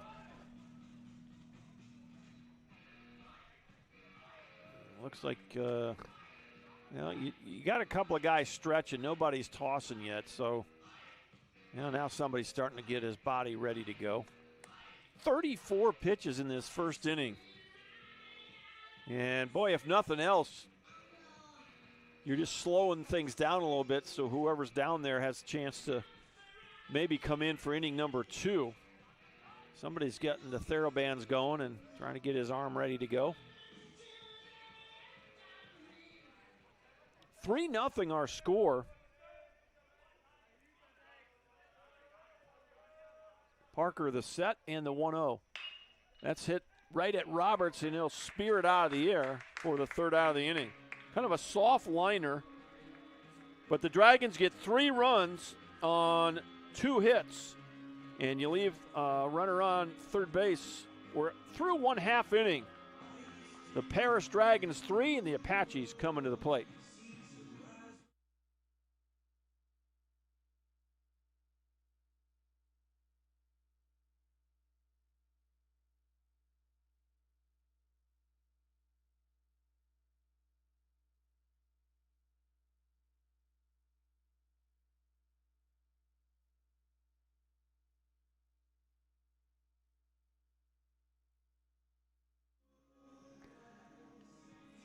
All right, let's go ahead and walk you through the Apache lineup here for Game 2. Apaches, by winning Game 1, move their record to 17-11. They're 5-6 in conference play, and they're led by second-year head coach Brett Doe. Leading off in center field is David Lillis. Batting second baseman Davis Perkins. Batting third, shortstop Sawyer Dunnigan. Batting cleanup, the third baseman Micah Roberts. Batting fifth, right fielder Ben Koch. Batting sixth is the DH, Garrett Hayes. Batting seventh, left fielder Noah Patty. Batting eighth is the first baseman, Reed Graham. And batting ninth for the Apaches, the catcher, Anthony Martinez. Defensively for the visitors, the Paris Dragons, Dalton Dick back in left field. Zach Henderson is back in center field. Grant Moore in right. Around the infield, Nadav Macklin at third. Bankston Lemke at short. Javier Rodriguez gets the start here in Game 2 at second base. Jordan Coronado at first base. And behind the plate, Johnny Gifford on the mound for the Paris Dragons. 5'10", 170. Right-handed sophomore from Point, Texas. Nick Bowman. Bowman 0-0 with a 5.79 ERA. 4 2/3 innings. 4 strikeouts, 3 walks. This will be Bowman's 5th appearance of the season and just his second start this year. Sophomore from Raines High School, Nick Bowman. And he will face David Lillis, who got the walk-off base hit in game 1 in extra innings. He hit a scorching one-hopper that hopped over first baseman Riley Wood's shoulder for the game winner. Fly ball left field, out of play. And it's 1 ball, 1 strike.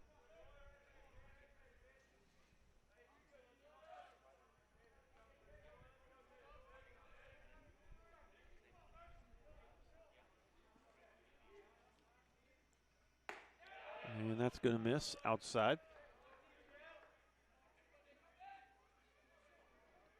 Yeah, we thought we were done. We're going to get some chilly weather here the first couple of days of next week. Got a high Monday of 51. And Monday morning, 35. Tuesday morning, 32. So keep the big blanket on the bed. It's a leadoff walk to Lillis here, and there goes the perfect game. So Lillis draws the leadoff walk, and now it's Davis Perkins. By the way, Lillis in that opening game, 2 for 5, but his 2 were big. 3-run homer and an RBI walk-off base hit. So Lillis is aboard, and now it's Perkins. Had a notion, but held up, strike 1. Perkins got hit by a pitch, struck out looking, single to center, and a walk. And that's added up to a 1-for-2 day in the opener. And boy, he got him leaning perfect. And that's why I'm not a fan of that particular style of stealing second base. David Lillis was going to take that hop, skip, and a jump at first base, and Paris timed it up perfectly. 1-3 on the pickoff. And that erases that leadoff base runner. Inside, 1 ball, 1 strike.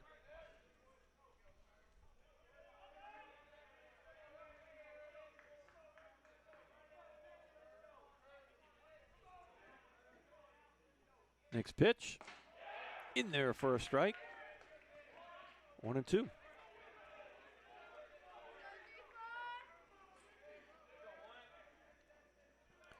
Might get a little shower tomorrow afternoon, too. 1-2 pitch, grounder to the third. That's a fair ball. Long throw, and nicely handled over there by third baseman Nadav Macklin for out number 2.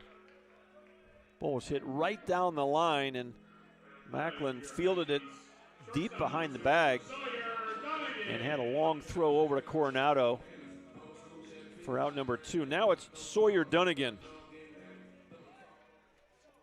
And Sawyer Dunnigan in the opening ball game.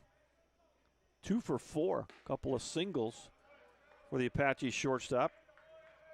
Both of them to center field to go with a fly ball and a ground out. First pitch was a ball, it's 1-0. In there for a strike. Ball, 1 strike. Nick Bowman trying to work a scoreless first for the Paris Dragons. Sophomore from Rains High School. By the way, Paris, there's not a way to get there for less than 2 hours from Tyler. I've done that trip dozens of times. And it's about 102 miles away, but, man, you got to zigzag your way up there. And so the Dragons, after this nightcap, will have about a 2-hour trip back home tonight.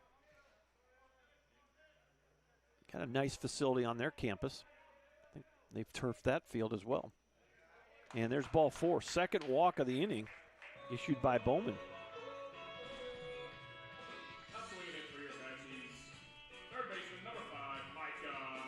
Well, and that's just going to highlight how important that pickoff was.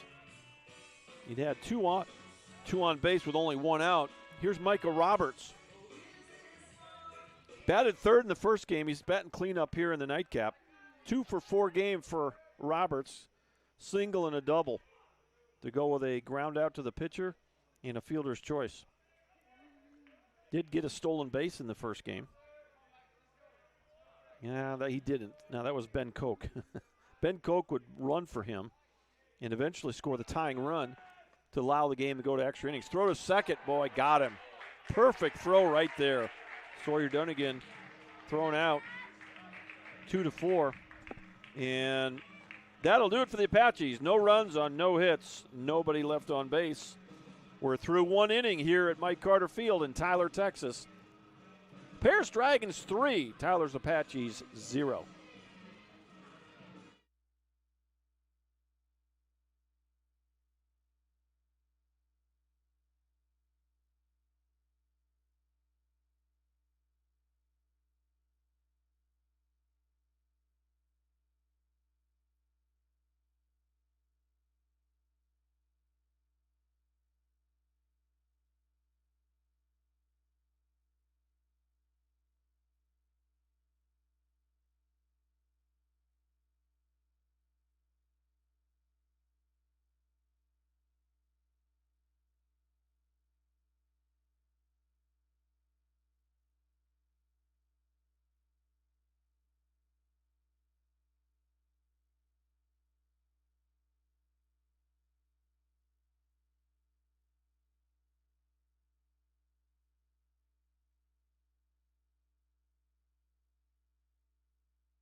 Javier Rodriguez to lead it off for Paris here in inning number 2. Again, this is a 7-inning game.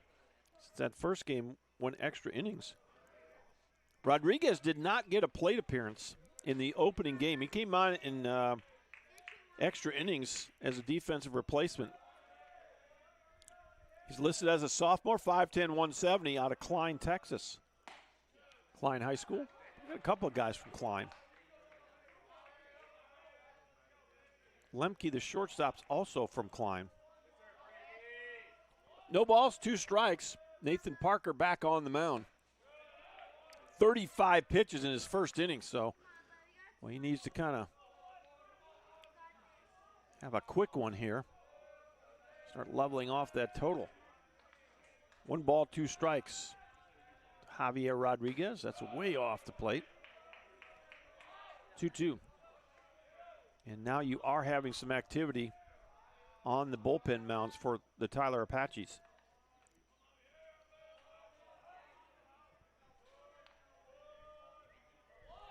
Parker getting ready to deliver the 2-2 pitch. Here it comes. Up the middle, base hit.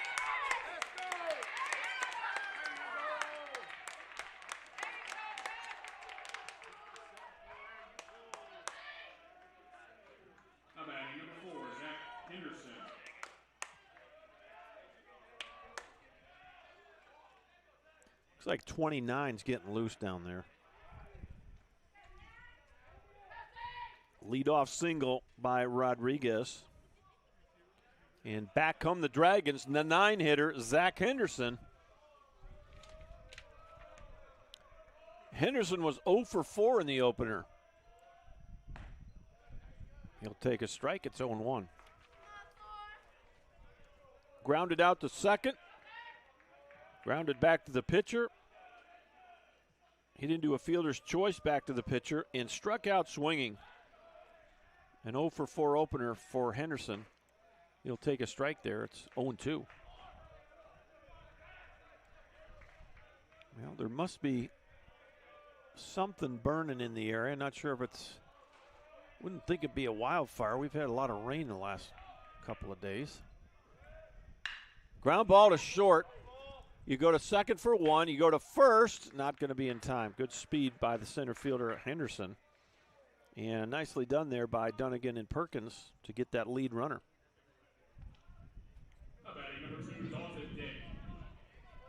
So Henderson had a play just like that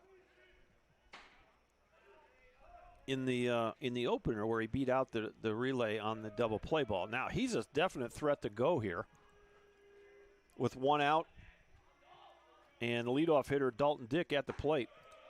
Dalton Dick will take ball one.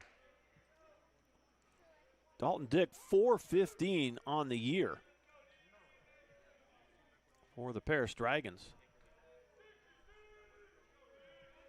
He's got 9 extra base hits, 4 doubles, 3 triples, and 2 homers. That Paris ballpark is a triples haven. If you've ever been there. Got massive amounts of space in that outfield. 1-1 pitch coming up. Here it is. Boy, drilled into center, base hit. And the Dragons, a couple of base hits. And they got something going here in the second inning.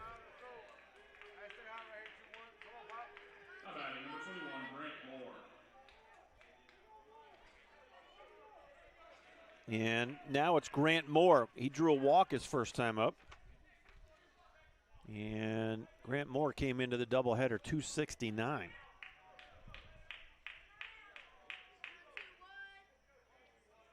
If you look up and down these numbers, this Paris Dragon team, a lot of extra base hits up and down their stat sheet. High pop-up center field. Lillis going back. He's got room to make the play. And he'll catch it. And hustling over to third base will be Henderson. 2 outs.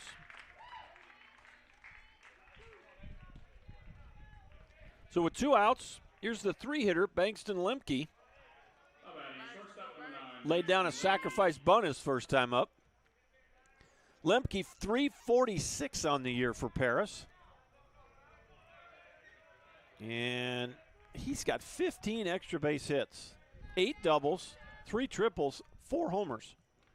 Came into the doubleheader, 23 RBI, and did not have any in the opener, so he'll stick on 23 for now.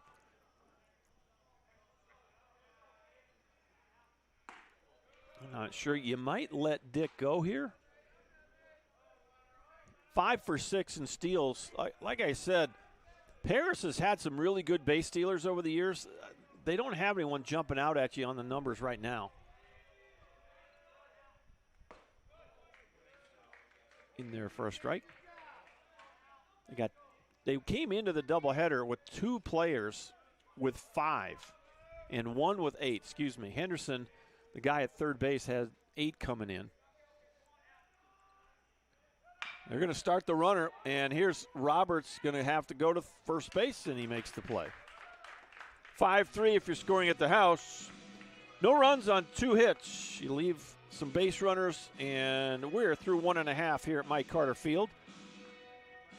Paris holds on to a 3-run lead. It's 3-0. For the Apaches, it'll be 4-5-6. Micah Roberts, Ben Koch, Garrett Hayes in their half of the second. You're watching Tyler Baseball on the Apache Sports Network.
Micah Roberts will lead it off.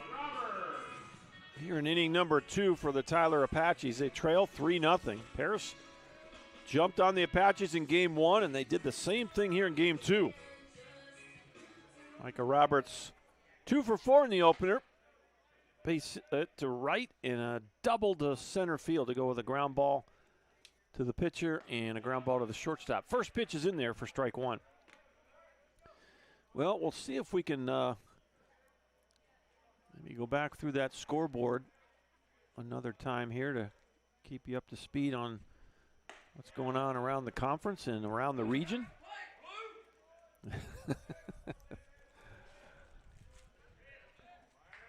Some Apache fans that didn't like the call. 0-2 is the count on Micah Roberts. And that's going to miss low. 1 ball, 2 strikes.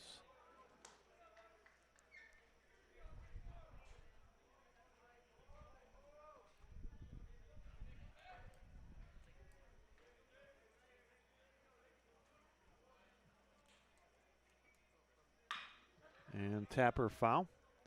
Looks like we got 1, 2, 3, 4 games going now that are being live statted. Blinn beat Alvin in the opener 4-2. Bozier took one from LSU Eunice in the opener 6-5. Not sure if they're playing 2 today. I don't think they are. Pitch is going to miss. 2 balls, 2 strikes. Bottom of the 7th, Angelina 5, Panola 3. Navarro took the opener 7-3 over Northeast Texas.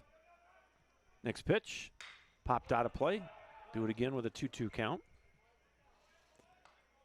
And let's see here. Our game is still showing top of the 5th, so I don't know why. See if I can refresh this and get an updated. Yeah, here we go. All right, we'll get some updates here in a second. 2-2 pitch, ground ball, third base side. Macklin catches, throws. And there's your first out in the second inning. He's done a nice job over there all day long. Both teams have played really good, solid defense today.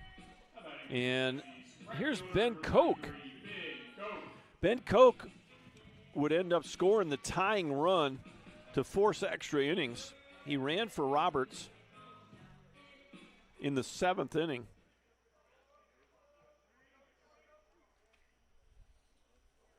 Hit the bull. That one got away from him all the way to the net. Nick Bowman let that one fly. And it's 1-0 to Koch. So Koch did not have a plate appearance in the opening game. So first time at the plate for the Apache right fielder. And he'll take ball 2.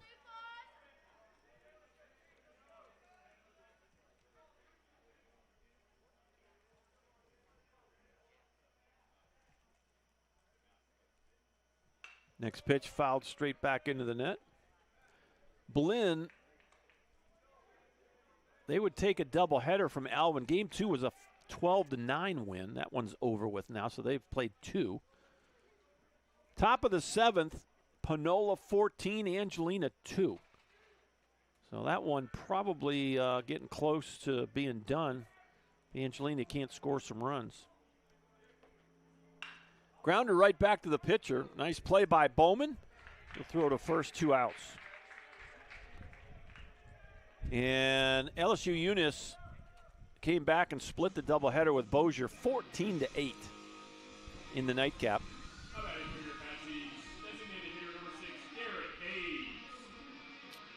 And let's see, extra innings.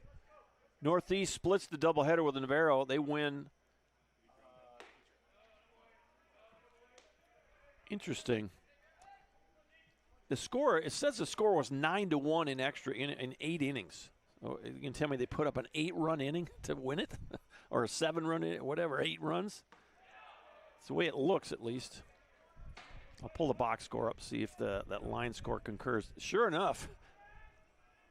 No, that's not right. Well, it was a 9-1 game. I don't know why it went 8 innings. I guess it's an 8-run rule. That's why. Forgot about the run rule, the 8-run rule. So it's Northeast 9-1 winner over Navarro by run rule. In that, so they split a doubleheader. That pitch is going to miss. 3 balls and a strike now to Garrett Hayes. And Garrett Hayes, 1 for 2 in the, I think that got him. I'm going to mark a hit by pitch. Everybody reacted like he got grazed by that inside fastball. So 2 outs, and now Hayes at first. Noah Patty, the 7th batter in the lineup. Left fielder number 10, Noah Patty. Patty singled his first time up and would come around to score in the 2nd inning. And hit into a double play, flew out to center, and popped up to short. 1 for 4 afternoon in the opening game today. First pitch in there, strike 1. Paris, 3 runs on 4 hits.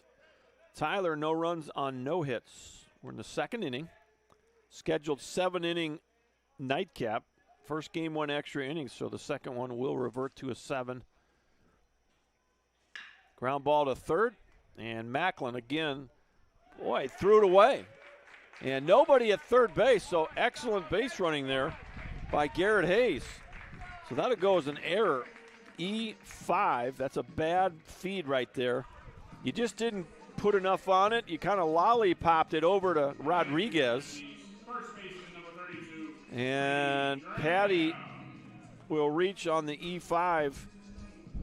Hayes goes all the way to third. Alert base running by Garrett Hayes. And with 2 on and 2 out, it's Reed Graham.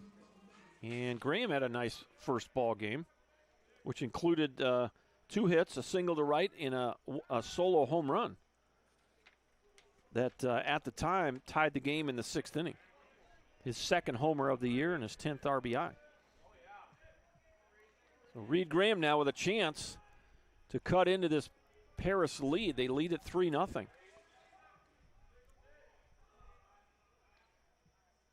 That's going to miss way high. 1 ball, no strikes. So Paris does have 1 error.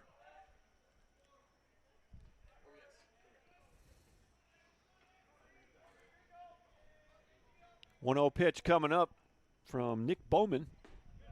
That's going to miss. 2-0. Well, the Apaches now working their way through the lineup for the first time. Bowman's done a nice job.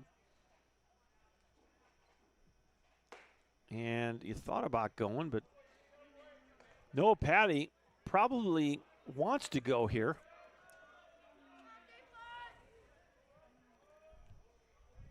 See how they play it with 2 outs. You had 2 guys thrown out in the 1st inning. One of them was picked off, and the other was thrown out stealing. So I don't know if you're a little gun shy at this point or not, but Patty's got good speed. See if they turn him loose here on a 2-1 pitch. And there's a quick pickoff, and some of the Paris dugout thought they might have had a pickoff there. 2 balls and a strike to Reed Graham.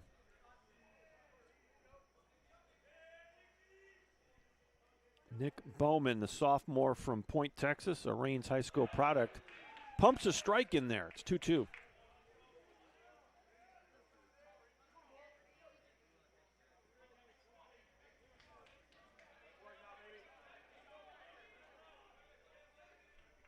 Apaches would love to chip away at this lead.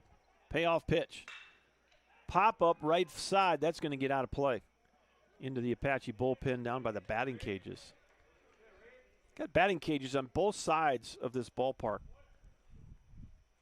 And I say it all the time, but it's a great place to play and watch a game, but it's also a great place to practice. It's got a single cage in the right field corner next to the Paris bullpen, and you got a double cage down by the Apache bullpen.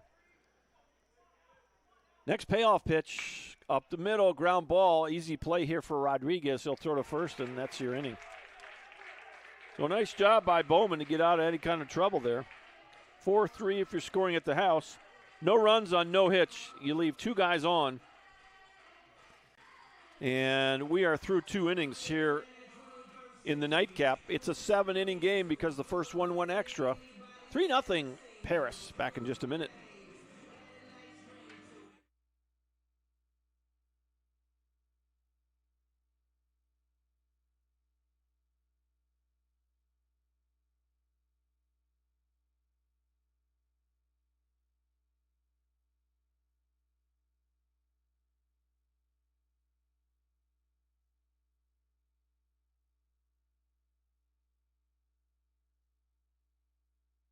All right, we got some, let's go ahead and update the standings for you. We're probably going to be the last team playing today. Northeast Texas is still at top 9-3. Angelina is 6-4. Navarro 6-4. The Apaches in fourth place at 5-6. Panola at 4-6. Paris 4-7, and Bossier at 3-7. So there's your updated Region 14 North standings. You only got 4 games separating all 7 teams. So that's pretty tight. Nobody's kind of sneaking away so far. Northeast a nice start at 9-3 for sure. But boy, in any given week, the Apaches, they have been every conference doubleheader. It's either been sweep or get swept. They have not split any of them. And if they can hold serve here today, they'll take their conference record to an even 6-6.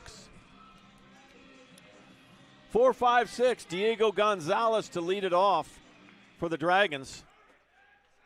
And right on cue, there's Dane Palin.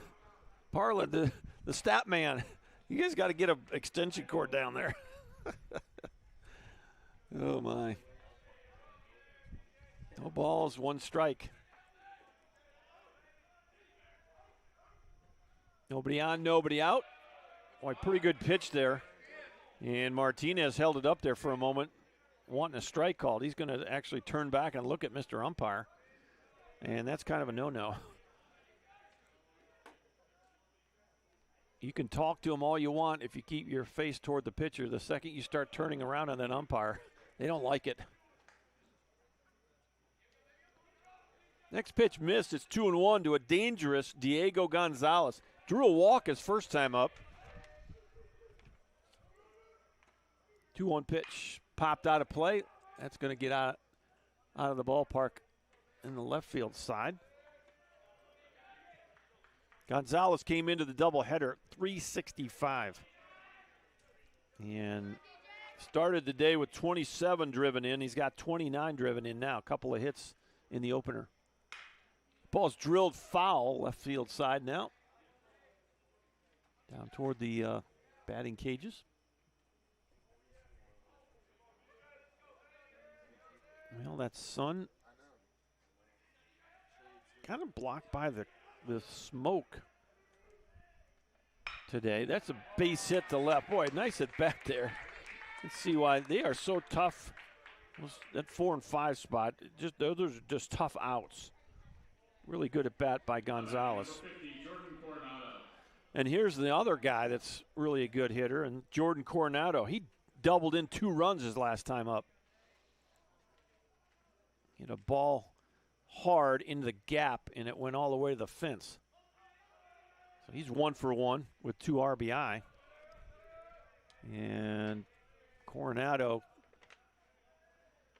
he's now got 31 driven in on the year. He had 2 in the first game, and he had 2 in this first at bat.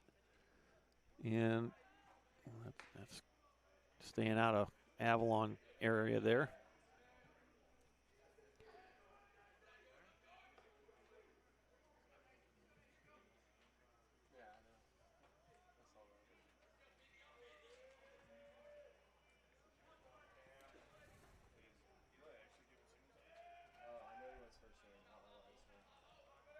All right, we'll give a shout out to the Baker family who's on the beach. Love to hear that. No balls and 1 strike. Here's the pitch. Up the middle, gets through. Boy, they're 4 or 5 guys just really hard outs. And they both get hits in this inning. So you got 2 on, nobody out here in the third. Here's Nadav Macklin. RBI and a ground out his last time up. He's 0 for 1 officially, but he drove 1 in. And Still no one out here in inning number 3. Apaches losing 3-0. Paris trying to add on here. And eventually would love to split the doubleheader, make that 2-hour trip to Paris a little bit shorter. Get a W here in game 2. Nathan Parker the set. Nathan Parker the pitch. In there for a strike.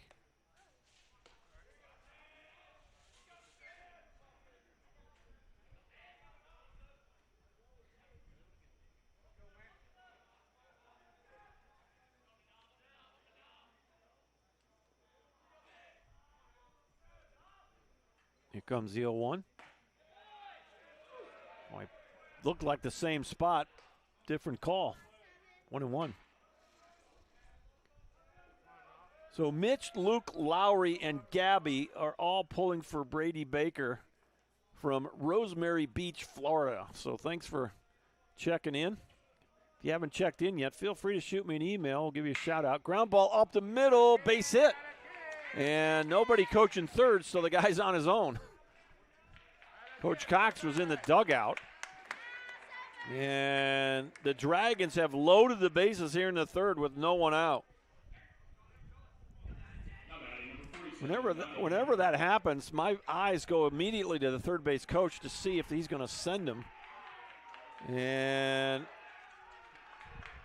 let's see here. Did he call to the bullpen? Yeah, we're going to have a pitching change. That's going to be it for Nathan Parker. We'll let you know who the new pitcher is when we return.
All right, Dylan Davenport's going to be the new pitcher for the Tyler Apaches.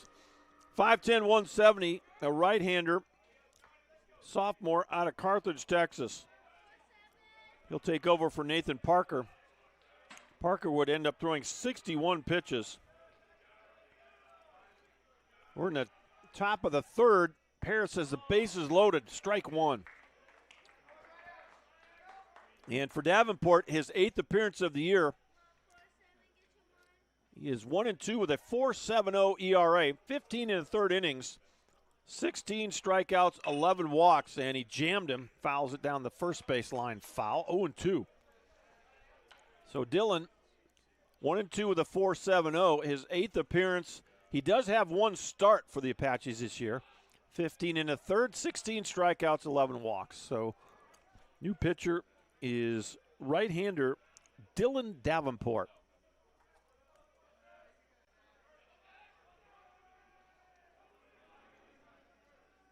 Next pitch, strike 3, called right on the corner, perfect spot.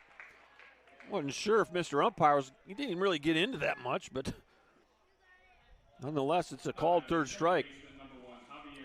You know, we haven't had a lot of strikeouts today by either pitching staff. That's the first strikeout for Tyler in this game. And with one out, bases still loaded, that's exactly what you needed. Javier Rodriguez popped out of play, strike 1. Boy, never easy to come into a bases loaded situation and there's nobody out. So you did your job getting that first out. Now you'd love to see a double play ball here or another strikeout or an infield pop-up. 0-1 pitch for Davenport. Going to miss low.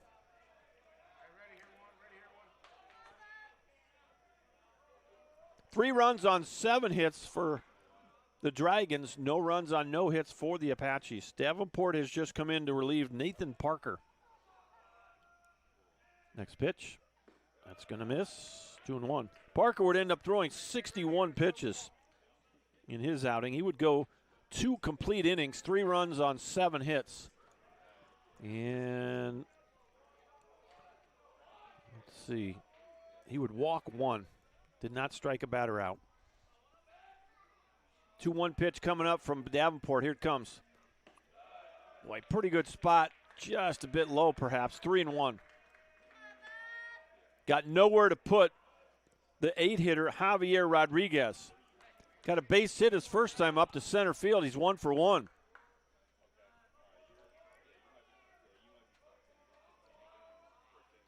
.231 hitter on the year for Paris. 3 doubles, a homer, and 12 driven in. Boy, pretty good spot. Called a ball, and it's a run. RBI walk for Javier Rodriguez. And that's going to be the first walk for Davenport. And the third walk for Tyler pitching. Everybody moves up a station. And Gonzalez comes home to score run number 4 for the Dragons. Still 1 out. Here's the center fielder, Zach Henderson. He'll take strike 1. 4-0 Paris. They're looking for more here with 1 out. Boy, you got to believe safety's in play here. Zach Henderson has not gotten a hit yet all day in the 9 spot. And the ball's in there for a strike. It's 0-2, so no sense of safety squeeze here with the 9-hitter up. Now he's going to choke way up.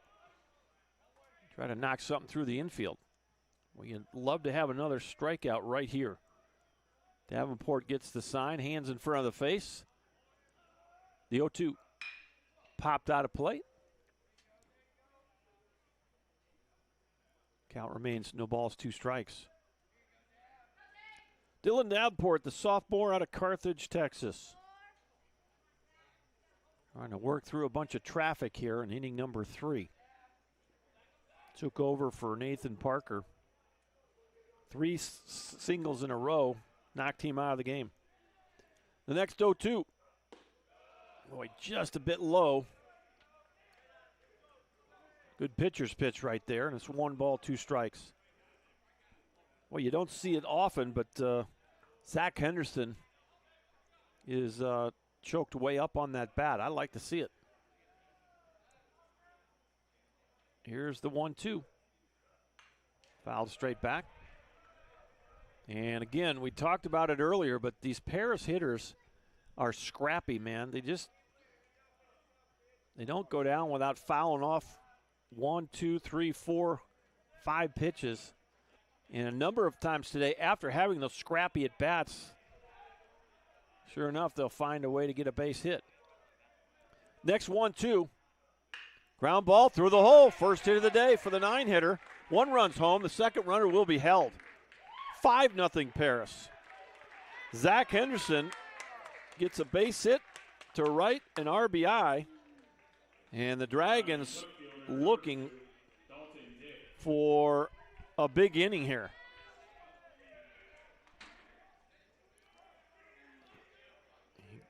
Got to do something here to stop the bleeding. 7th batter of the inning is leadoff hitter Dalton Dick.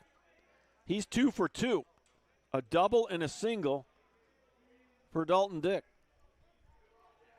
Davenport the full wind. Boy, there's an aggressive swing. Strike 1. Fouled it straight back into the net.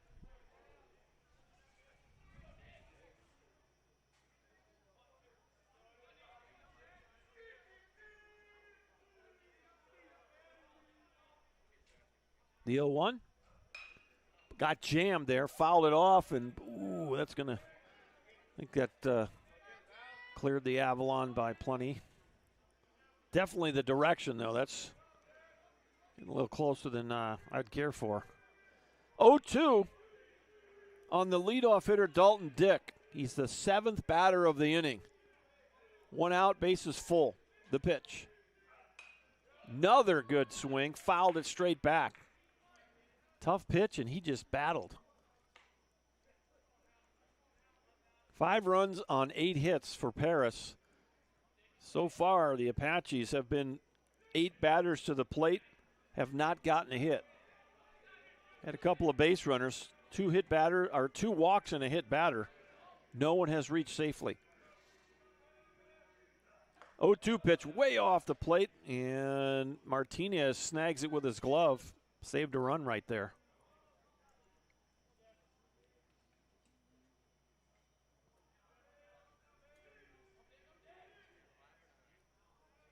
Well, Graham is in front of the runner. The corners are pinching here.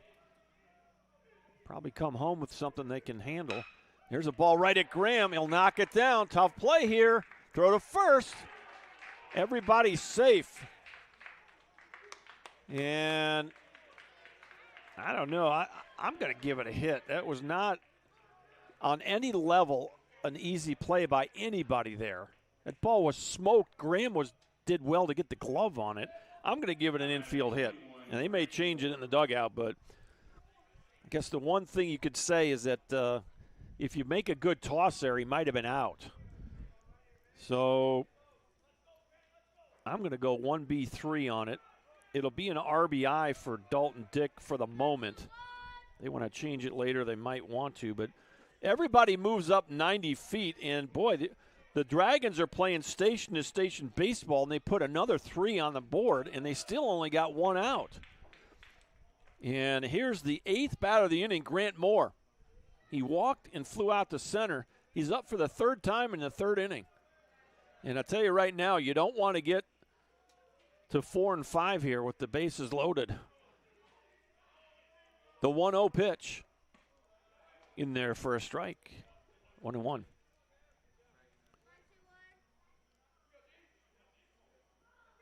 Grant Moore, 269 on the year for the Dragons. Does have a double and a homer, 13 driven in. 1-1 pitch down the line off the bag at third. 1 run's home. Here comes the second run. And ball got away from Patty, but he recovers quickly. It's a 2-run single for Grant Moore. And the Dragons are just adding on here.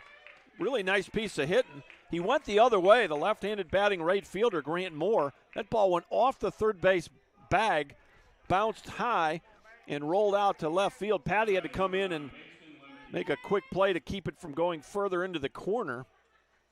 And it's 2 more runs for Paris. A 5-run inning. It's 8-0. Still only 1 out. Here's the 9th batter in the 3rd inning, Bankston Lemke. Sack bunt in the 1st, ground ball to 3rd in the 2nd. He's up for the 3rd time in 3 innings. It's going to miss low. And, boy, Paris is in a position right here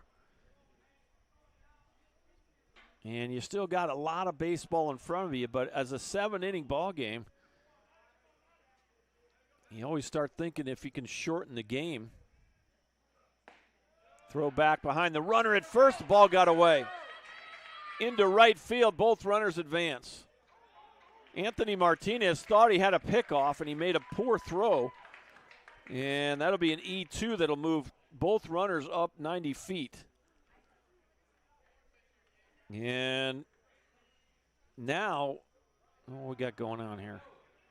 I'm just waiting for guys to get back to their spots. So Moore is at second, Dalton Dick at third. A 5-run inning, still only 1 out, and your 3-hitter, Bankston Lemke, in there for a strike. 1 ball, 1 strike.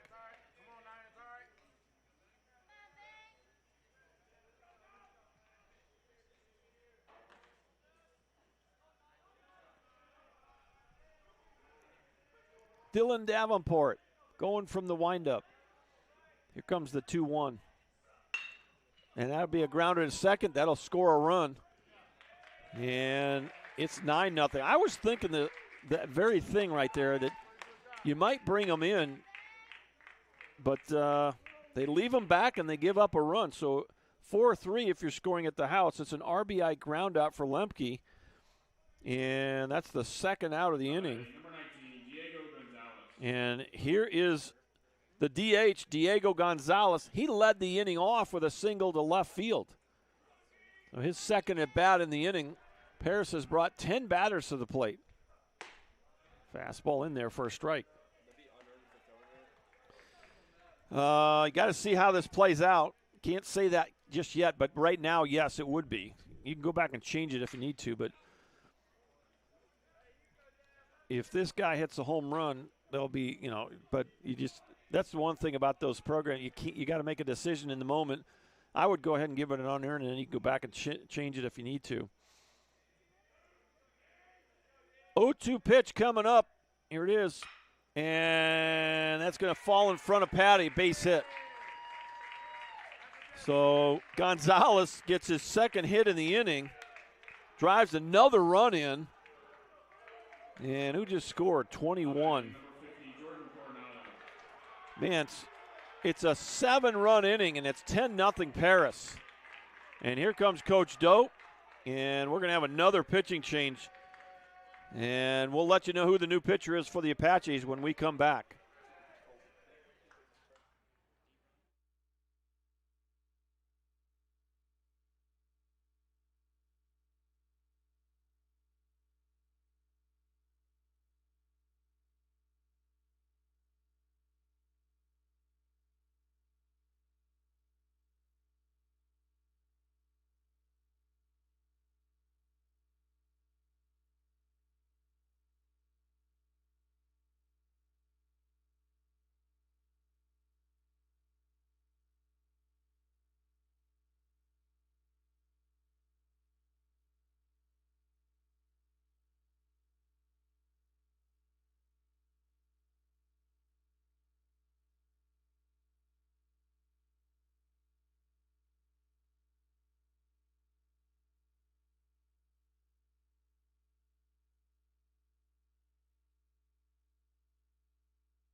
All right, the new pitcher is Rylan Mahoney.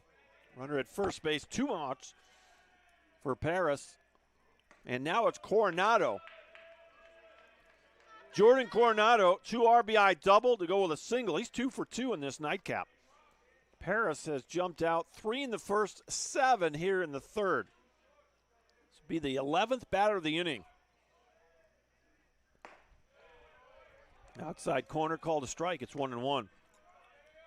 For Dylan Davenport, appearance number 8 of the year. He does have 1 start, 1-2 with a 4.70 ERA, 15 in the third inning, 16 strikeouts, and 11 walks. Look out! Hit the Evo shield. And the inning continues. Hit batter. Now batting number 7, Nadav Mocklin. Here's Nadav Mocklin. Ground out and an RBI in the first. He singled earlier this inning. 1 for 2 in the ball game.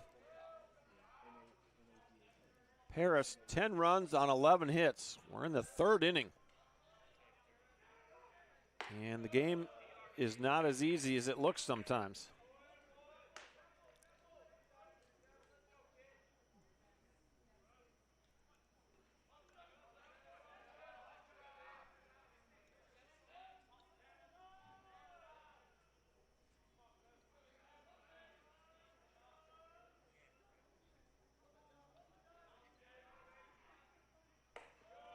And boy, a couple of pitches not close. Mahoney, 6th appearance of the season for the Apaches. I think I just called some wrong numbers there. 1-0 with a 4.76 from Mahoney, 5 2/3. 6 strikeouts, 5 walks. I might have called in someone else's line on that, so apologize for that. Alan Mahoney, the sophomore from Dripping Springs, Texas. 6'2", 185, a sophomore. Transfer from Amarillo College. 2-1 pitch. Boy, everything is flying to the outside to the righties. And Anthony Martinez having to dive to make these catches, keep the runners where they're at. 3-1 the count now on Macklin. Played a really nice third today for the Dragons, fouled straight back. He takes a healthy rip at a 3-1 fastball, fouls it straight over our heads and out of play.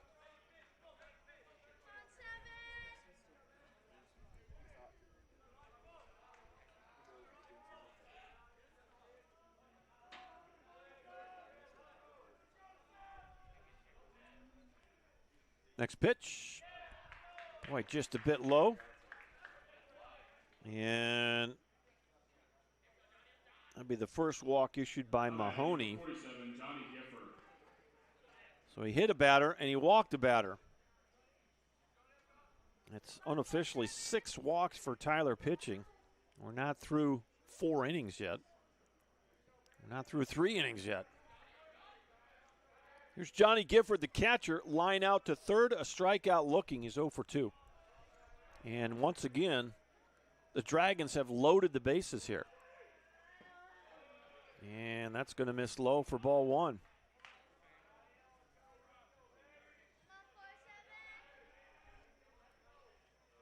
Well, you got somebody getting hot down in that Tyler bullpen.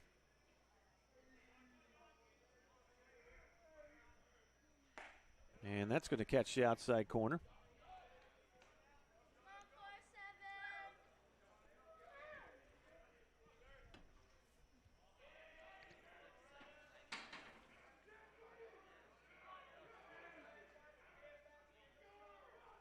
It's number 40. Chopper foul. 1-2.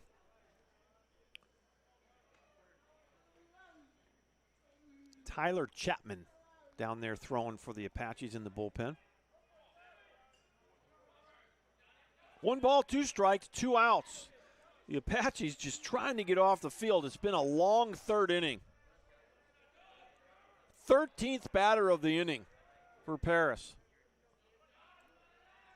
The 1-2.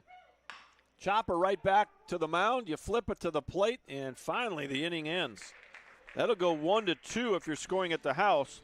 Paris gets 7 runs on 1, 2, 3, 4, 5, 6, 7 hits. And they now lead it by a score of 10-0. Back in just a minute.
All right, well, Paris has gone to their bullpen. This game has totally changed direction.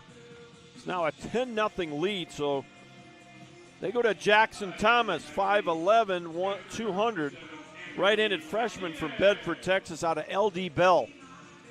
Thomas, he's a two-way guy. Thomas has got some offensive stats. And on the mound, he's 2-1 with a 9 ERA. First pitch is going to miss for ball 1. 8th appearance of the year on the mound for Thomas Jackson. He's got 2 starts under his belt, 15 innings pitched, 15 strikeouts, and 8 walks. And he will face Anthony Martinez to lead off inning number 3 here for the Tyler Apaches. They got a lot of work to do. Still haven't gotten a hit. We're in the 3rd inning. And they trail 10-0.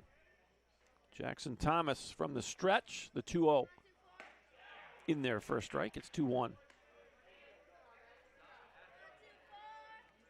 Well, got a chance, shoot me an email. Let me know where you're watching from, who you're rooting for, which is now Saturday evening. We had a Saturday 3 o'clock start today, so had some high school events on the field earlier today that forced us to push our game back our doubleheader back by 2 hours. Counts 3-1 to the 9-hitter Anthony Martinez. Swing and a miss, 3-2.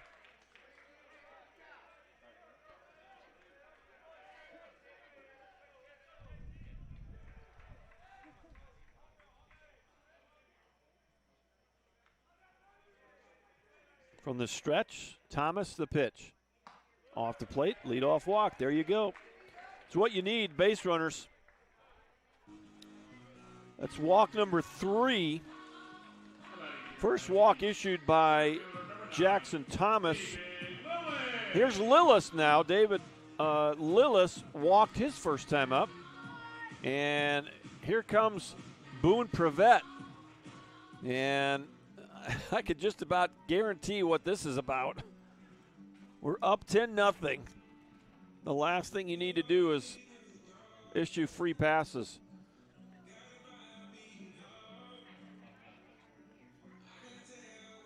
Apaches have enough offense to get back in this game. It's just a matter of if they create the opportunities for themselves and take advantage of those opportunities. But they are well within the possibility of coming back here. But you got to remember, it's a 7-inning game, so you just need to string a bunch of good at-bats together, whether that's walks or hits. You need quality at-bats and a bunch of them. Still don't have a base hit. Nick Bowman pitched to 8 Apache batters today. He would finish with 40 pitches. First pitch to Lillis. He'll drill that into right field. That's going to go to the wall. Lillis is going to hold up at second with a stand-up double, and there you go. That's what we're talking about right there. Good swing by David Lillis. And Apaches quickly have second and third, no one out. Just chip away here. That's what you got to do. Don't need to get them all back at once. Here's Davis Perkins. Grounded out to third base his first time up.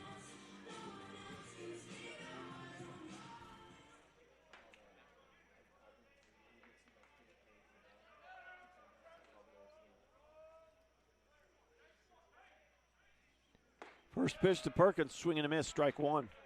Chased a high fastball. Perkins came into the doubleheader, 322 for the Apaches, 6 doubles, 5 homers, and 11 RBI.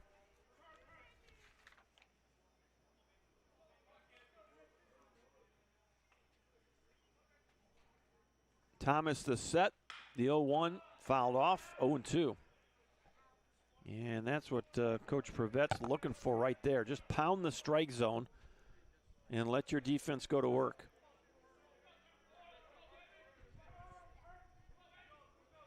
You can't hit an 11-run homer.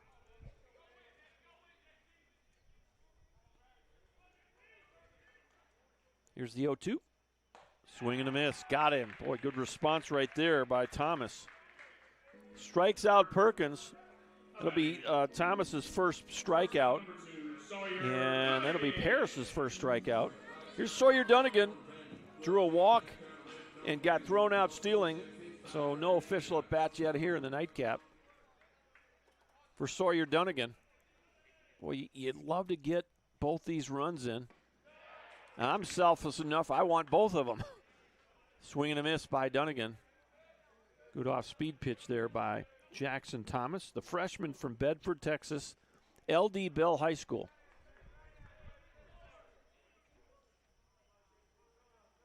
Here's the 0-1.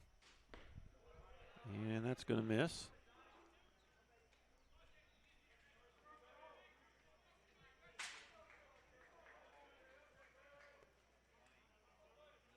And that double by Lillis broke up the no-hitter. Didn't mention that at the time. Fastball misses up. 2-1.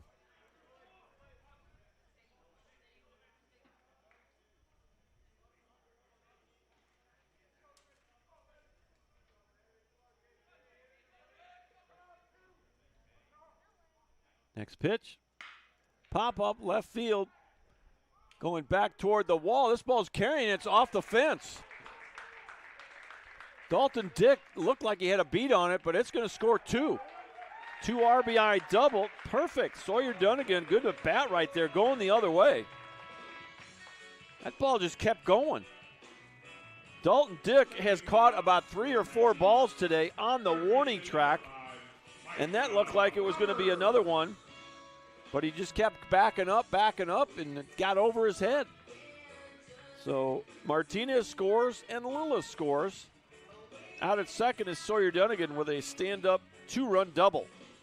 Still only 1 out for Micah Roberts. And the Apaches are doing what you need to do in this kind of game. Just chipping away here. With only 1 out and a runner in scoring position, Roberts grounded out the third his first time up, so he's 0 for 1.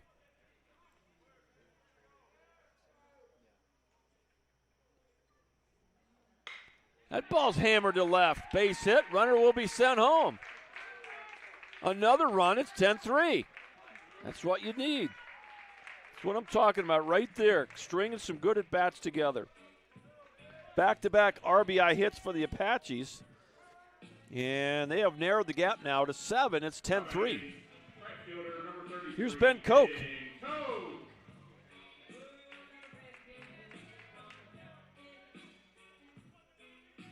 Ben Koch in his first time up in this game. Ball back to the pitcher.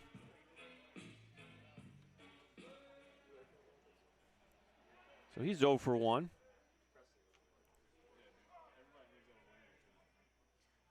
First pitch, swing and a miss, strike one. 10 runs on 11 hits for the Dragons, 3 runs on 3 hits for the Tyler Apaches. Both teams have committed an error here in game 2.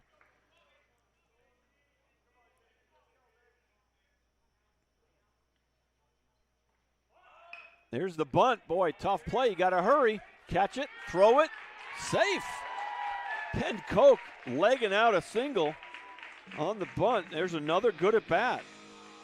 1B2 on the drag bunt. And you got 2 on and 1 out. Garrett Hayes. Really nice response by the Tyler Apaches. 7th batter of the inning. Garrett Hayes, the designated hitter, reached on a hit batter his first time up. Jackson Thomas in there for a strike. On the mound for the Dragons. He walked Martinez, a double to Lillis, struck out Perkins, double to Dunnigan, and a drag bunt single for Ben Koch. Chopper, first base side, and that'll move the runners. So Hayes, a productive out there. That goes 3U. And over to second goes Koch, and over to third goes Roberts. 8th batter of the inning is Noah Patty. Patty reached on an error by the third baseman his first time up. As Macklin, who had been sure-handed all day long, made a poor feed to Rodriguez at second base. And that first pitch is well off the plate, ball 1. Apaches are trying to return the favor by trying to bat around here in their half of the third. Paris brought 13 batters to the plate in the top half. 1-0 pitch, catches the corner. 1 ball, 1 strike. Patty did not like the call. Apaches now with 4 hits in the ball game and 3 runs in this inning. All 4 hits are in this inning.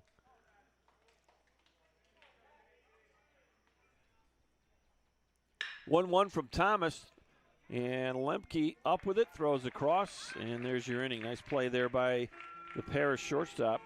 6-3 if you're scoring at the house, but the Apaches, 3 runs on 4 hits, and we got a new ball game here. They're on the board. Paris 10, Tyler 3. We'll go to the 4th inning. Back in just a minute.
Javier Rodriguez will lead it off for the Paris Dragons here in the top of inning number 4. They lead 10-3.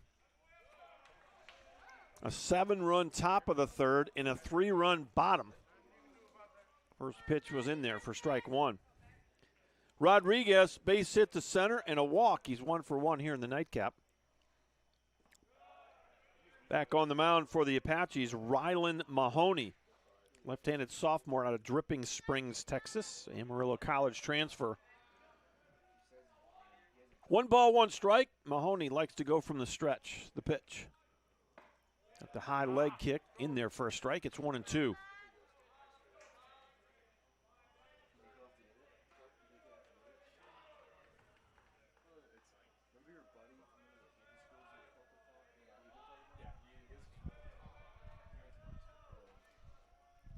One-two pitch. Pop up. Should be caught here. Lillis drifting in from center. Catches it for out number 1. So 1 up, 1 down in the 4th inning. Here's the 9-hitter, Zach Henderson. Number 4, Zach Henderson. Ground out to short. And a base hit and an RBI to right field for Henderson.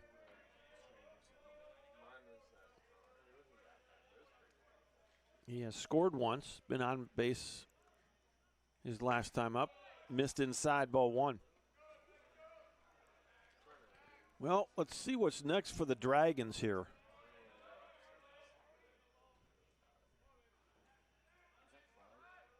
Not sure if I have their schedule pulled up. Here it is.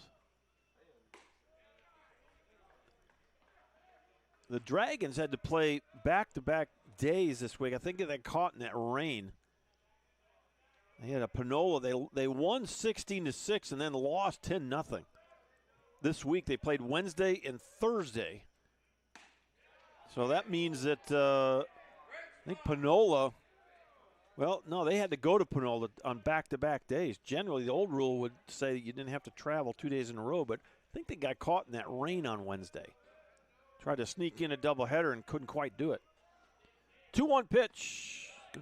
Well, I thought it was going to be a ball, and he called it a strike. So after today's doubleheader,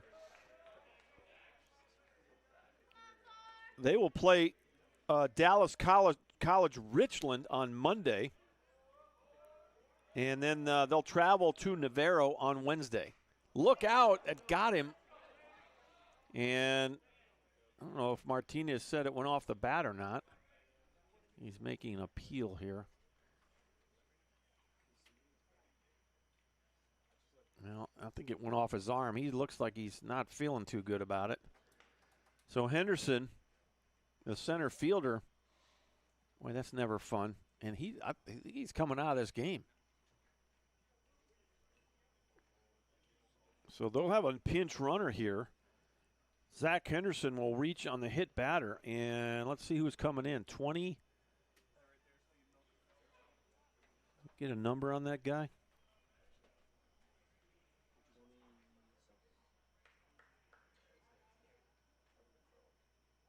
27?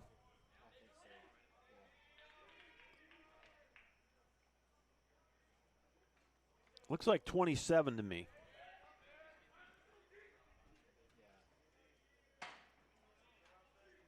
'27 is, well, who is 27? I'm not seeing it on the stat sheet. Pull up the roster here. I went to their schedule. Luke Kemp, another outfielder from Wall High School in Wall, Texas. Freshman, 5'10", 180. So he'll probably go out to center field. So Luke Kemp is a new center fielder, or at least a runner for the moment. Wild pitch gets away, and down to second goes Kemp. Oh, boy, you'd like to clean it up here. You've got a little momentum on your side after the 3-run bottom of the third, and you just don't want to give any of those back here. 1 ball, 1 strike. We're at the top of the lineup. Dalton Dick, 3 for 3 in the nightcap. Double to right, single to center, and look out, boy. Almost got him there. He squared around the bunt, and the ball came up under his chin. Yeah, last time he hit that ball to first base, scorched it, and Graham was able to get the glove on it, but Apaches could not get an out of the play. 2-1 pitch, and that did hit him. And he'll jog down to first. Not so great shape. And back-to-back hit batters. And now he's going to get it looked at by the coach. And I think it made him. They're taking the pitcher out. So new pitcher for the Apaches. That's going to be all for Rylan Mahoney.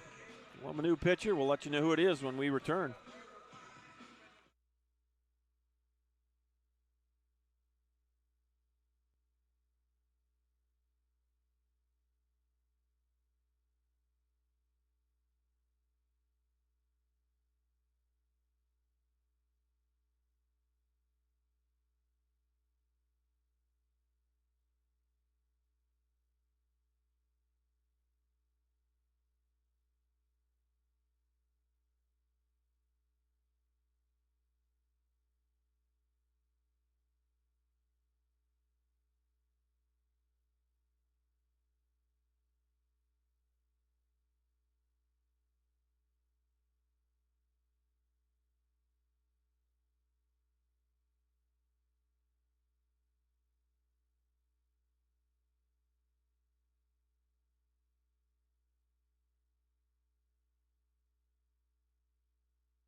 All right, I want to give a little shout out to granddad of Sawyer Dunnigan. I think he shot us an email during the first game. He's driving home from a ski trip to Colorado and listening to the broadcast. So he's in the Panhandle and he's enjoyed listening to the game. So drive safely and appreciate the feedback. If you haven't shot us an email, shoot it our way. Email's on the screen there.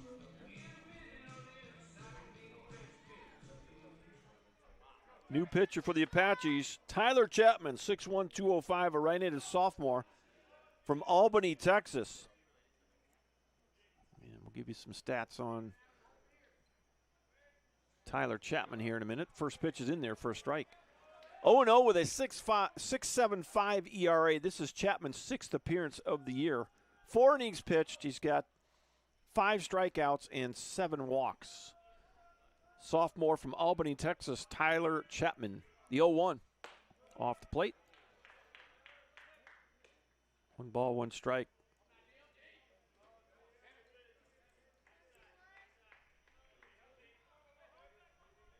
Well, the Dragons have come right back here and put some runners on. Apaches put 3 up to kind of try to get that momentum back their direction. Ground ball knocked down. Nice play by Davis. Perkins at second base saved a run right there. And that'll be out number 2. That could be a big play if you can get this third out. Bankston Lemke. Base runners will move up, so Dick goes to second base, and Luke Kemp goes to third base.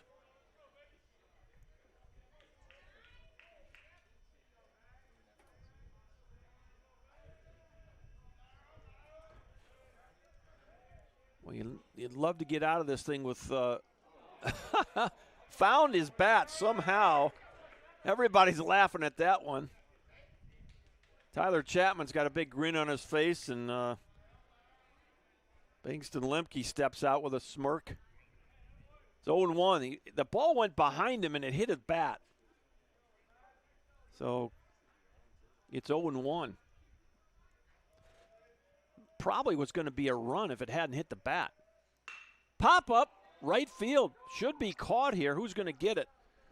And out in right field, it's Ben Koch making the grab for the final out. F9 if you're scoring at the house, and the Apaches get out of it with no runs. So there you go.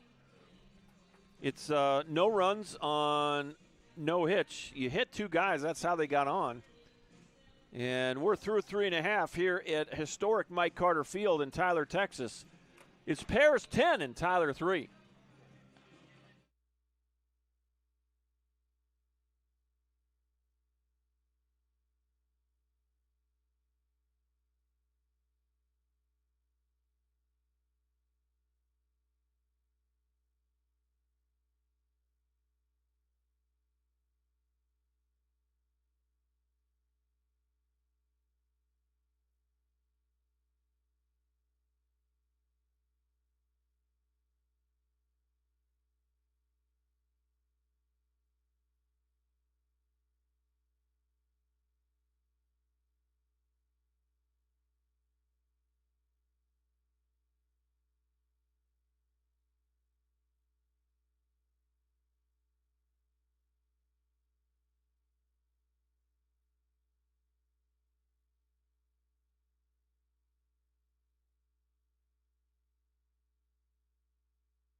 Eight, 9, and 1 for the Tyler Apaches. Reed Graham, boy, if you can come back and get some more offense going here and keep chipping away, get that momentum back on your side. Reed Graham grounded out to second base to end the second inning. He's 0 for 1 in the nightcap. Jackson Thomas back on the mound for Paris, and that's a swing and a miss. 0-2. Paris 10 runs on 11 hits. Tyler 3 runs on 4 hits. Both teams have committed 1 error.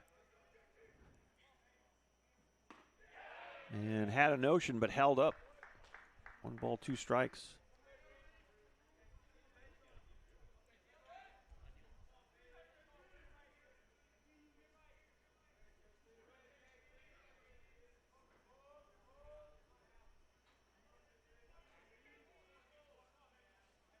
One-two pitch, foul tip, just got a piece of it.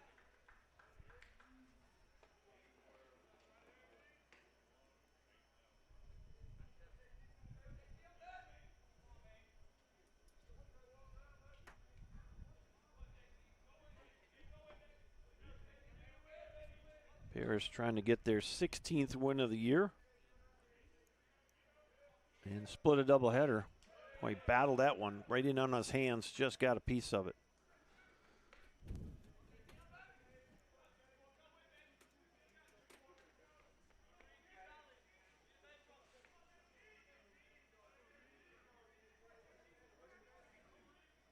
Here's the 1-2.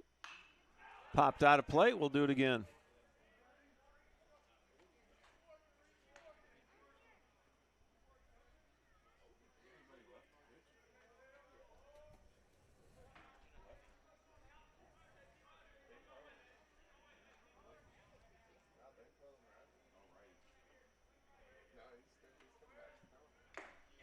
Swing and a foul tip. Nice job by Johnny Gifford to hold on to that, and there's 1 out. First strikeout recorded by Jackson Thomas. Second strikeout for Paris pitching. Here's the 9-hitter, Anthony Martinez. Martinez walked and scored last inning. We're in the bottom of the 4th of a 7-inning nightcap. First game went extra, so the second one reversed to a 7. Pretty good pitch, called a ball.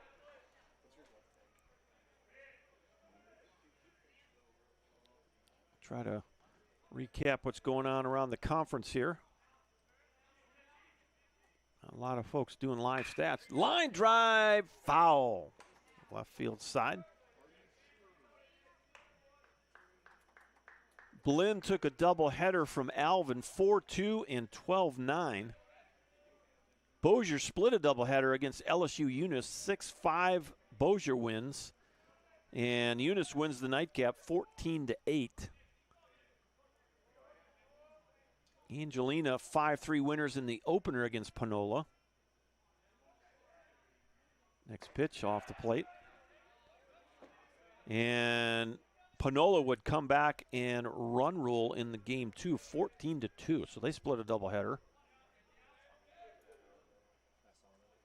Navarro and Northeast, I think they split. They split a doubleheader. Northeast, Navarro wins the opener 7-3, and Northeast wins the nightcap 9-1. So a lot of splits today in the conference. And right now we're kind of looking like that might be what happens here. And boy, I thought he had strike three. Martinez took a step toward the dugout. He'll get another crack at it with a full count. Freshman from Bedford, Texas, Jackson Thomas. Came on in the third inning. He's still here in the fourth. The pitch. Pretty well hit, center field. And Kemp, this is actually, it curves over to the right fielder. I thought Dalton Dick, who's now in center field, that's Grant Moore making the play in right. So 2 up and 2 down.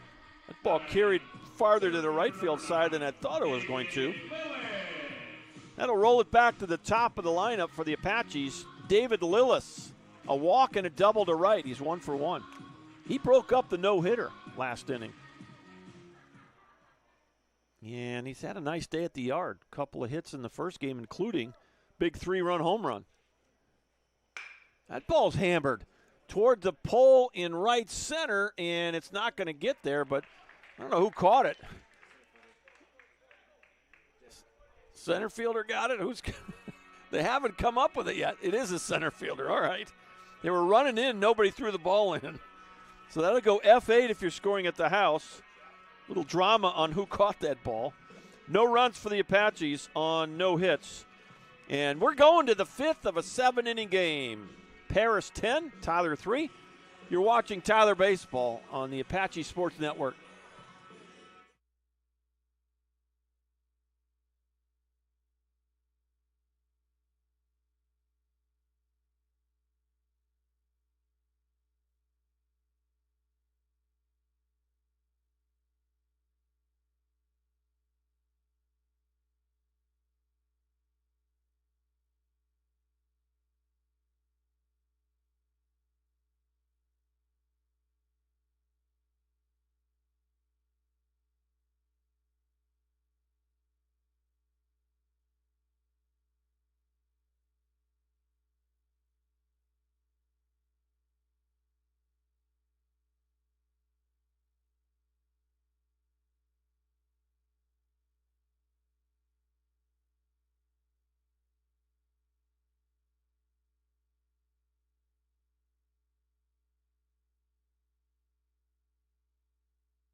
Four, 5, and 6 for Paris.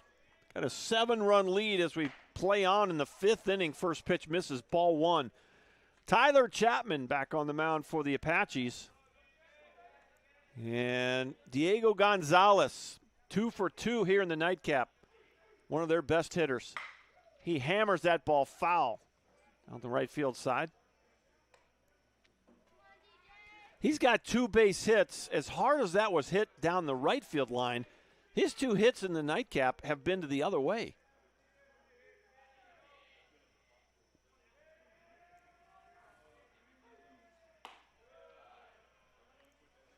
Well, we talked.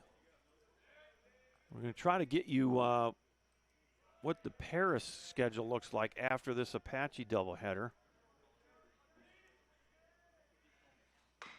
There's a Tapper foul. They'll play Richland on Monday, and then they travel to Corsicana against the Navarro Bulldogs on Wednesday the 18th. So they'll play, actually not a doubleheader. We're going into that single 9 phase of the schedule. You got a single 9 on Wednesday and then a doubleheader at home against the Bulldogs on Saturday. So, boy, it's already that time. You're rolling to the second round of conference.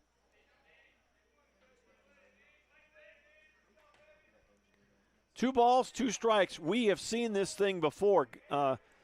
Gonzalez fouled off about 4 pitches and then has dropped 2 base hits the other way inside and takes a ball.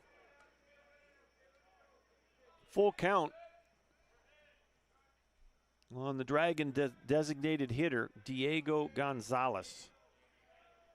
Here's the payoff. Hammered the other way. Boy, he just makes you inside, outside. He's just hitting the ball all over the ballpark.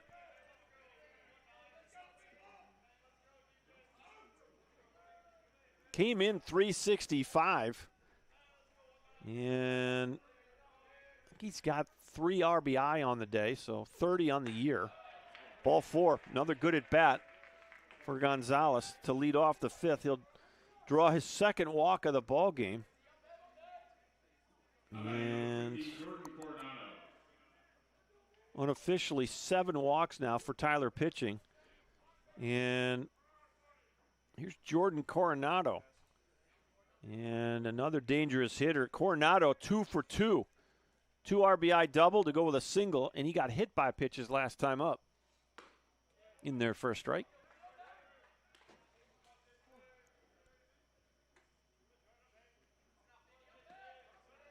We're in the top of the 5th of a nightcap that's it's scheduled to go 7. It's fouled out of play.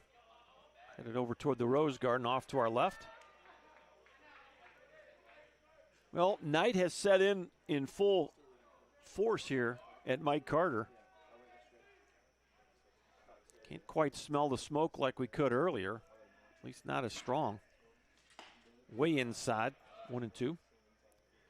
You know, I don't know if I totally understand why these light poles have lights pointed up at the bottom. And there's strike 3 called. Mr. Umpire's got to work on his punch out. I'm sorry. He kind of steps back and he's not even starting the lawnmower, man. He's just barely punching it. Well, that's going to be out number 1 of the inning. And a big strikeout of Coronado. And here's Macklin. Macklin 1 for 2 in the nightcap. He's hit to center. Off the plate, ball 1. And for Chapman, that'll be his first strikeout of the night. Unofficially, just the 2nd strikeout here in the nightcap for Tyler pitching. Apaches have used 4 pitchers as ball 2 comes in. Nathan Parker, Dylan Davenport, Rylan Mahoney, and now Tyler Chapman. And boy, you used a gaggle of them in the first game. 6 pitchers used in that first game. Austin Shirley, Jackson Jordan, Beck Sullivan, Simon Hughes, Diego Estrada, and Chris Langley. So, and that's 10 arms in a doubleheader, and you're not done with it yet. Next pitch. And it sounded like it got him. It did. I heard something up here, and Mr. Umpire heard it as well. And another hit batter will put another runner on. First and second, 1 out. Johnny Gifford, the catcher, lined out to third, struck out looking. and hit into a 1-2 ground out to end that long inning.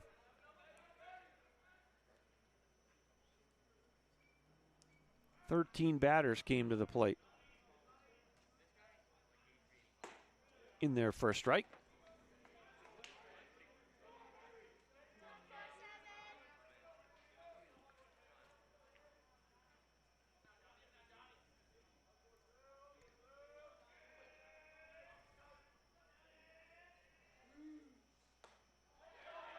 And that hit him. Another hit batter. Well, you've hit 1, 2, 3, 4. You've hit 4 guys in this game alone. So 2 in a row. You've walked 1 and hit 2 to load the bases without a base hit. Here's Javier Rodriguez, the second baseman. He's 1 for 2, base hit to center, a walk, and a fly ball to center field. First pitch, off the plate, ball 1. Well, more activity in the Tyler bullpen, a right-hander up.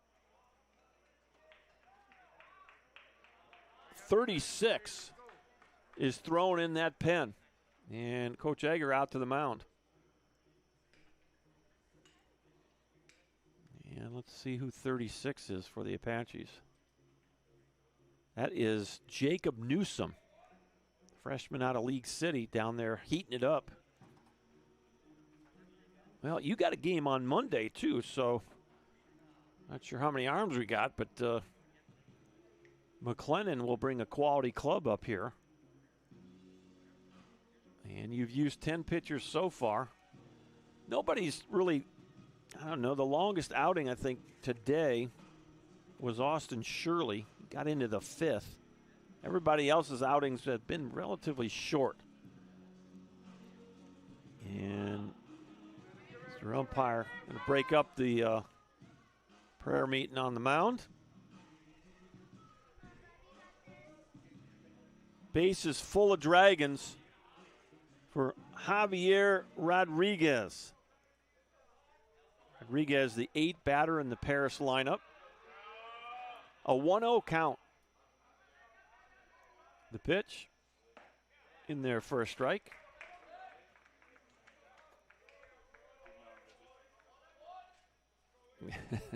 You always like to get a strike after you make a visit. I always felt that way too. The 1-1. There you go. 1 ball, 2 strikes. Boy, you'd love to have a double play ball. You take a strikeout, infield pop-up. The 1-2. And that missed way high. 2 balls and 2 strikes. Still only 1 out in the inning.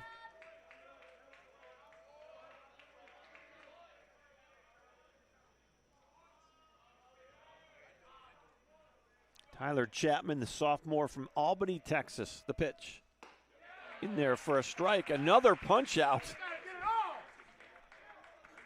And second strikeout of the inning for Chapman. And here's the 9-hitter, Luke Kemp, first time for him. He came in after Zach Henderson got hit by a pitch. So this will be his first plate appearance of the afternoon. Did not play in the opener either. First pitch. In there for a strike. Well, tell you what, these last 2 innings have been kind of ugly, but if you can get Kemp out here, it's another 0 on the board. Paris has gotten a bunch of traffic, but they haven't been able to score. Swing and a foul tip, and now you're 1 strike away from kind of hanging on to any kind of momentum you might have got from that 3-run 3rd inning.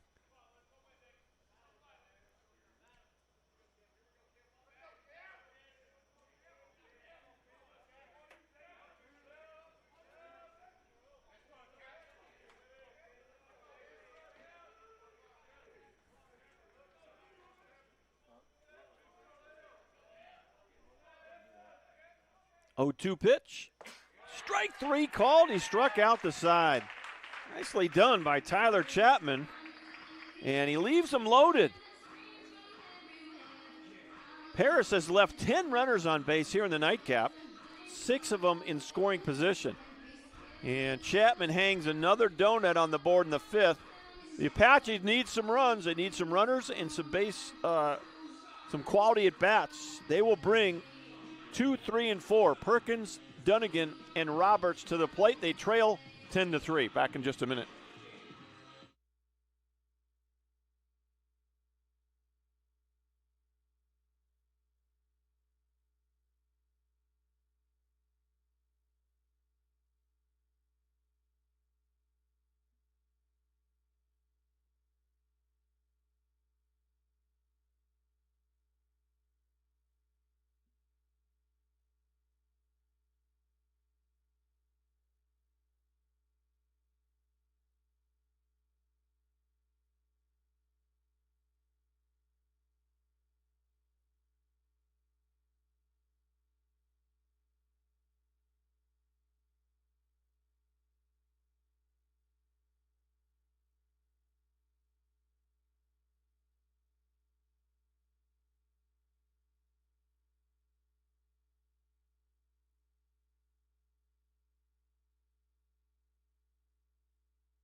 Davis Perkins to lead it off for the Apaches.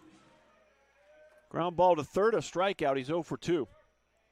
Jackson Thomas, first pitch swinging, ground ball to second.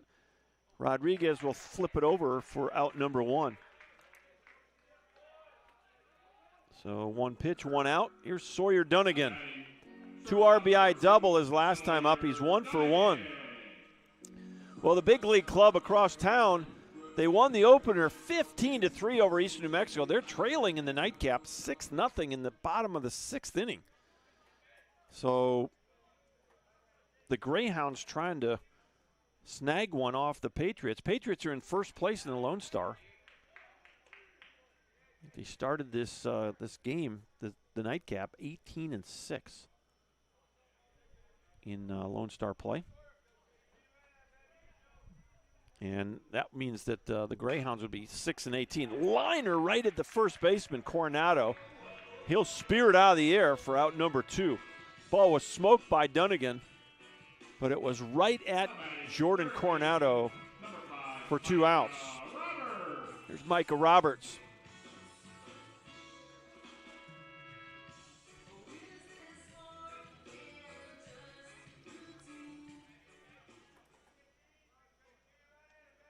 Micah Roberts comes into the ball game, or into the doubleheader, 403 on the year. And he started the afternoon with 10 doubles. That leads the club. And he had a double in the opener. And he's already got a single and an RBI in this game. So really nice start to the year for Micah Roberts, the 1-0. That ball's hammered to center, but it's right at the center fielder, and that new center fielder is Dalton Dick. So, boy, I'm putting an L8 on there. That ball was hit pretty well. 3 up, 3 down in the Apache 5th. We're going to the 6th, 10-3, Paris.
Welcome back to Tyler, Texas. Dr. John Groth with you on the call.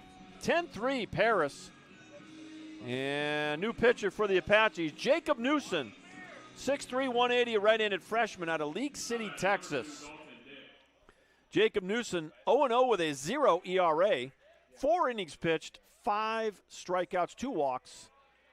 He's only given up 2 hits and 4 innings of work. Jacob Newsom, the new pitcher. You know, with a couple of guys this week on Tuesday, we had a couple of pitchers that kind of put on the shelf for a while. You got the single 9 against the McLennan Highlanders, and you've used now 11 pitchers. Somebody's going to have to turn it around in short order. You might go Johnny Holstaff on Monday, which is always fun to keep up with up here in the press box. Keep your pen ready. 2-0 now to Dalton Dick in there for a strike. Dalton Dick, the leadoff hitter, got hit by pitches last time up. On the night before that, he was 3 for 3, a double and 2 singles. 2-1 pitch coming up from Newsom. Here it comes. And that's going to miss off the plate. 3 balls and a strike. Are we using any kind of pitch comms? Okay. Who's doing it? Eli? Okay. So we're going old school on the signs out of the dugout. No pitch comms for the Apaches on the pitching side of it. What about on the hitting side? Huh? We don't have pitch comms. For the hitters? They have wristbands or? We don't have those at all. It's straight old school. Who's giving them? I guess Okay, out of the dugout. Okay. I like it. That's kind of what UT Tyler does. They have their head coach in the dugout, and they look in, and you want to put something on, you put it on. 3 balls and 2 strikes to Dalton Dick. Newsom the set, Newsom the pitch, and he lost him. Fastball sailed outside. First walk issued by Newsom for Tyler pitching unofficially.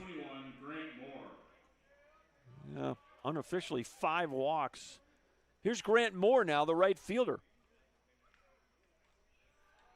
And Moore 1 for 3 on the night. He had a base hit to left back in the 3rd inning. He's got a green bat. Can't say I've seen many of those. Kind of a mint green bat. Off the plate. Well off the plate, called a strike. Newsom got that call. Well, you know, we are a couple of days from St. Patty's Day, right? 3 days away.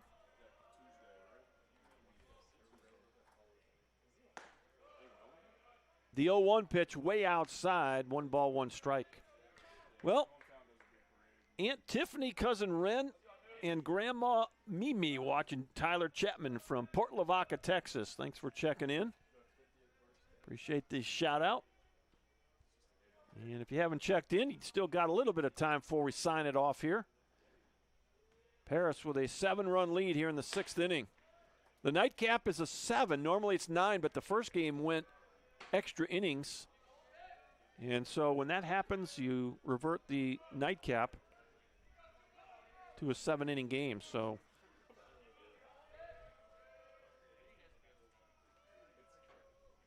getting late here in the nightcap. 2-1 the count. Newsom the set and the pitch. Missed low. 3-1.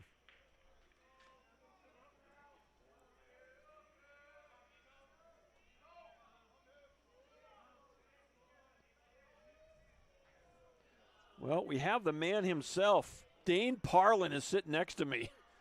He was down in that dugout earlier doing the live stats, and that iPad doesn't have the battery it used to, so he's got to come up here and plug it in. Well, that score bug you got in the top left corner, that's all Dane. And I've tried to highlight the fact that if you want to, you could go online and get more information than you ever wanted with the live stats. And so I like doing that after the game's over to do my wrap-up. pull that up here in a minute. Full count pitch coming up. Here it is. Fouled straight back. We'll do it again. And I like to think that the Apaches were trendsetters because we got a lot of the people in the conference, at least a handful of them are doing live stats now, which is fun on game day because we can do the scoreboard like we did a minute ago and going to get a live update on that. So, but you can get all kinds of stats if you want. If you go to the schedule and click on live stats, foul tip, we'll do it again with a full count. Live action, line scores, lineups, scoring plays, individual stats, team comparisons, game information, and play-by-play. You can get all of that on the live stats, including, kind of a box score type of deal, play-by-play, just all kinds of information, more than you ever wanted to know about what's happening right now, real time. Here's the next payoff pitch from Newsome. Missed him. And it's a walk, back-to-back walks. And this is kind of how it's gone the last couple of innings. It's gotten ugly, but you've hung a couple of zeros. And kind of getting late. Here's the three-hitter, Bankston Lemke. Lemke 0 for 3. Does have an RBI and a ground out to second base back in the third inning. Newsome checking the runner. And there's ball one. Well, you get to a place, right, where you really need Newsome to chew up an inning or two here. And you don't have, I can't imagine you got too many guys that, I got a couple of guys in that bullpen milling around down there, but I promise you Coach Egger would love to have Newsome chew up a couple innings here to finish this game. Ideally, you'd score some runs here and get back into it. 1 ball, 1 strike. Bankston Lemke. Here's the pitch. It's going to show bunt, pull back. Dude, you got to swing it, man. A 7-run lead, and you're looking for walks.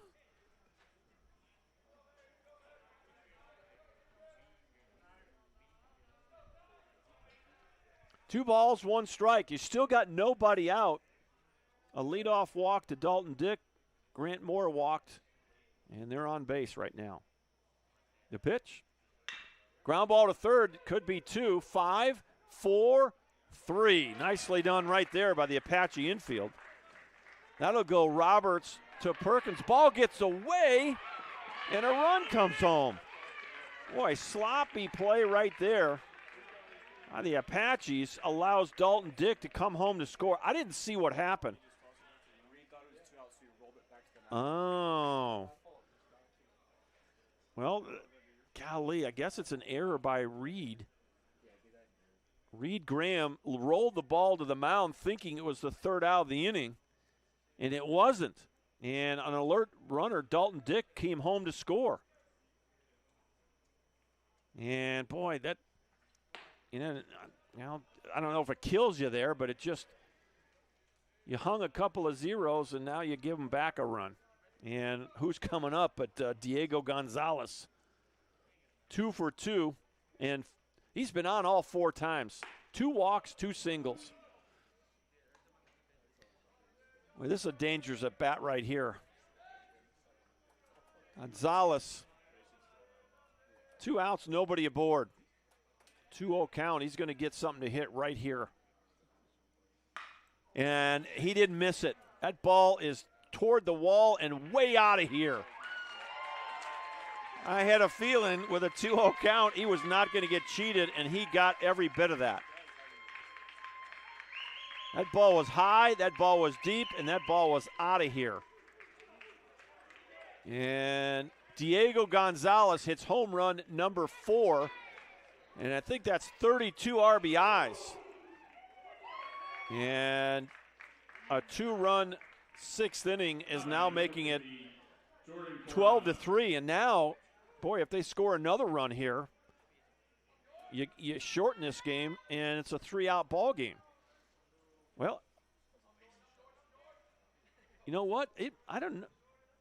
Are they doing the 8-run rule? That's what I thought. In the 7, it's 10 after 5. And somebody had an 8-run rule today after it's in a 9 after 7, I think, right? Kind of makes me feel like we're in the World Baseball Classic. Some of those rules they're playing with. It's crazy. 1 ball and 1 strike. Another good hitter, Jordan Coronado. He's got 2 hits in the nightcap. 2 RBI double and a single. Grounded to first. That'll stay fair. Graham will step on the bag, and that is the 3rd out. So he can flip it over to the mound this time. 3-U if you're scoring at the house. But the Dragons get 2 runs, and a solo shot by Gonzalez has made it a 9-run lead. 12-3, we go to the bottom of the 6th.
Well, Ben Koch, hard ground ball, and boy, I don't know.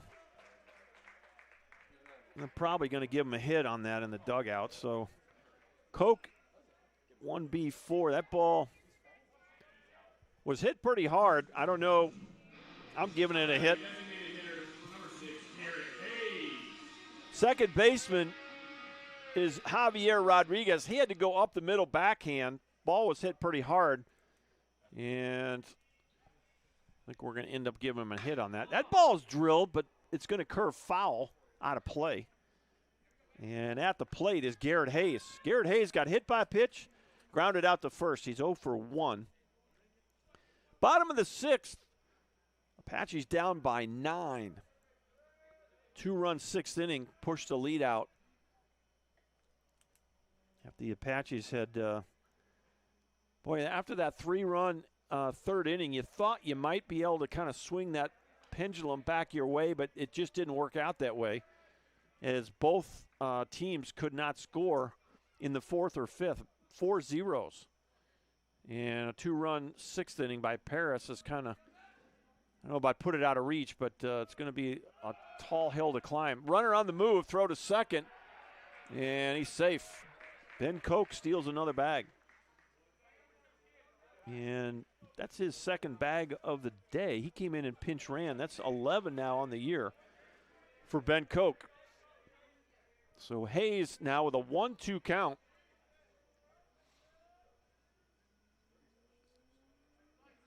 Probably you're not going to really want to take a bunch of unrealistic chances. That ball smoked to right. Runner will be held at 3rd. That ball was hit so hard. Koch does not have a chance to come around to score. So back-to-back hits for the Apaches here in the 6th inning. And here's Noah Patty.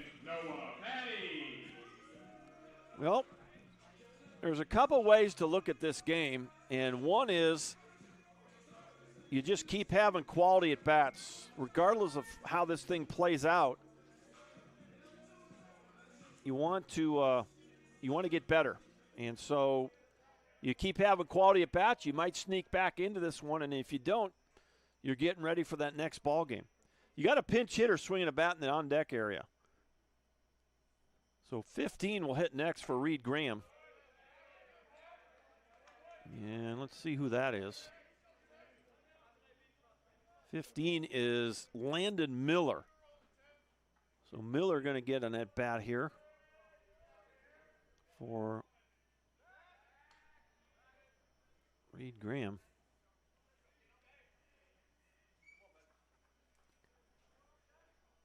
One ball, no strike count on Noah Patty. Reached on an error, grounded out to short. Noah 0 for 2 here in the nightcap. The 1-0 pitch off the plate. 2-0. Jackson Thomas came on in the 3rd inning. He has logged some innings.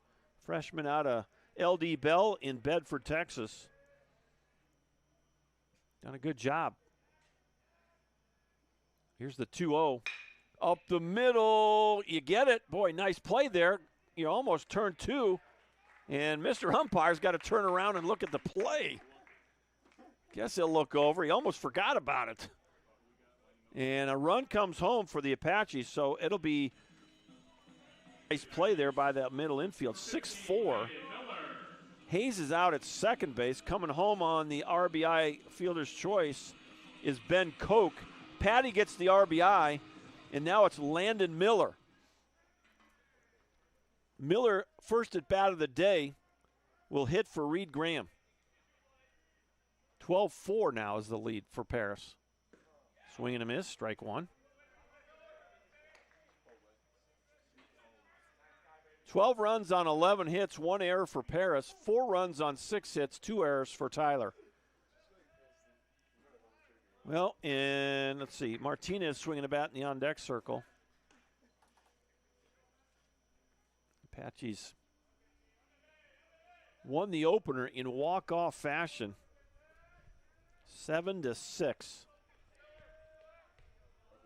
Would score in their last 3 at-bats in that ball game. Last 3 innings, they scored 1 run apiece. And it's 0-2.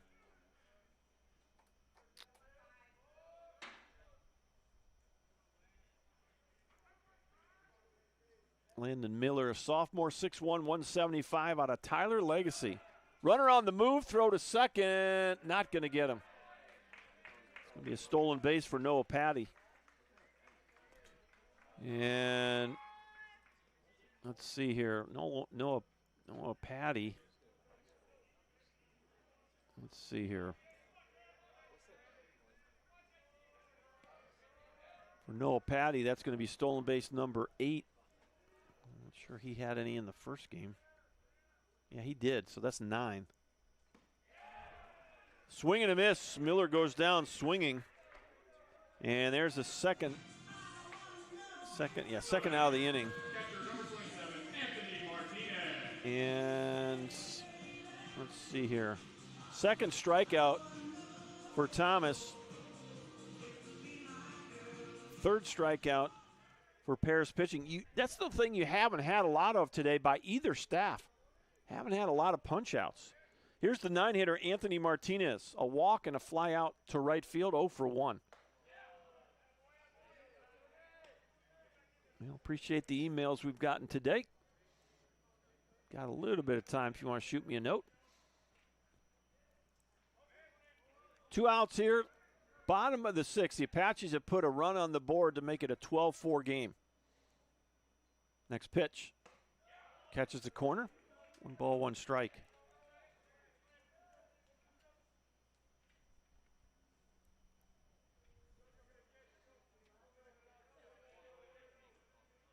Well, these guys will have to trudge back to classes on Monday after having the week off. Spring break, spin move, you throw it into center. Patty will get up and go to third. It's going to be an error on the pitcher. So an error, E1. And now Noah Patty is 90 feet from making it a 7-run game.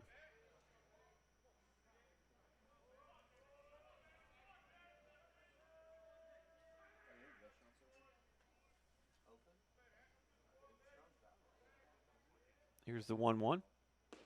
Big swing and a miss. 1-2.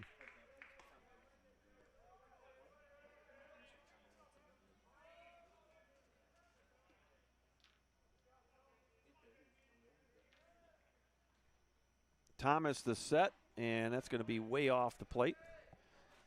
I have a distinct memory back in the day of run ruling Paris on this very field in game 1 and then getting run ruled in game 2. That was a long time ago. Darren Clark, the former coach for the Paris Dragons. I remember Larry Click. Some of you Paris folks, if you're listening, he was the coach the first year I coached here at Tyler, and not sure he's still around. He's a legend up in Paris. I think he was a golf coach and a baseball coach. And Darren Clark, I think, just got put into their Hall of Fame. He was a longtime coach, athletic director. Pop up right side. This should do it. And look out, boy, you almost had a collision. And the base runner has got to get out of the way there. That could have been interference if that ball hit the ground. Martinez pops up to first base. It's going to go P3. The inning ends, but the Apaches will get one more run, and we're going to the 7th. We got a new score. Paris 12 and Tyler 4. You're watching Tyler Baseball on the Apache Sports Network.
Six, seven, eight to come to the plate for the Paris Dragons. They got an 8-run lead here, top of 7. This is it.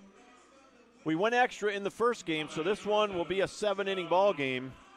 And Nadav Macklin will step in.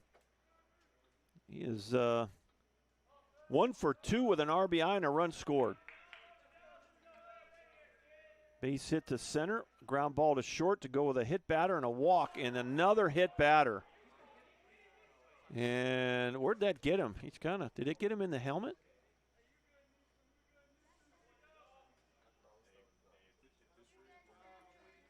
Well, we had some emotions running high at the end of the first game, and he had a little bit of contact on that last play between Martinez and the first baseman Coronado, and you hit Macklin to lead off the 7th. And he's gotten hit twice in this game, but a lot of hit batters in this game. And here is the catcher, Johnny Gifford. He got hit the last time up. And he's 0 for 3 here in the nightcap. Did not play in the opener. 12-4 our score. Jacob Newsom, the freshman out of League City, on the mound for the Apaches. Well, that's as far in as we've gone today. Strike one.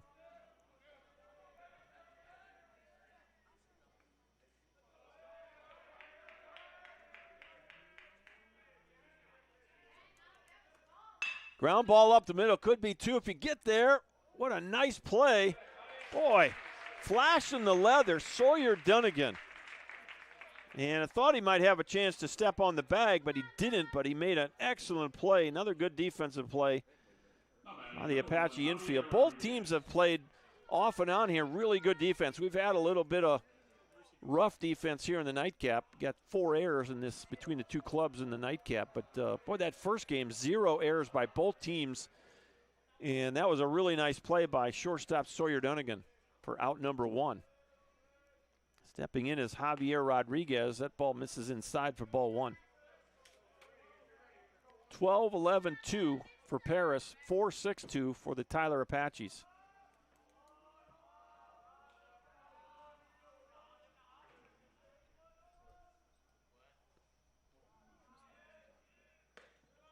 This pitch is going to miss outside.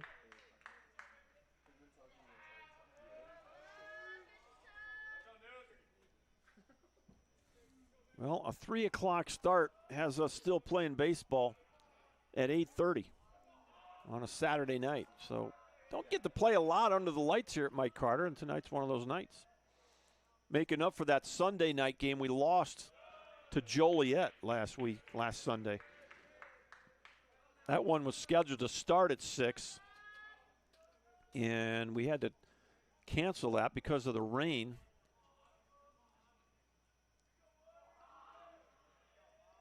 Was it Bossier we pushed to Sunday? I think we played Bossier on that Sunday night.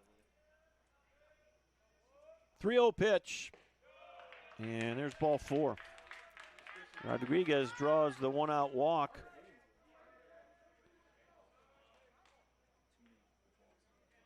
And, well, you just can't give up free passes here. Number 27, Luke Kemp. Unofficially, that's 7 walks for Tyler pitching. 2 on, 1 out. Here's Luke Kemp for the second time. Took a 3rd strike his first time up.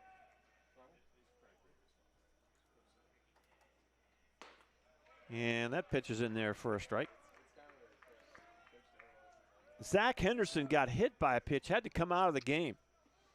And Kemp's been in there ever since. He went to left, which pushed left fielder Dalton Dick over to center.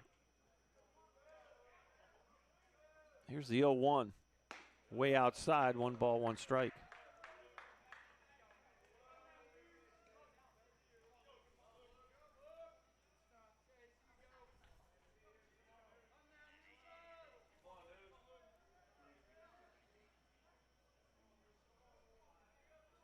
Jacob Newsom, the 1-1. Up the middle, base hit. Runner will be sent home. The throw from Lillis will be cut off, and it's 13-4.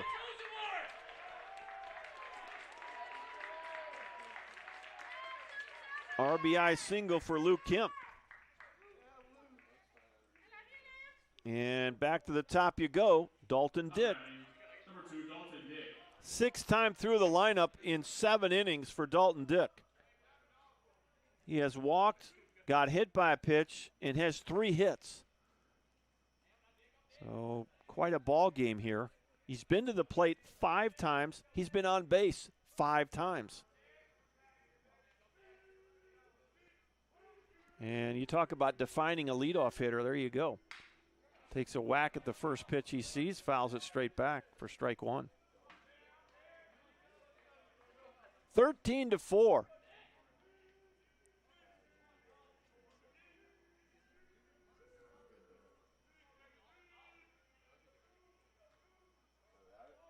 Jacob Newsom comes set. Here's the 0-1. Ball pops out of Martinez's glove for a moment. He pounces on it. 1 ball, 1 strike.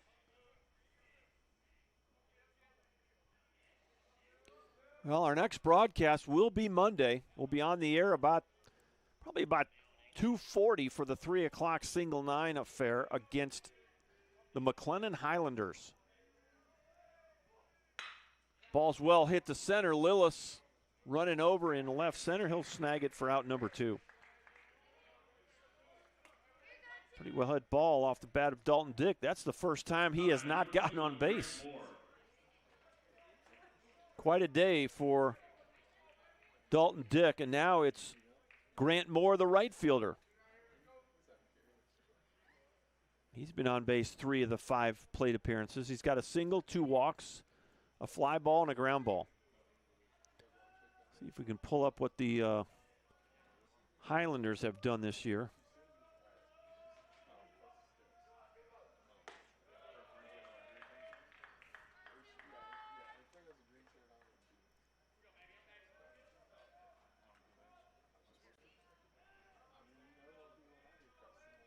The Highlanders 16-5 on the year, 5-3 in conference play. Here's the 1-0 off the plate, 2-0. And let's see here.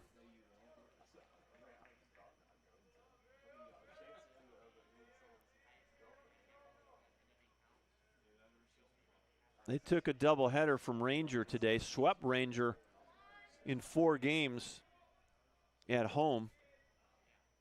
So they're coming off a 4-game sweep of the Rangers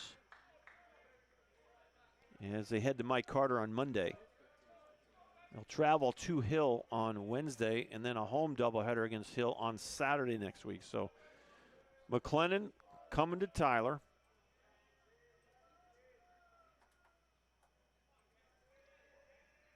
.30 pitch in there for a strike.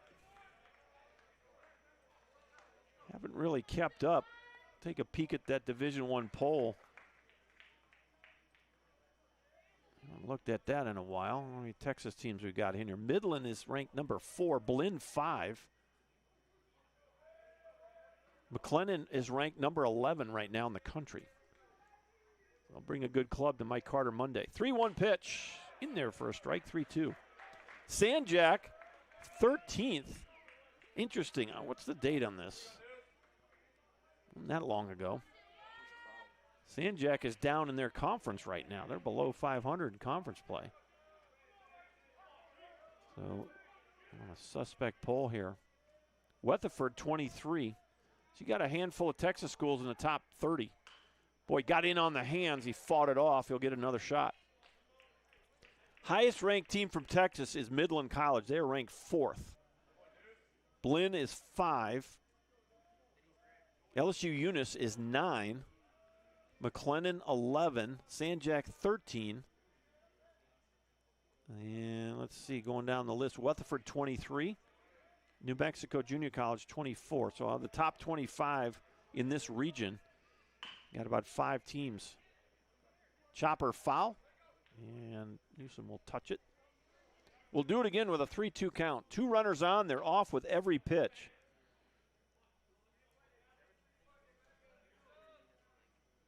You got Rodriguez at second and Luke Kemp at first. Jacob Newsom trying to finish this thing up. The Apaches in the dugout, see if they can rally in the bottom of the 7th. Here's the next payoff pitch. Here it comes. Ball 4. The inning continues. Unofficially 8 walks for Tyler pitching, 4 for Newsom. The 7th batter of the inning is Bankston Lemke. Number 9, Bankston Lemke. 3 ground outs, a fly out, and a sac bunt. Got an RBI to his credit. He's 0 for 4. Bases loaded. Boy, the Dragons have put on a ton of base runners in this game.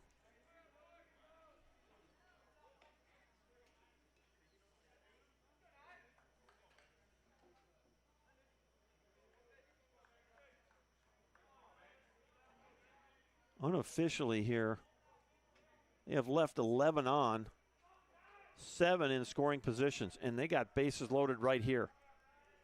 So 14 runners. If the Apaches can get out of this, they will have left 14 on base in a 7-inning game. Think about that. That's 2 per inning they're leaving on. Now, the one way of looking at it is it could have been a lot worse. Apaches have wiggled out of some situations here in game 2. The 1-1. Fouled straight back. 1 ball, 2 strikes.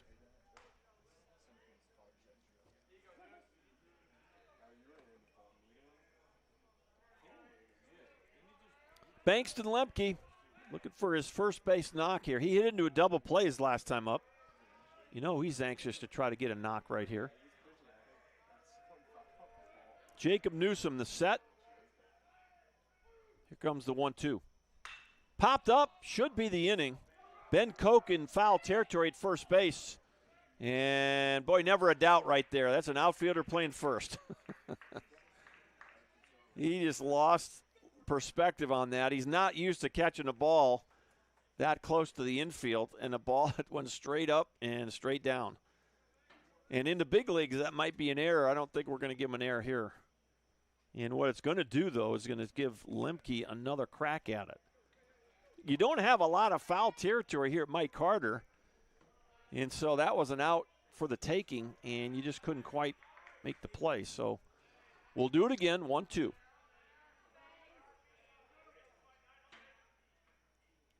Newsom the set. Likes to set with that glove right in front of his chest. Struck him out. Nice job by Martinez to hold on to that pitch. And that'll do it. You give up 1 run in the inning, and you strike out a batter. And we're going to the bottom of the 7th. The Apaches, you need 9 to tie and 10 to walk them off. Back in just a minute.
All right, the hero from game 1 will lead it off here in the bottom of the 7th.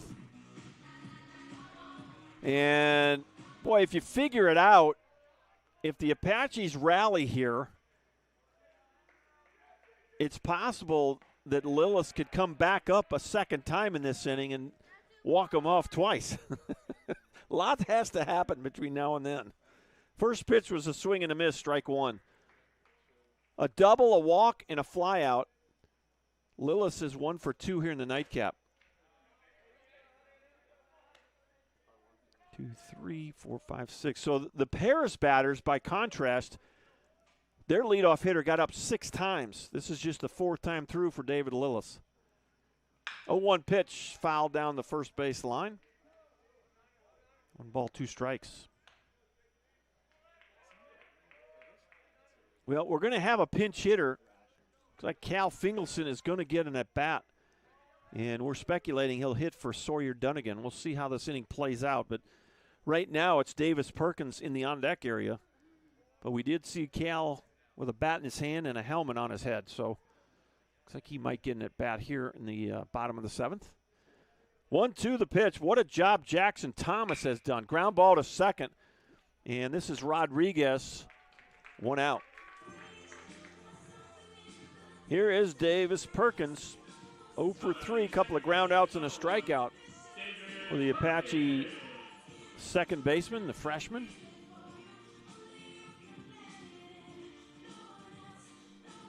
And let's see here. It is not. It's going to be Sawyer Dunnigan in the on-deck area, so we thought we saw Cal. That ball's drilled into left field, base hit for Perkins. So this is what you're looking for here in this kind of situation. Just have a quality at bat.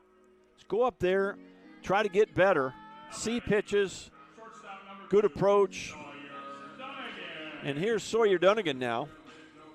A walk, a 2 RBI double, and a line out to first. Dunnigan 1 for 2 in the nightcap. He scored a run, driven a couple in. He got no reason to even think about moving here.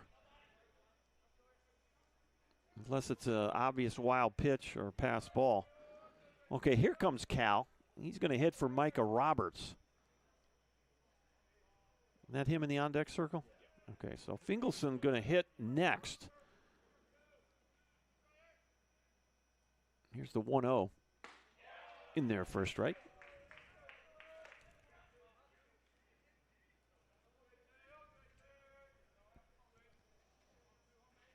One ball, one strike, one out.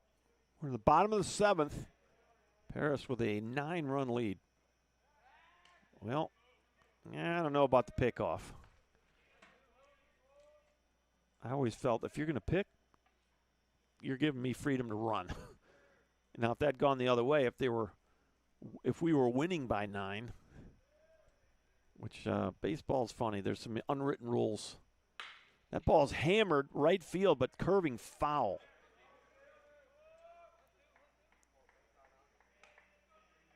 Ball came off the fence and got back in the live ball area. Grant Moore had to retrieve it. Well, the basketball, in the high school basketball is done now. State championships are all completed. All right, so state champions should be crowned. And I think they moved the games, or they changed the format a little bit. They used to do like Final Four in San Antonio. Just the finals now. So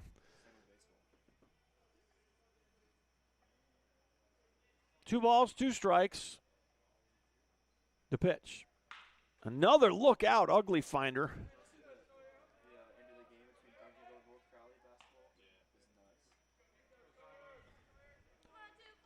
So what did you say about baseball? The state semifinals is not in Round Rock anymore. No? They used to have the Final Four go down to Dell Diamond. We were in the Final Four last year. It was not at Dell Diamond. Where was it? Neutral? Georgetown High School. Ugh. I mean, that's a nice field for sure. Former Apache was the head coach, right? Jordan Vieira played for me. He won a state title at Georgetown. He stepped down last year, so he's not coaching there now. But We lost the semifinals, and it was at Georgetown. okay, isn't that a pretty nice field? Yeah. I think they got turf infield, right? Yeah. 3-2 pitch popped out of play toward the Rose Garden. We'll do it again. Well, I don't know if I like that. I like the idea of a Final Four at Dell. I don't know. That's one of my favorite ballparks in Texas. In the past, it was just one game. The championship is a one-game at Dell, but the semifinals is a 3-game series. So they've backed off and had a 3-gamer for the semis. Okay.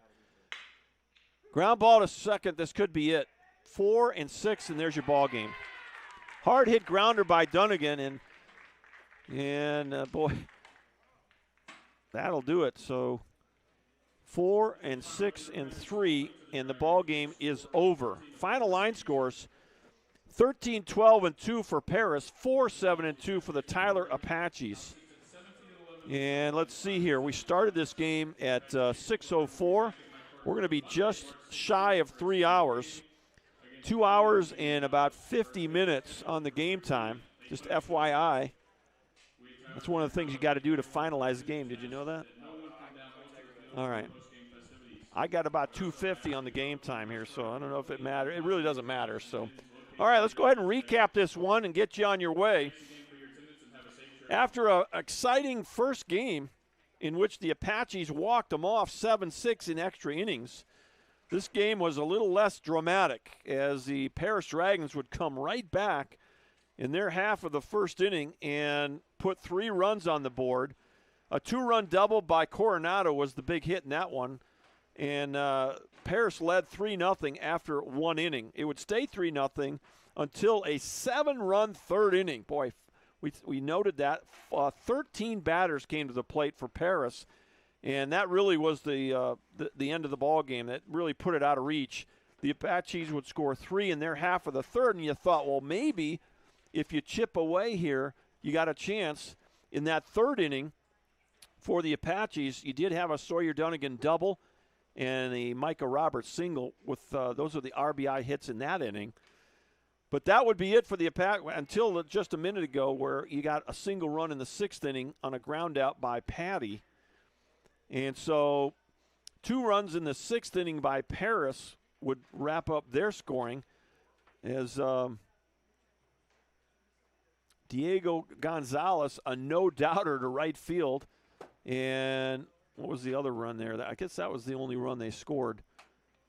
How did they get that other run? Well, was there a base runner on? Okay, they got it. No, it was that error at first base. So we had an error when Reed Graham rolled the ball, thought it was the 3rd out of the inning, and that allowed 1 run to score. And then there was a solo home run by Diego Gonzalez. And so, boy, the 4 and 5 hitters today really crushed the ball for Paris, especially in this game too. And Paris would put 1 more on the board in the 7th inning, RBI single by Luke Kemp. And your final line score for Paris, 13 runs, 12 hits, 2 errors. For Tyler, 4 runs, 7 hits. The Apaches would also commit 2 errors in the nightcap. Let's go through the box score here and see some of your stars of the game on offense and give you some pitching numbers for both these clubs. Let's see here, lineups. This is where you can pull up your live stats. No, that's not where I wanted to go.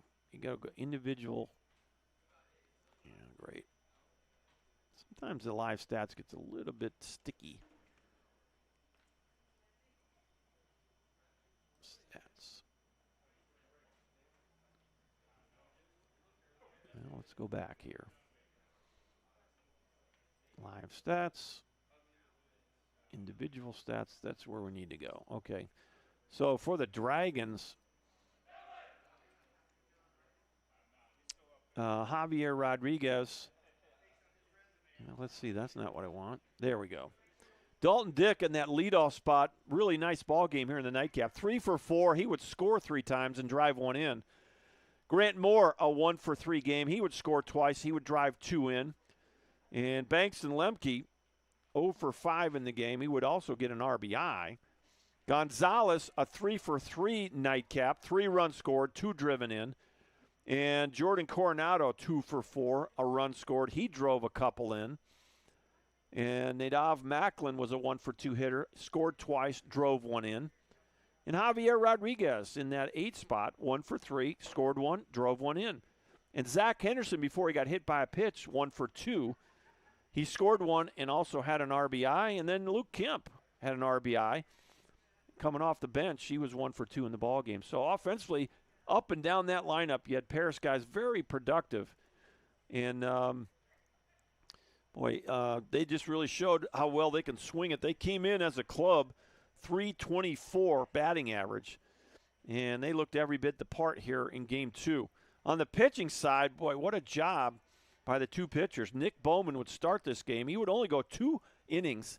He would throw 39 total pitches. He only faced 8 batters. And he would not give up a hit, not give up a run. He walked 3, did not strike anyone out. But Jackson Thomas, 5 innings pitched, 7 hits, 4 runs. They were all earned. He walked 1, struck out 3 batters. He would face 22 batters in this ballgame. So Jackson Thomas will get the win for Paris. And let's take a peek at his numbers real quick and see what that does for him. Jackson Thomas on the pitching side. That'll be his 3rd win of the year. He goes to 3-1. And the losing pitcher is going to be Nathan Parker, and he'll go to 1-1 on the year. The win will take Paris's overall record to 16-10, And now in conference play, they are 5-7, excuse me. The Apaches, by losing this game, will drop their overall record to 17-12, and they are now 5-7 in conference play. So you kind of kiss your sister here. You started the day tied with Paris, and you finished the day tied with Paris as you win one and you lose one. Going back to the live stats on the box score for the Apaches, let's see what we have for Tyler. Boy, you only had one multi-hit player. Ben Koch, 2 for 3. He would score one. Dunnigan would go 1 for 3 with a run scored. Dunnigan would drive in 2, and that's about it. Noah Patty got an RBI in this nightcap, and really not a lot of offense to speak of, as we just talked about. Both Nick Bowman and Jackson Thomas really kind of kept the offense at bay most of the night. The Apaches would end up using 5 pitchers here in the nightcap. It was Nathan Parker for 2 of them. 7 hits, 6 runs. They were all earned, 2 walks and no strikeouts. Parker would face 15 hitters. Dylan Davenport, 2/3 of an inning, 4 hits, 4 runs. 3 of them were earned. He would walk 1 and strike out 1. Then it was Rylan Mahoney for 2/3 of an inning. No hits, no runs.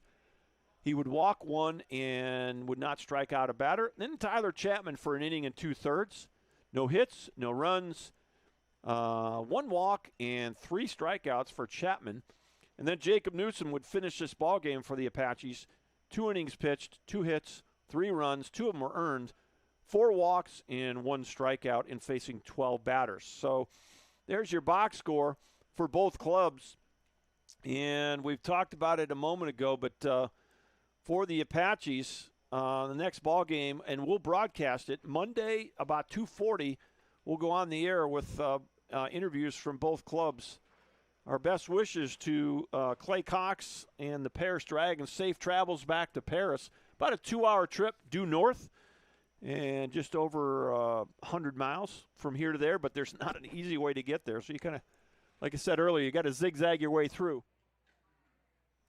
So safe travels back to Paris for the Dragons. And what's next for them? Let's see here. Look at the schedule.